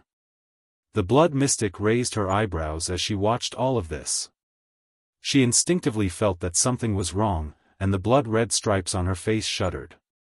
The cut on the blade seemed to be very regular. The Star Killer held the broken blade in one hand and the remaining half of the severing soul's blade in the other. He revealed a mysterious smile. "World break, begin," he said softly. In the next second, Nicholas moved. The power of eradication in his body began to tremble. He turned his body sideways and squeezed past the 3 civilians controlled by the mystic in front of him with unbelievable movements. As they screamed involuntarily, he tapped the ground lightly, stepped on their shoulders, and leaped into the air. If Ida was here, she would immediately recognize that this was the same movement Nicholas displayed when they first met. It was the kind of footwork that allowed him to weave through the crowd perfectly, yet it was impossible to dodge. Giza's expression changed slightly. Immediately, a few controlled civilians bent their knees and jumped like monsters, pouncing towards Nicholas in the air. But at that moment, Gleeward Soul Slayer Pike drew a circle in the air, which was rarely seen. Schick. Bearing the injuries on his shoulders and back from the encirclement, Gleeward roared and swept away all the civilians who tried to stop Nicholas, turning them into lifeless corpses. Nicholas leaped into the air without any hindrance. In that second, he cast a profound glance at Giza in the distance. Separated by dozens of densely packed people, the Star Killer shook his arm. The broken blade let out a whooshing sound in the air as it sliced through the air and went straight for the mystic's face. Giza's expression changed drastically. Amid the piercing sound of the wind, she cautiously extended two tentacles from her body, struck the ground, and pushed herself backwards. Thud. The blade stabbed into the ground, only a few meters away from the blood mystic. Nicholas' expression did not change. He descended from the air and used the broken blade to block an enemy who was about to ambush him from behind. Giza narrowed her eyes and stared at the broken blade on the ground. She did not say a word. However, a second later, Nicholas swung the blade lightly. His eyes shone brilliantly, and he said coldly, "World break completed." The mystic's expression did not change. He did not even look puzzled. But at that moment, Nicholas suddenly let out the most emotional roar he had since the start of the battle. Charge! As if he had received a supreme order, Gleeward opened his mouth and brandished the trembling pike with a ferocious expression. He pierced through the two innocent enemies in front of him and charged forward with tears in his eyes. Whoa! As Gleeward roared, Nicholas did not show any signs of weakness. The half-broken blade in his hand shone with a glint so bright that it was difficult to see with the naked eye. In an instant, he slit the neck of a wailing teenager and charged towards the mystic. There's only one chance. Break through. In the blood mystic's eyes, the two supreme-class mystic charged forward without caring about the cost, injuries, and defense. The dense crowd of dozens of people was crushed by their charge. Giza tilted her head slightly. More people walked out of the tentacles and surrounded the vanguard. However, Nicholas and Gleeward's charge did not stop. Both of them had scratches and cuts all over their bodies, but they burst forth with their most ferocious forms and charged at the mystic at the same time. They were getting closer and closer to the mystic. In the end, Giza still closed her eyes. Soon, Kilika stretched out a giant tentacle from behind her, grabbed her waist, and swept her backwards. But an accident happened at that moment. The mystic on the tentacles retreated no more than 10 meters. The blade of the severing soul's blade that was stabbed into the ground suddenly shone brightly.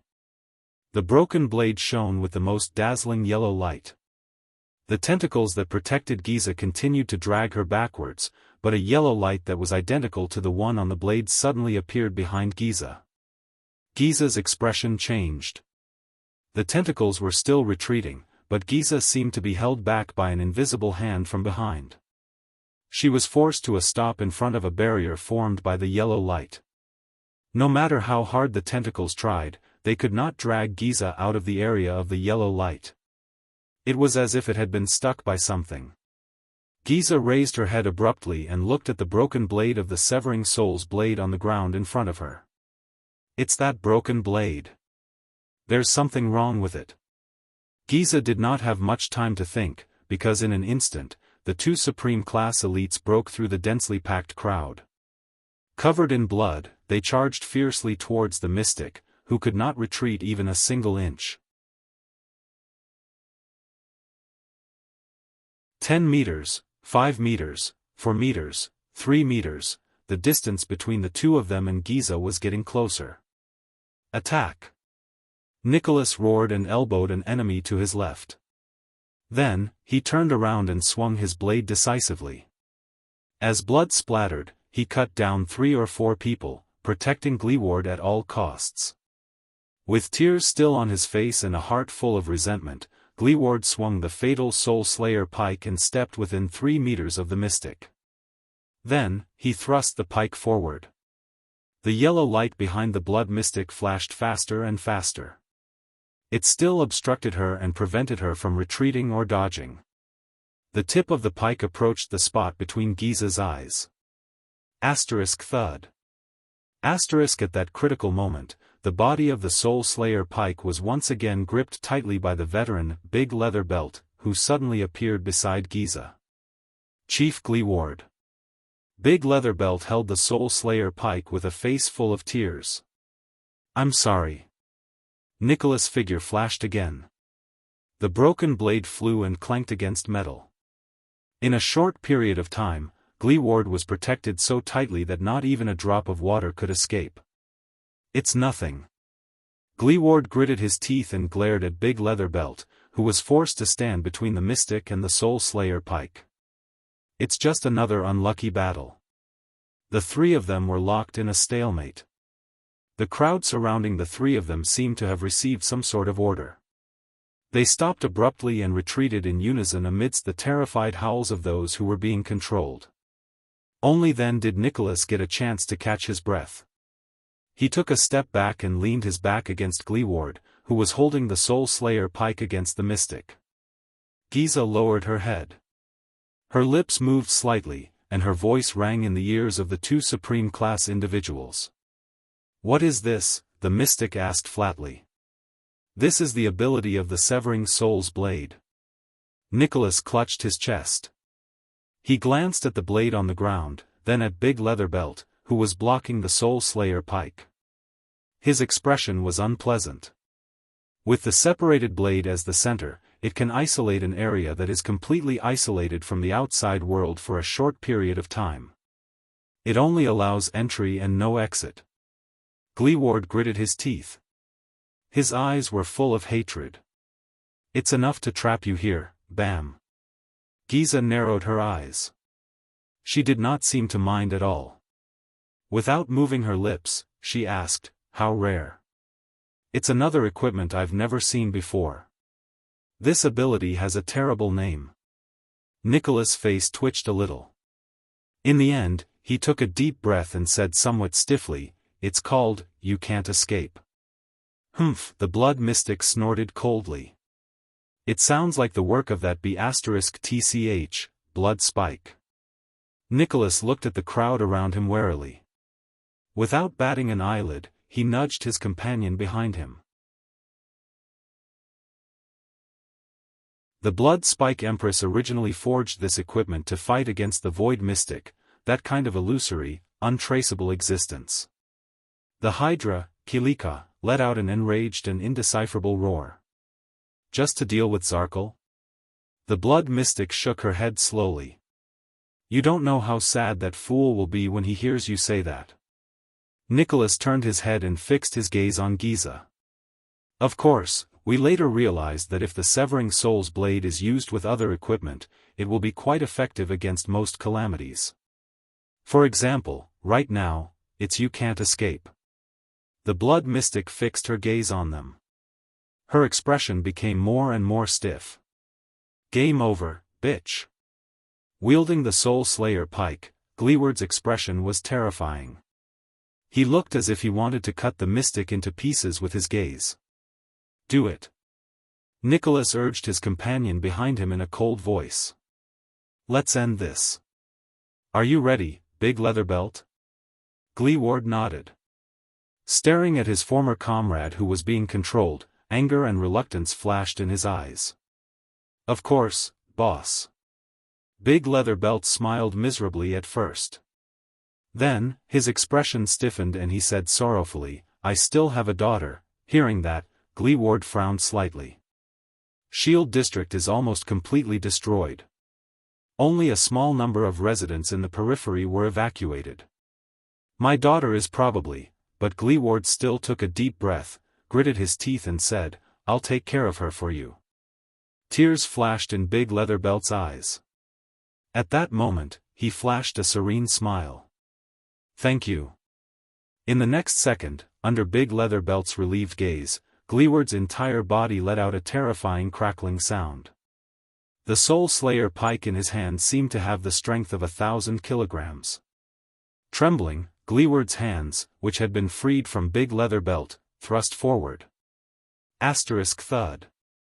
The Soul Slayer pike pierced through Big Leatherbelt's chest, producing a muffled sound of metal rubbing against his sternum. Big Leatherbelt's relieved smile froze on his face. His entire body turned into a withered corpse. Rip. The tip of the pike pierced through Big Leatherbelt's back again. Then, it pierced right between the mystic's eyes. It came out from the back of her head. At that moment, the mystic opened her mouth wide and trembled, but no words came out. It was as if she was experiencing endless pain. Behind her, Kilika let out a terrifying sizzling sound. His huge body slowly fell limp. The crowd around them stopped moving. Giza's face began to turn black and brittle. Like cracked, dead wood, pieces fell off. Nicholas exhaled. Panting, he staggered 2 steps forward, picked up the blade that was stuck in the ground, and slowly fastened it to the broken Severing Soul's blade. A dazzling yellow light flashed at the broken part. Then, the 2 pieces of metal fused together seamlessly. It was as clean as new, as if it had never been broken. Gleeward closed his eyes. Leaning on the ground with the pike, he knelt down on one knee in exhaustion. "It's over." Nicholas turned around and looked at the tottering Hydra. "Wait!" Gleeward's violent roar rang in the air. Nicholas immediately cast him a surprised and bewildered gaze. "What?" "The Soul Slayer pike is still vibrating." The lame veteran opened his mouth in disbelief. He stared at Giza, who was shattering like broken pottery. With all his might, he pulled the pike out. "This isn't her." Gleeward roared in grief and indignation. "It's not that bitch." Nicholas was instantly shocked. Under their shocked gazes, the shards on Giza's face fell off piece by piece, revealing a pretty but lifeless gray face. Once the mystic's appearance was stripped away, an innocent girl appeared before their eyes. "This is just a civilian." Gleeward roared at the top of his lungs. The battle-hardened Nicholas' expression was cold. He spread his arms like lightning and turned to the crowd around him. But it was too late. Countless people instantly moved and pounced on Nicholas, who had just relaxed. They drowned him in the crowd. In the next moment, a tentacle was quietly flung out from the crowd and reached him in an instant. Bang. Unable to react in time, Gleeward was struck by the tentacle. Under the boundless force, the lame veteran flew more than 10 meters away. Thud. Like a broken sack, Gleeward crashed into a ruin. Dirt and stones flew everywhere, and he rolled a few times before he fell to the ground, motionless. He seemed to have lost consciousness. His Soul Slayer pike flew in another direction and rolled on the ground with a dull clang. "No!" Nicholas' sorrowful and indignant roar pierced through the crowd. He fought his way out of the countless people whose strength, speed, and reflexes surpassed that of ordinary people. He was covered in wounds. Blood splattered everywhere. The Star Killer rolled a few meters away. With one hand on the ground, he lifted his head weakly and looked at Gleeward, whose fate was unknown. The multi-headed snake, Kilika, who was on the verge of collapse, became active again. It sent out a tentacle and split it open. A gentle and beautiful girl, the real blood mystic, appeared in the tentacle with a pleasant smile on her face. With a gloomy expression, Nicholas looked at Giza, then at the substitute who had fallen under the Soul Slayer pike. "No. You. When did you change your true form?" Nicholas said, trembling in disbelief. Giza only looked at him with a smile, as if she was looking at a naughty child. Nicholas closed his eyes, punched the ground, and howled in grief at the sky. It was his fault. He should have thought of it earlier. From the beginning, the mystic had never smiled, never moved her lips, and never had much of an expression on her face. Now that I think about it, that was just a substitute. The blood mystic's gentle voice came from afar. Look, it's not that difficult to change a person's appearance with a bit of dead skin tissue, right? Giza shook her head mischievously. It saves my little cuties the danger of being attacked by the Soul Slayer pike, which would affect me. I can also enjoy the wonderful expressions on your faces when you get tricked. Giza giggled as she looked at Nicholas' resentful expression and waved her hand. And I only need to stand in a straight line with the substitute. Even the Soul Slayer pike, which can locate mystics, can't tell whether it's a substitute or the real one. The Soul Slayer pike is out. The mystic narrowed her eyes and looked at Gleeward in the distance. Listen up, this is a lesson from the bitch. At that moment, Giza's expression became extremely cold. Never let your guard down at any moment. In the next moment, countless tentacles and the controlled crowd pounced on the unconscious Gleeward and the injured Nicholas like a raging flood that broke through a dam. They covered the sky and the earth, and they blotted out the sky and the moon. In the end, the two controllers of the legendary anti-mystic equipment were defeated by the mystic. Nicholas gritted his teeth. The hand that held the blade trembled in anger. He staggered to his feet and looked at the enemies attacking him from all directions. He lifted the blade helplessly. The blade sliced through a tentacle and turned it into ashes. The hilt knocked away a wailing child who pounced on him like a hunting eagle. Goodbye, Gleeward. Nicholas felt the blood trickling down his forehead and thought in despair. We failed. But at that moment, the blood mystic's expression suddenly changed. She turned her head abruptly and looked in another direction. There, Kilika's two giant tentacles trembled at the same time. Then, they turned into ashes simultaneously. Giza narrowed her eyes. The legendary anti-mystic equipment? The third one? Soon, the mystic saw the figure who attacked her. It's you? Giza's eyebrows twitched.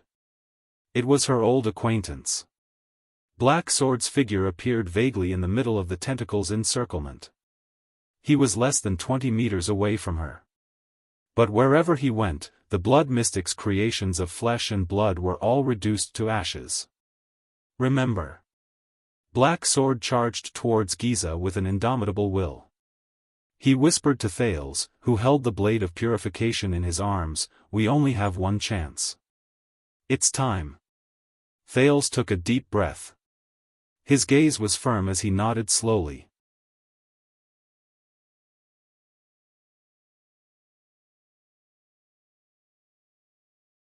Chapter 179. The battle later will be very intense. If you feel nervous, afraid, and your limbs are stiff, it's very normal. Recruits are like that. When that time comes, you only need to do one thing, repeatedly think about what I'm saying now to focus. Black Sword charged through countless obstacles and rushed towards the blood mystic at an astonishing speed. The shadow of the Northland military sword style could be vaguely seen in his movements. Thales was held in Black Sword's embrace with one arm. He tried his best to look up as the air whistled past his ears. He held the strange blade of purification tightly in his hand. Following Black Sword, he charged forward at high speed. Those two men, even if they are rare supreme class elites, even if they both have powerful legendary anti-mystic equipment, I still have a feeling that they will lose in the end.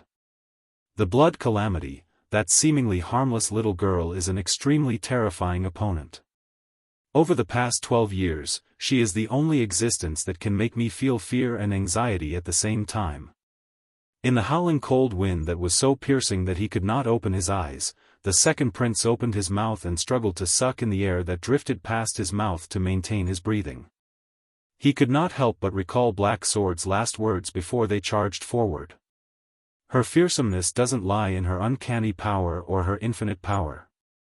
Instead, it lies in the fact that she truly possesses the heart of the strong. Even as powerful as she is, she remains calm, cautious, decisive, and resolute. She seizes every opportunity and never underestimates any opponent. She reacts quickly and adapts in a timely manner. Even if she occasionally shows madness, it does not affect her attitude and instincts towards battle. That monster has a deep understanding of battle, a perfect understanding, and rich experience. I've only seen it in a few people. When Black Sword took the first step forward with Thales in tow, the prince's mind was blank. It was as if he had returned to the cliff of the sky and was rapidly falling to the bottom of the cliff hundreds of meters below. Until the first Hydra's tentacle appeared before his eyes, he heard the terrifying sizzling sound of flesh and blood rubbing against each other. Black Sword calmly grabbed his hand and swung the blade of purification. Shik. The tentacle turned into ashes flew past his eyes. Thales finally regained his breath. A variety of emotions instantly surged into his heart. Nervousness, fear, apprehension, and a little excitement and agitation. We need to understand one thing first. That monster, the Blood Calamity, has never faced us in her true form. Thales thought of this and gritted his teeth. He recalled Black Sword's words over and over again in his mind, digesting the shock and surprise he felt just now. Her standing before us is a fake body created from flesh and blood. This is the information I obtained after fighting her twice, treading the line between life and death. I exchanged my blood for it. In other words, it is not as you said, the legendary anti-mystic equipment cannot seal that monster. It's because the person who tried to seal her was unable to lock onto her true body amid the countless pieces of flesh and blood. Thales frowned a little and looked at the gentle girl in front. Not her. In the distance, Giza raised her head and stared at them with a strange expression. This Giza, who appeared after defeating 2 legendary anti-mystic equipment, is also a fake. So, in the birch tree forest, when Sonya shattered her under the supreme shield, how could she appear unscathed? Swoosh. A sharp whistle cut through the air. 2 medium-sized tentacles, one above and one below, swept towards them. When we face her, we must exhaust all possibilities, seize every advantage, and bet all our chips, just for the final victory. Let's start by finding her true form. Thales felt waves of power surge in Black Sword's body. Black Sword's feet trembled, and he stepped lightly on a short stone block. They rose a foot into the air. Black Sword turned in the air in disbelief and slid through the middle of the 2 tentacles. First, it's the time to attack. When the 2 men completely fail and she kills them, it will be the moment we step into the battlefield. At that time, whether she hesitates, is bewildered, or is simply distracted, it will be a precious, weak advantage for us. Even if it can only save us half a second to charge and get close to her fake body. In the air, Thales looked up and watched as one of the tentacles flashed past his eyes. In the distance, he could vaguely see Nicholas, who had fallen to the ground. The Star Killer fought with all his might, and in the end, he was drowned in the mass of tentacles. There was a piece of tissue that looked like half a tongue in the tentacle. It brushed past Thales' nose and gave off a nauseating smell of blood and acid. Thales suppressed the discomfort in his stomach and throat and forced himself not to close his eyes. He wanted to see his enemy clearly. All possibilities. All advantages. All my chips. He gritted his teeth and repeated Black Sword's words in his heart. Next, it's our offense. Once the battle starts, we will immediately reveal the legendary anti-mystic equipment, which is the natural enemy of mystics. While intimidating her, we will make her immersed in shock and doubt for even a second, which will expose more flaws. We will also attract more of her attention, on me. Black Sword gripped his sword-wielding hand tightly. The blade of purification danced in the air and slid past the two tentacles, leaving 2 wounds on them. The tentacles quickly withered and turned black, as if they were instantly burnt, and finally turned into ashes.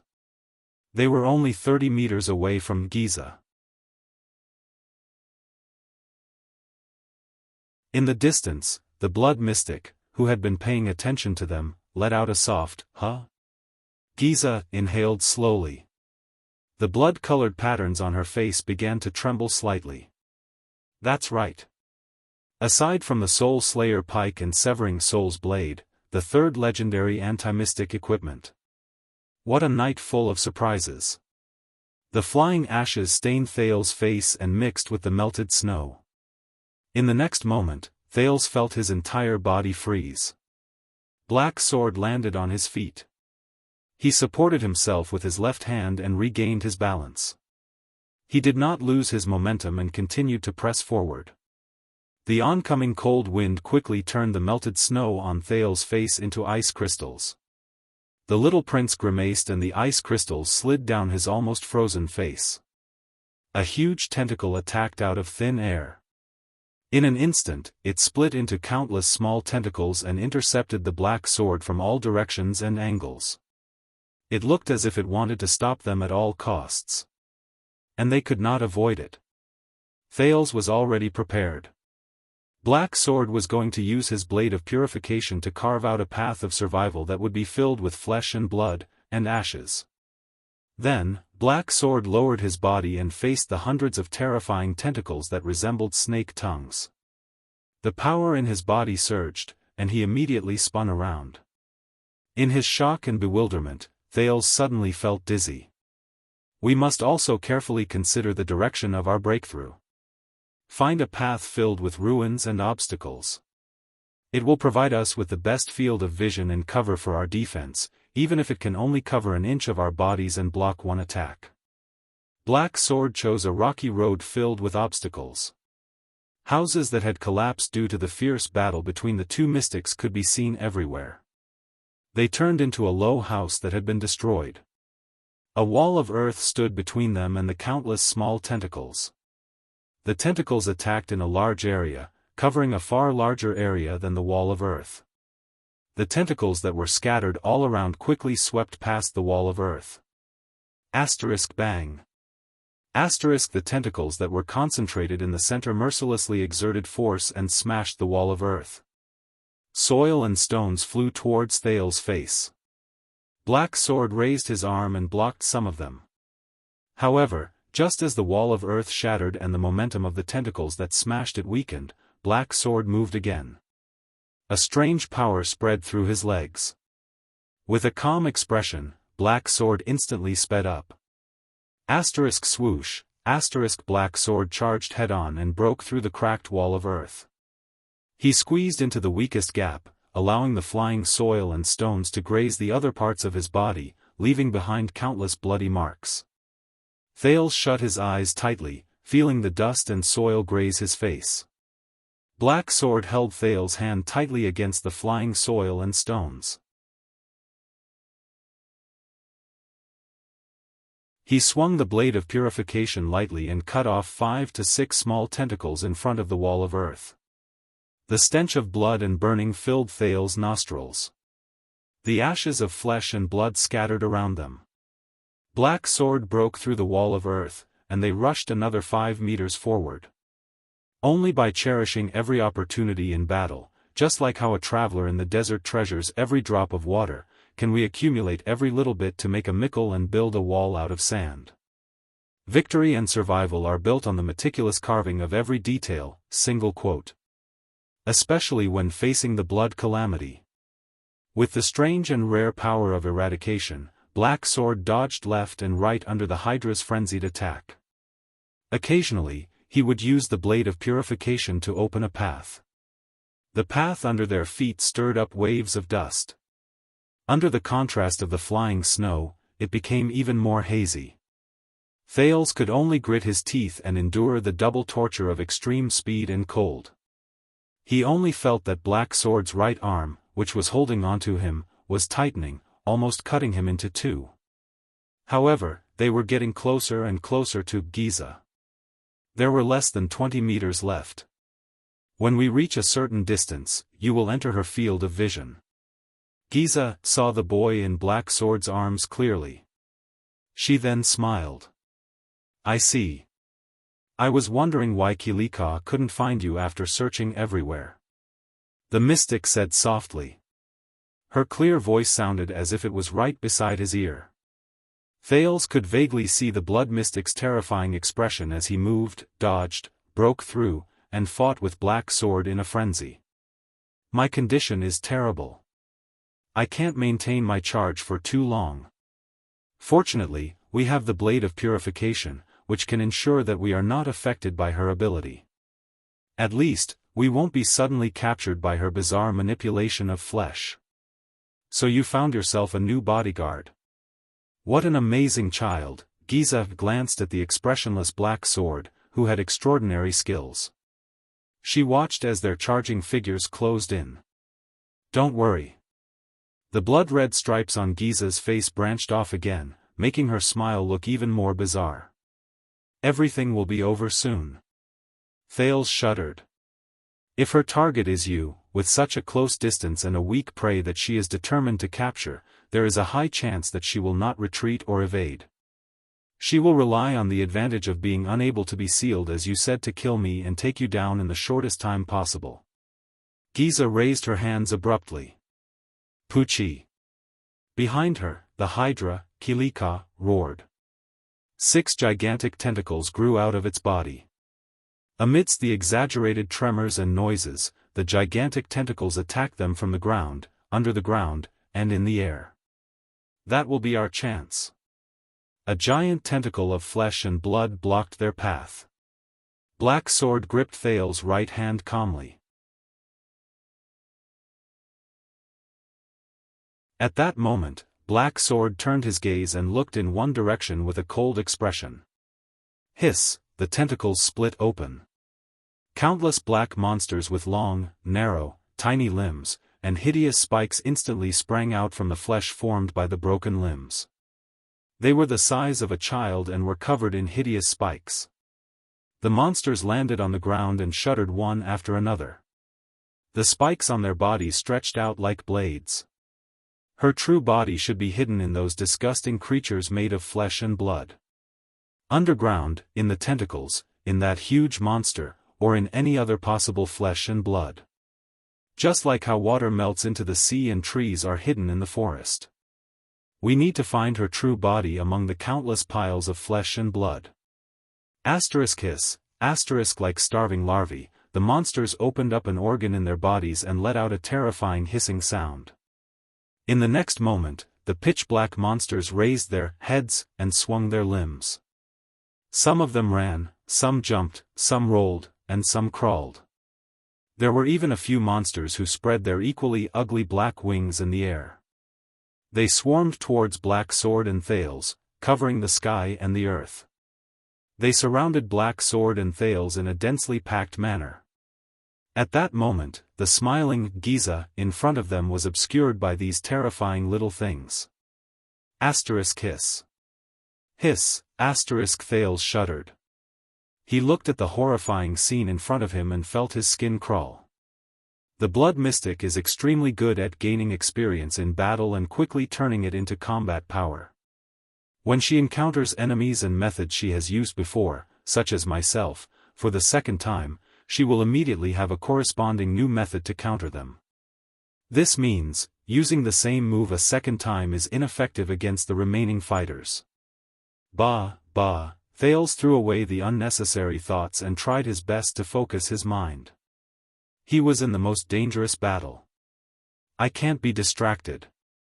Thales faced the cold wind that blew against his face. He opened his eyes in pain. He felt as if his heart was about to jump out of his chest as he moved at high speed. He bit his lip hard and could only focus by recalling Black Sword's words. The first time we fought, I used Tremor, a move I learned from a Supreme Class assassin and modified. I slid her tentacles away. However, the second time we met in the alley, once I used tremor again, she immediately changed her strategy and used a new method. She transformed her flesh and used sharp bone spikes to break the move. Did you see that? The monsters with bone spikes. Black Sword's words traveled into Thale's ears intermittently amidst the sound of the wind. They exist to suppress my tremor. Thales sucked in a deep breath and focused his gaze on the black monsters. They were hideous in shape, but when they were combined with their shocking numbers, Thales felt a chill run down his spine. That feeling was like a group of child-sized black locusts, tens of thousands of them, blotting out the sky and covering the earth as they pounced towards him. Without hesitation, Black Sword rushed towards the group of monsters in front of him, as if the danger before him was not life-threatening, but a beautiful dream. So, the second time we fought, I was suppressed by her in just a few seconds. I almost died in the hands of these little monsters. This time, Black Sword did not hold back. He did not use tricks or save energy. Thales felt Black Sword's body tremble beside him. A pulsation that seemed to have a substance surged from the depths of his body. He knew that this was the sin of Hell's River. It was the sin of Hell's River that belonged solely to Black Sword, and it was 10,000 times stronger, more skillful, and more effective than Thale's own power. The chill that surrounded the surface of his body seemed to have a substance that seeped into Thale's heart, causing him to tremble. Thales felt that the man beside him had become different. Black Sword's expression became solemn and gloomy. His faintly discernible aura began to become fierce and violent, and the muscles on his body began to swell. Black Sword's pupils, which were already firm and fierce, slowly widened as more and more light entered his eyes. At that moment, Black Sword was like a fierce beast that slowly opened its eyes and bared its claws and teeth. Finally, the first pitch-black monster attacked from the air. It was only a foot away from Black Sword's head. The bone spikes on its body trembled slightly and seemed to have become sharper. Behind it were countless ferocious and terrifying monsters of the same species. Amidst their roars, they swarmed towards Black Sword from all directions. Compared to them, the size of the blade of purification seemed insignificant. At that time, I had no choice but to use instant death in the midst of those monsters. I extinguished all signs of life to avoid her senses and snatched my life back. I think, when we meet for the third time later, she will immediately have a way to counter instant death. Hiss, the spider-like monsters surged towards Black Sword like a huge, pitch-black wave. They wanted to capsize this powerless boat in an instant. Thales sucked in a sharp breath and held it tightly. He clamped his left arm, which was trembling unconsciously, under his armpit.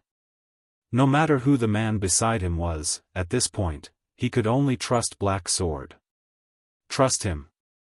But at that moment, when she transformed her tentacles into countless bone spikes, I sensed, in the next moment, Black Sword let out a low growl as he faced the boundless wave formed by the pitch-black monsters. He pressed Thales into his arms with his four limbs and held the blade of purification tightly in front of his chest. Just before the first monster pierced its bone spikes into Black Sword's head, Black Sword instantly restrained his entire body. Then, he tilted and fell forward, towards the monsters. He was like a small boat that was capsized in a huge wave. In an instant, Thales felt everything around him spin. The countless pitch-black monsters that belonged to the mystics also began to spin in his field of vision. They were getting closer and closer. Thales was also getting more and more dizzy. Then, a wave that belonged to him surged into Thales' brain in a timely manner and calmed his dizziness. I sensed a vigorous wave coming from a certain direction in the flesh she hid underground. Black Sword's body had long since shrunk into the shape of a ball. He rolled towards the aggressive pitch-black monsters with ferocious bone spikes. They continued to roll forward. In my senses, that wave is extremely obvious. It's almost impossible to hide. Black Sword's right elbow hit the ground hard. Thud. It landed on a low stone block. I believe, that's her true form. I'm sure. In the next moment, Thales felt Black Sword's right arm, which was wrapped around him, vibrate intensely. Bang. A muffled cracking sound came from the ground. It sounded like an explosion in a stew pot. Then, the stone block shattered in an instant. A huge slab of stone strangely rose from the ground. The moment the stone slab flew into the air, Black Sword's tumbling body suddenly stopped. Thales felt nauseous. He saw stars and was about to vomit.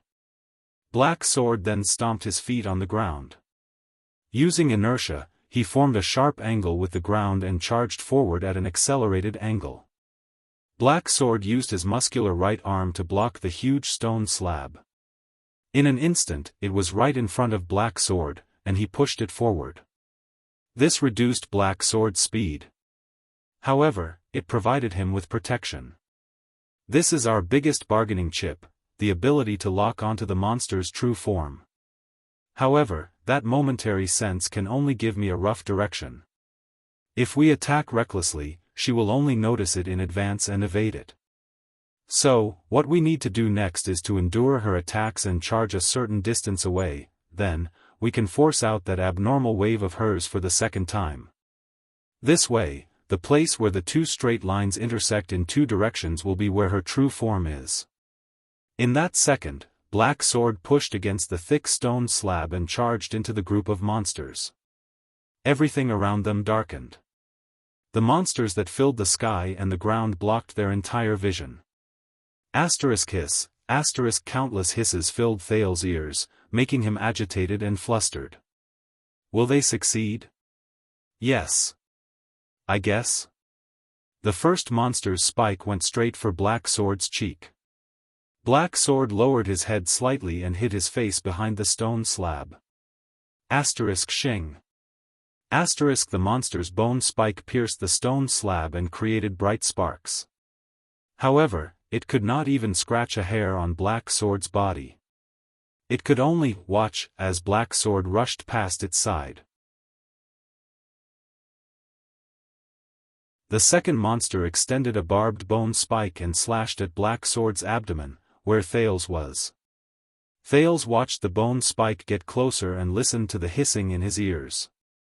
His mind was blank. However, Black Sword only moved slightly. The stone slab immediately changed its angle and stuck to his abdomen, blocking the monster's sudden spike. Bang.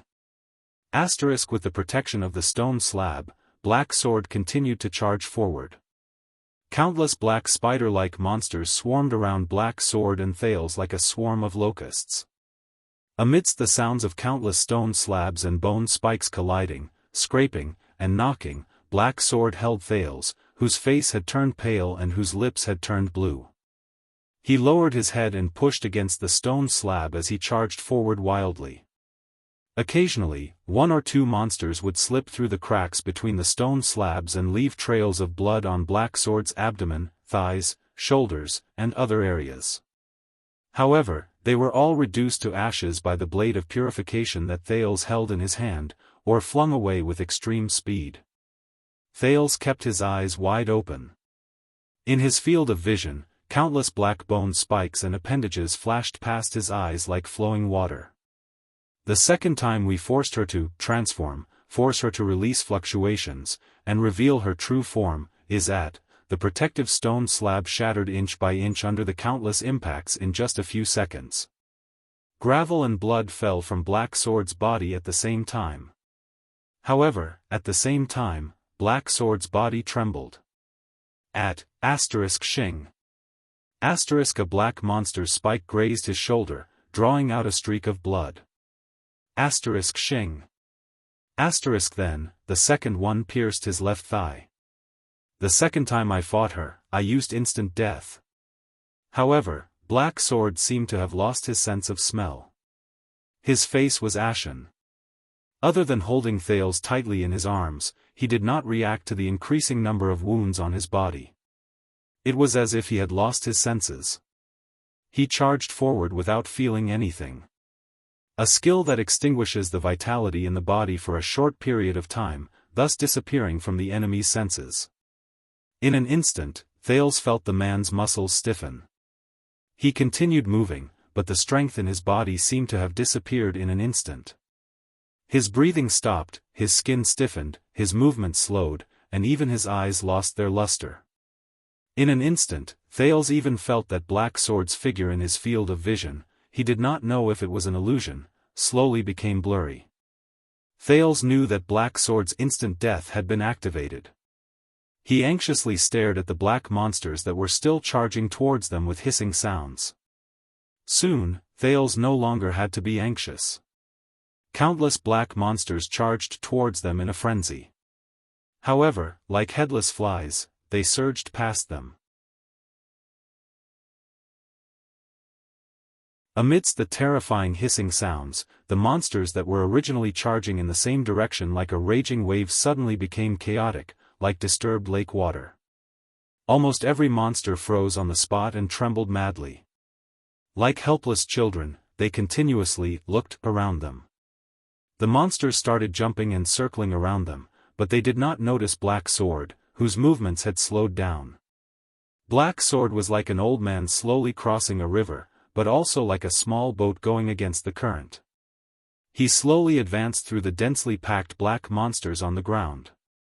It made Thales' skin crawl. From time to time, Black Sword was tripped by a monster, bumped into his shoulder, and even got scratched. However, he still carried Thales and walked among the monsters, unscathed. All the way forward. Thales exhaled slowly. Black Sword, along with himself, had completely disappeared from the monster's senses. At the same time, he remembered Black Sword's warning. Double quotes, she has seen instant death before. She will definitely have a new way to counter me, whether it be transformation, rampage, amplification, proliferation, or instigation of that big monster to transform. In the distance, Giza's figure paused for a moment. The mystic's lips twitched slightly. In the next moment, the Hydra Kilika behind her roared again. At that moment, all the black monsters beside Black Sword transformed simultaneously. Thales watched in astonishment as 1 to 3 bone spikes on the back of these little monsters let out cracking sounds before they turned into soft, straight, and thin limbs. The limbs became smaller, sharper, and softer. Like antennae? The monsters that had transformed into antennae seemed to have suddenly seen light in the dark. They no longer trembled and spun around like headless flies. Instead, they raised their antennae and slowly turned them around. The monsters' antennae trembled slowly as if they had a life of their own. They swept towards Black Sword and Thales in unison. Then, they slowly stopped. They seemed to have sensed Black Sword's location. It was as if they were making a final confirmation. *T. Thales was shocked. As expected, even though it had only been 15 minutes since their last fight, Giza had already prepared a way to counter instant death. And it seems to be quite effective. He anxiously looked at Black Sword, who was still holding him and struggling to move through the horde of monsters. However, the latter only closed his eyes and moved slowly like a dead tree. Thales was extremely anxious. Giza has already moved, shape-shifting or some other method, so, Black Sword, isn't it time for you to wake up? When that time comes, I will be able to sense her true body's location for the second time, and completely lock onto her. Thales hugged the blade of purification in front of his chest and watched the little monsters gradually aim their antennae at Black Sword. His heart thumped furiously. In the end, he could not help but extend a finger and poke Black Sword's chest. But this time, it was as if he had poked a hornet's nest. In an instant, all the black monsters seemed to have suddenly awakened from their slumber. They carried trembling antennae on their backs and ferocious bone spikes. Once again, they let out a terrifying hiss and stomped their hind legs together. They pounced towards Black Sword and Thales. Hiss, at that moment, Thales had goosebumps all over his body. But it was also at that moment, Black Sword, who looked like an old man with one foot in the grave, suddenly moved. As if it was the first breath of air he had taken since he was born, Black Sword took a deep breath. Then, his entire body trembled as if he had just woken up from a nightmare.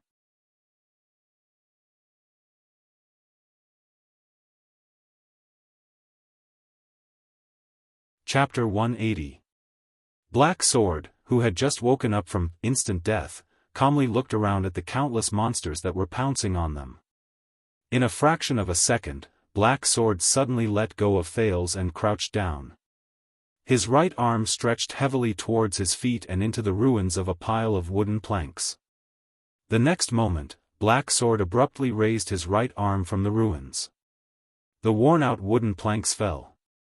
Black Sword grabbed a strange black sword that Thales was very familiar with. It was the weapon that the blood mystic had seized in the battle just now. "How did you find this?" Thales was shocked. He suddenly realized that they were in the alleyway from before. However, the surrounding buildings had been flattened by the mystic's battle. There was no time for them to discuss. In the next moment, Black Sword grabbed his own weapon. Facing the encirclement that had no blind spots, he suddenly turned around and swung his sword. Just like when they were on the cliff of the sky, Black Sword was like a dancer as he spun around twice in an instant. Thales only felt his vision blur. The sounds of metal clashing entered his ears in an endless stream. The dozens of black monsters that were the first to pounce on them were sent flying backwards in the air. They fell into the midst of their comrades. "Didn't I tell you just now? You must have a clear sense of the environment, Anne." Black Sword said coldly, "Make sure you have the most suitable weapon in your hand, the first rule of the battlefield." And, Thales looked at him anxiously. Black Sword lowered his head and gave Thales a deep look. "Found it," the ordinary-looking man said concisely. He raised his head and looked in another direction. Thales shuddered violently. "You mean," the second wave of monsters pounced on them in a densely packed manner. Before Thales could react, Black Sword extended his injured and weak left arm without hesitation and grabbed the back of Thales' neck with a trembling hand. Then, he charged in a direction that was far from where Giza was. He rushed out recklessly. "Ah!" As Thales screamed, Giza's expression froze in the distance. "What?" "That direction." In that instant, the pitch-black monsters beside Black Sword no longer maintained their coordinated wavy attack rhythm. Instead, they swarmed toward Black Sword as if they had gone mad. From time to time, monsters would collide with their own kind, but they would still crawl up from the ground and charge at Black Sword at all costs. Just to stop them. This time, Black Sword's charge was especially fast and unstoppable. He was also determined to pay any price. Black Sword dodged most of the obstacles in his way as he spun rapidly. He swung his strange sword repeatedly and knocked away other obstacles. Even when he was occasionally injured by the monster's attacks and left a long trail of blood behind him, Black Sword did not stop. He continued to charge forward without a care. A second later, the blood-red stripes on Giza's face rose at an unprecedented speed. Behind him, Kilika also began to thrash about madly. Disregarding everything else, it extended its giant tentacles towards Black Sword. Soon, more and more tentacles, as though they had gone mad, swam over from nearby or afar, above or below ground, and joined the ranks of those who surrounded them. Giza's expression quickly changed again. Because this time, Thales closed his eyes and thrust the blade of purification in front of him.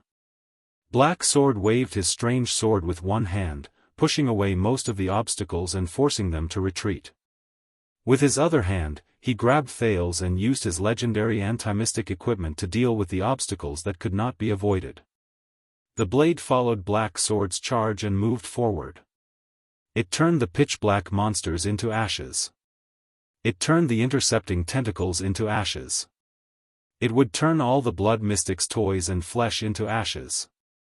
Soon, Black Sword rushed out of the pitch-black monster's encirclement. Behind him, he left behind a trail of ashes and creatures made of flesh and blood that chased after him in a frenzy. Thales opened his eyes as he breathed rapidly. He lowered the blade of purification slightly. They charged towards a gigantic dark red tentacle. The strange thing was that this tentacle did not act like its kind and stop Black Sword at all costs. Instead, it slithered forward and kept retreating. Thales furrowed his brows. It's afraid? As he watched the tentacle flee for its life, Thales understood what was going on. He gritted his teeth lightly. They found Giza's greatest weakness. Her true form. However, in the next moment, the situation changed again. A limping figure appeared on the path in front of Black Sword. Black Sword's pupils froze. The wielder of the Soul Slayer pike, the boss of Shield District and Hammer District, Northland's heavy swordsman Gleeward stood in front of them with an unpleasant expression. Run! Gleeward gritted his teeth and said hatefully, that monster is controlling me. Black Sword frowned. Thales, on the other hand, opened his mouth in shock. That's the Supreme Class Elite from just now. He's actually being controlled by that monster? Is he just being controlled by his limbs, or? Thales recalled the scene in the birch tree forest where Serena and Katerina involuntarily walked towards Giza. He could not help but have goosebumps. In the next moment, Gleeward's entire body trembled. He lowered his body and kicked horizontally. Black Sword's expression changed. The strange sword in his right hand drew an arc that was difficult to dodge as he swung it mercilessly. However, Gleeward retracted his limping leg and kicked the spine of Black Sword's sword, causing the latter's sword to freeze in place. A strong force traveled into Black Sword's body as Gleeward stepped on the strange sword firmly. Then, he followed up with a heavy punch.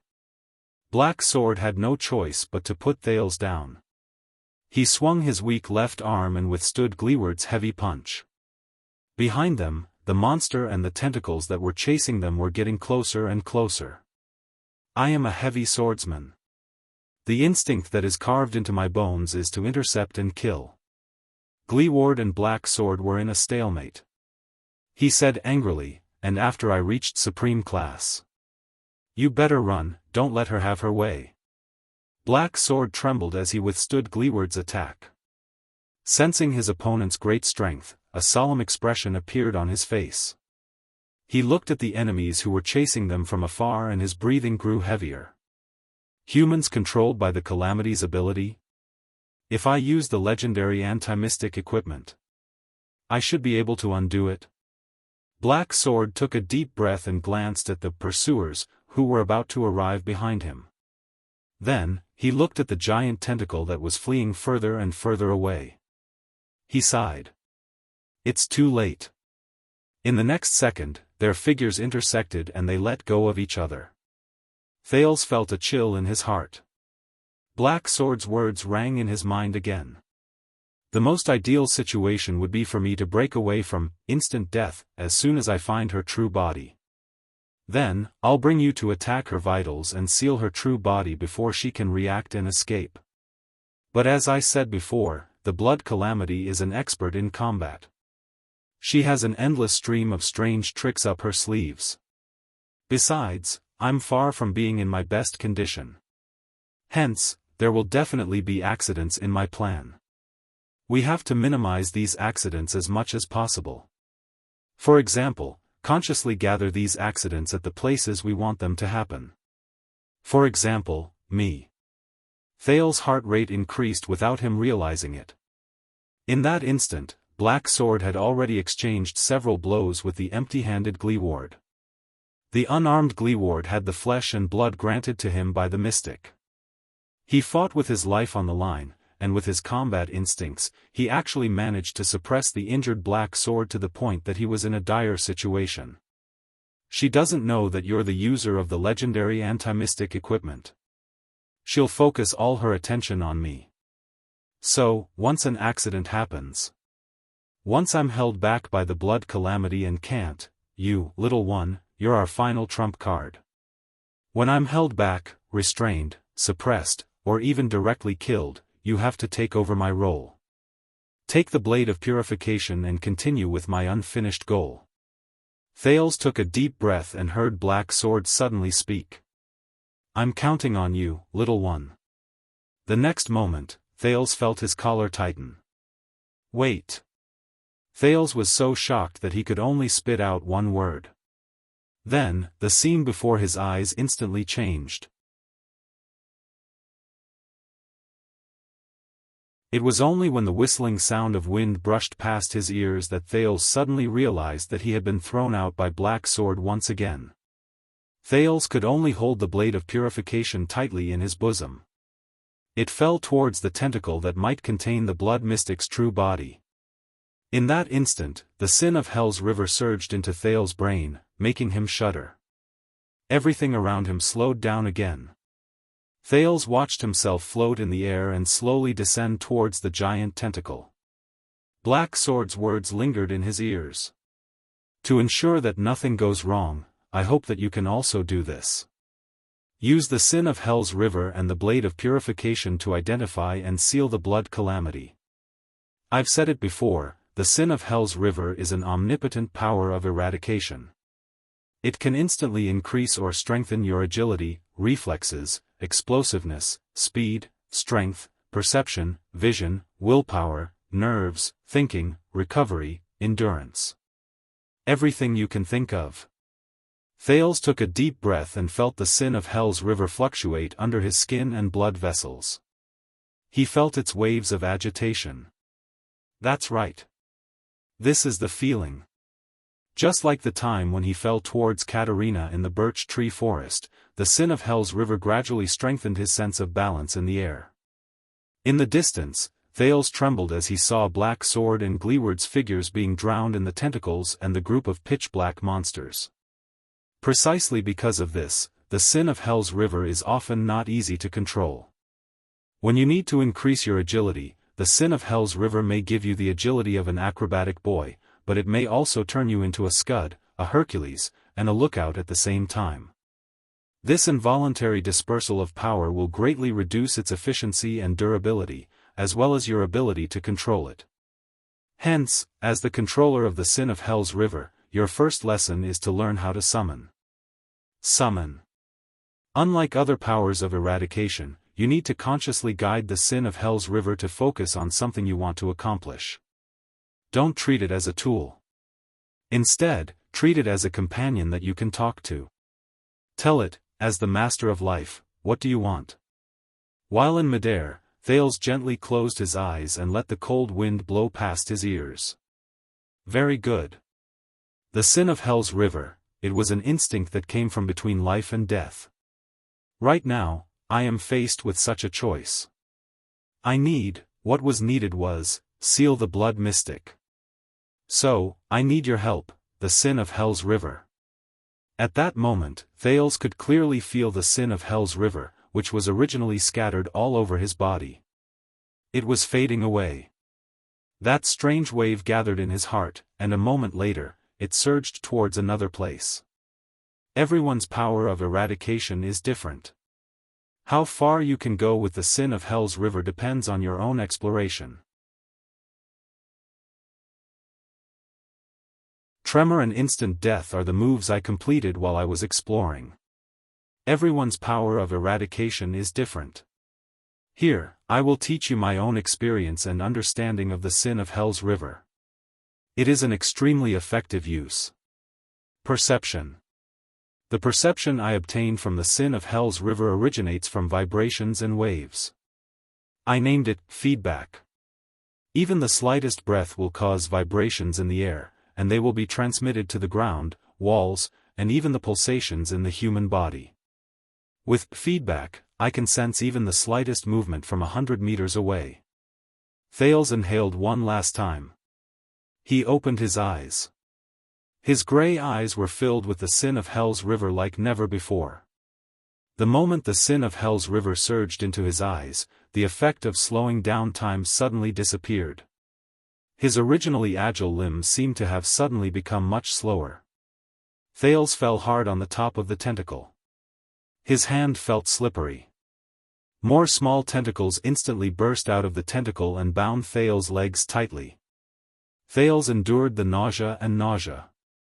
He gritted his teeth and repeatedly thought about his mission. Little rascal's tears flashed before his eyes. And the countless corpses on the streets of Shield District. When he thought of this, Thales could not help but grit his teeth and roar to gather his spirit.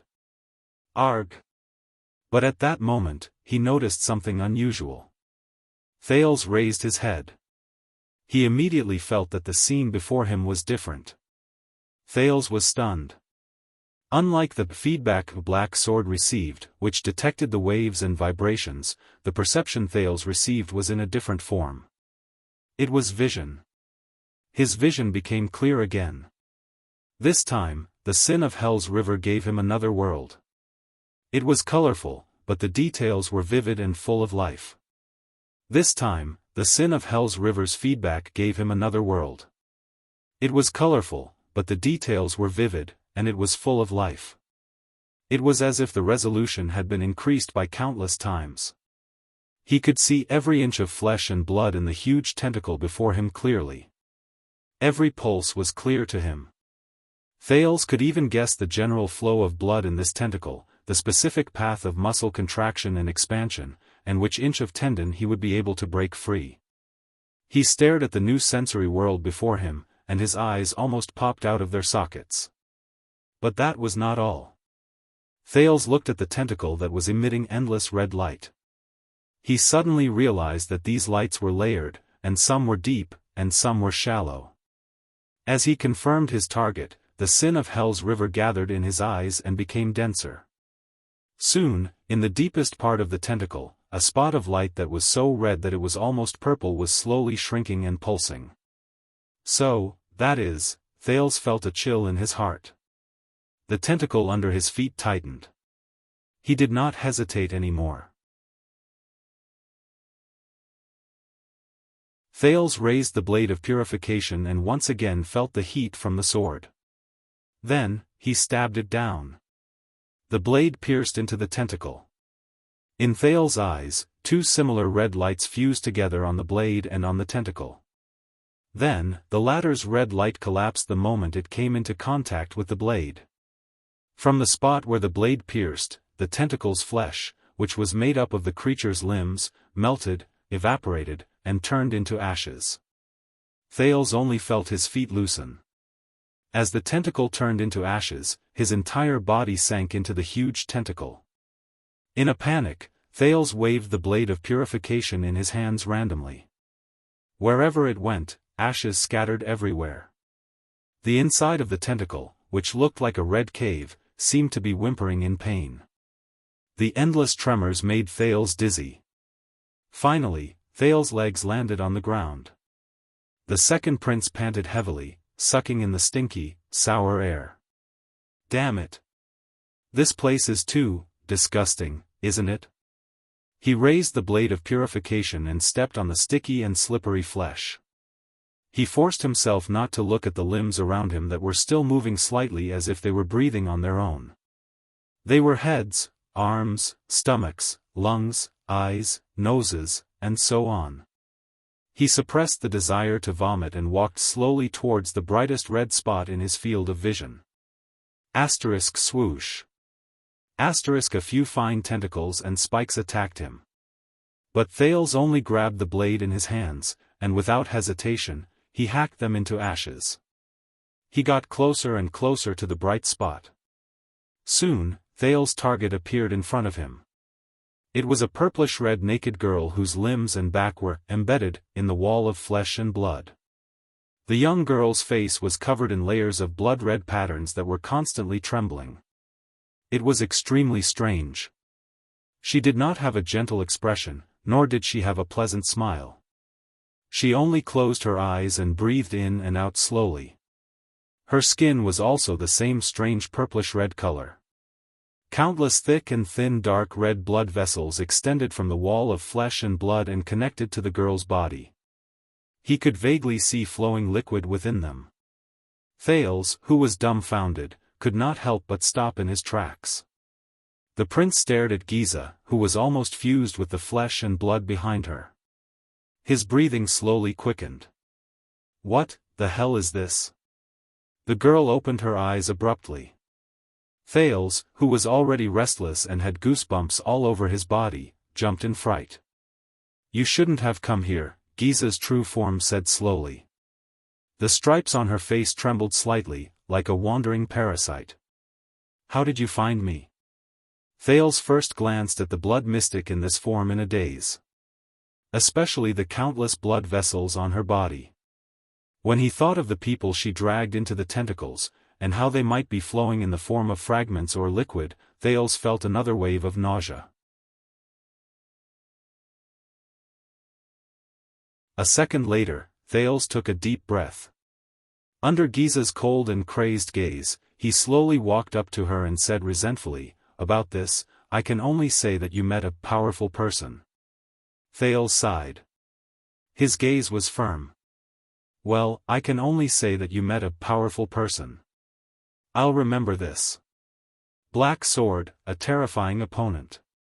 Giza slowly narrowed her eyes. I should have been vigilant when he disappeared from my senses again. How could an opponent like him use the same trick so easily? Thales slashed away two small tentacles that tried to stop him. He mustered his courage, ignored the disgusting limbs around him, and stood in front of Giza. And you, child, you will regret it. Giza fixed her gaze on the red blade. There was deep wariness in her eyes. Become a mystic, obtain power, be immortal, and be omniscient? No. It is not as good as you think. This is not a gift, but a shackle. At that moment, Giza's eyes were filled with deep loneliness. A curse, and I. Giza revealed a subtle and profound expression. Her words contained an unprecedented emotion. I only want to free you. Thales furrowed his brows. He really could not understand what she said. Otherwise. Giza said slowly. From the day you found your name of origin, you will never be free. Thales shook his head to clear his mind. The heat from the blade of purification in his hand reminded him of his current situation. Very well. Thales ignored her words. He looked at Giza, raised the blade of purification in his hand, and aimed it at Giza's abdomen. He spat harshly. Then I will free you first. Giza only looked at him gently with a sad and pitiful gaze. It was as if she was looking at an ignorant child. This threw Thales into chaos. No, Thales gulped. Thinking about Dragon Cloud City, thinking about Little Rascal, I have to end this. In the next moment, Thales gritted his teeth, threw away all his thoughts, and thrust the red small sword in his hand. But his sword suddenly stopped halfway. Thales raised his head in shock and looked at the person in front of him. A person stopped in front of Giza. Little Rascal was trembling. Her eyes were wide open, her arms wide, and she used her throat to block the blade of purification. Little Rascal's eyes were almost swollen from crying. It's not me, you. Thales only hesitated for a moment. In the next moment, Little Rascal pounced on Thales. Thales looked at Little Rascal's tear-stained face. His arm involuntarily trembled. He wanted to bypass her and stab Giza. But he did not have the chance. Thales only felt a violent tremor under his feet. This is... Following that, layers upon layers of tremors continuously attacked from beneath his feet. The moment panic rose in his heart, Little Rascal, who could not stand steadily, pounced on him. Both of them slid on the ground made of flesh and blood. No, in the chaos, Little Rascal was on top of him. Trembling, she slapped the blade of purification in Thales' hand. Thales turned pale with fright. No! Slap. Thales felt a chill in his heart. The red small sword in his hand left his palm. It fell into another corner made of flesh and blood. It brought up countless ashes. Then, the blade of purification that had left his palm gradually dimmed. It could no longer be of use. In that second, Thales's mind went blank. Purification, blade of purification. Amidst Giza's maniacal laughter, the flesh on the tentacle squirmed and swallowed the blade of purification, which had lost its effectiveness. It disappeared without a trace. "This is a move I learned from Black Sword," the blood mystic on the wall smiled coquettishly again. "Unleash an extremely high-frequency tremor over a large area. If you can't even stand properly, how are you going to seal me? How do you feel?" Thales's face was pale.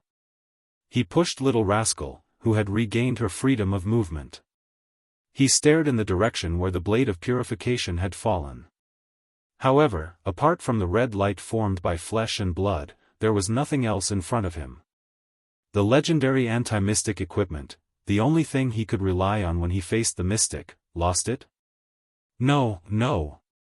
I don't have a chance anymore. Thales's heart was dead. He turned his head in a daze and looked at Giza. "I failed?" Beside him, Little Rascal hugged him tightly and kept sobbing. Giza inhaled slowly and narrowed her eyes. Two tentacles extended from the inner wall of flesh. As Little Rascal screamed, they wrapped around Thales's arms and legs and pulled him up. Thales struggled with all his might, but like an insect caught in a spider's web, his efforts were futile. More tentacles grew from the inner wall. As Little Rascal covered her mouth to stifle her sobs, the tips slowly sharpened and hardened. They became ferocious, sharp, and deadly thorns. "I'll give you a piece of advice." Giza stared at Thales, who was pulled before her. His face was ashen and he was in despair. She flashed a pleasant smile and enunciated her words like orchids. "In battle, abandon unnecessary emotions. You saw it for yourself, you saw how badly it harmed you." Thales trembled all over as he stared at the blood mystic in a daze. This time, there was no Sonia, no Asda, no Black Sword. He was the only one who could save himself. In that instant, Giza's face revealed tender love and pity. "As I promised, you won't feel any pain, child." Thales gulped slowly. He could only feel the tentacles wrapped around his limbs getting tighter and tighter. The tentacles with their sharp thorns slowly moved to Thales. One of them even extended a sharp thorn and stopped a few inches away from his left eyeball. The fear of death instantly struck him. Thales could even hear his heart pounding violently. He could feel his blood vessels swelling and surging. His muscles trembled uncontrollably. The heat generated from his excitement slowly spread from his chest to his entire body. Is this the end? No, I have to save myself. I have to save myself. Giza smiled faintly. The panicked Thales looked at the smiling mystic and spoke with great difficulty and pain. But this time, he only spat out the first word. In the next moment, countless tentacles with sharp thorns shot out at the same time and sank deep into Thales's body. Thales shuddered violently. No, his eyes were lifeless as he stared at the blood mystic in disbelief. No, the first thorn pierced his left eye and penetrated the back of his head. No, the second thorn pierced his throat and penetrated the back of his neck. No, the third thorn pierced his heart and came out the back of his chest. No. There were even more sharp spikes that pierced Thales's body mercilessly, without any hesitation, and without reservation, but he could no longer feel it. In that second, all his senses seemed to have left Thales's jade star in an instant. He seemed to have sunk into eternal silence and darkness. He would never return. You're tuning into the Unparalleled SwordWill YouTube channel. Don't forget to subscribe and join us on this journey to catch the most captivating stories.